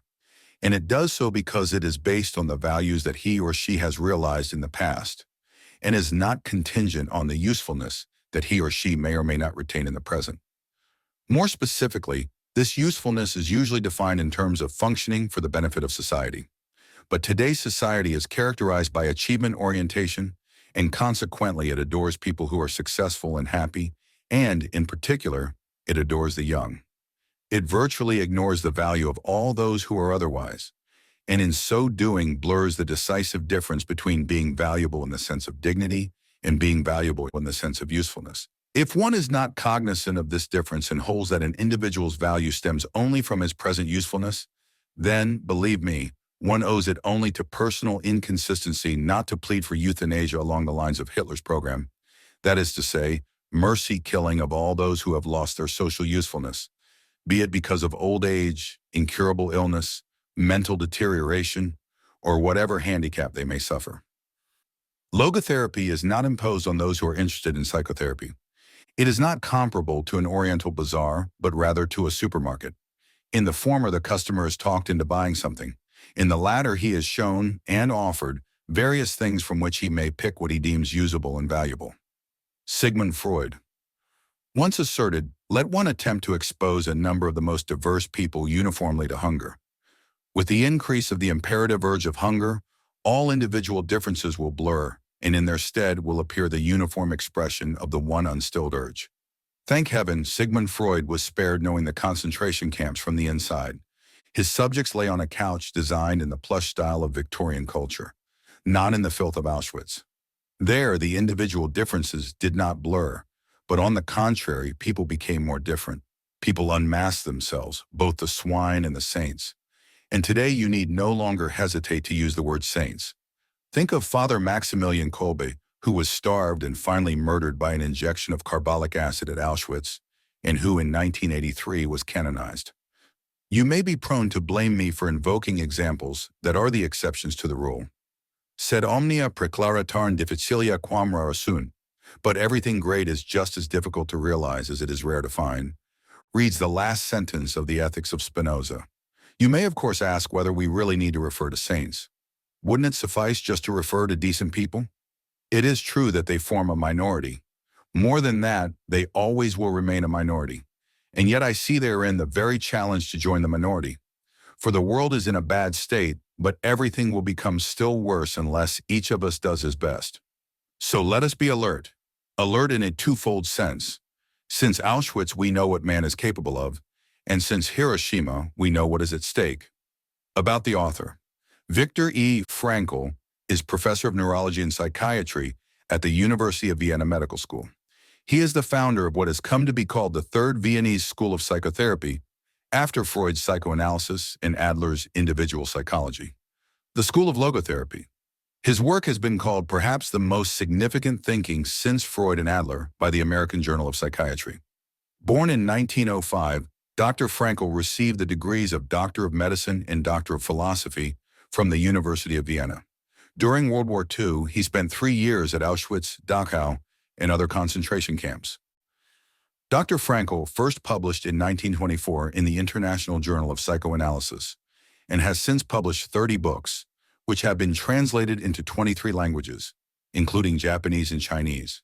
He has been a visiting professor at Harvard, as well as at universities in Pittsburgh, San Diego, and Dallas. Honorary doctoral degrees have been conferred upon him by 27 universities, and the American Psychiatric Association has honored him with the Oscar Pfister Award. He has been a guest lecturer at universities throughout the world and has made more than 90 lecture tours throughout the United States alone.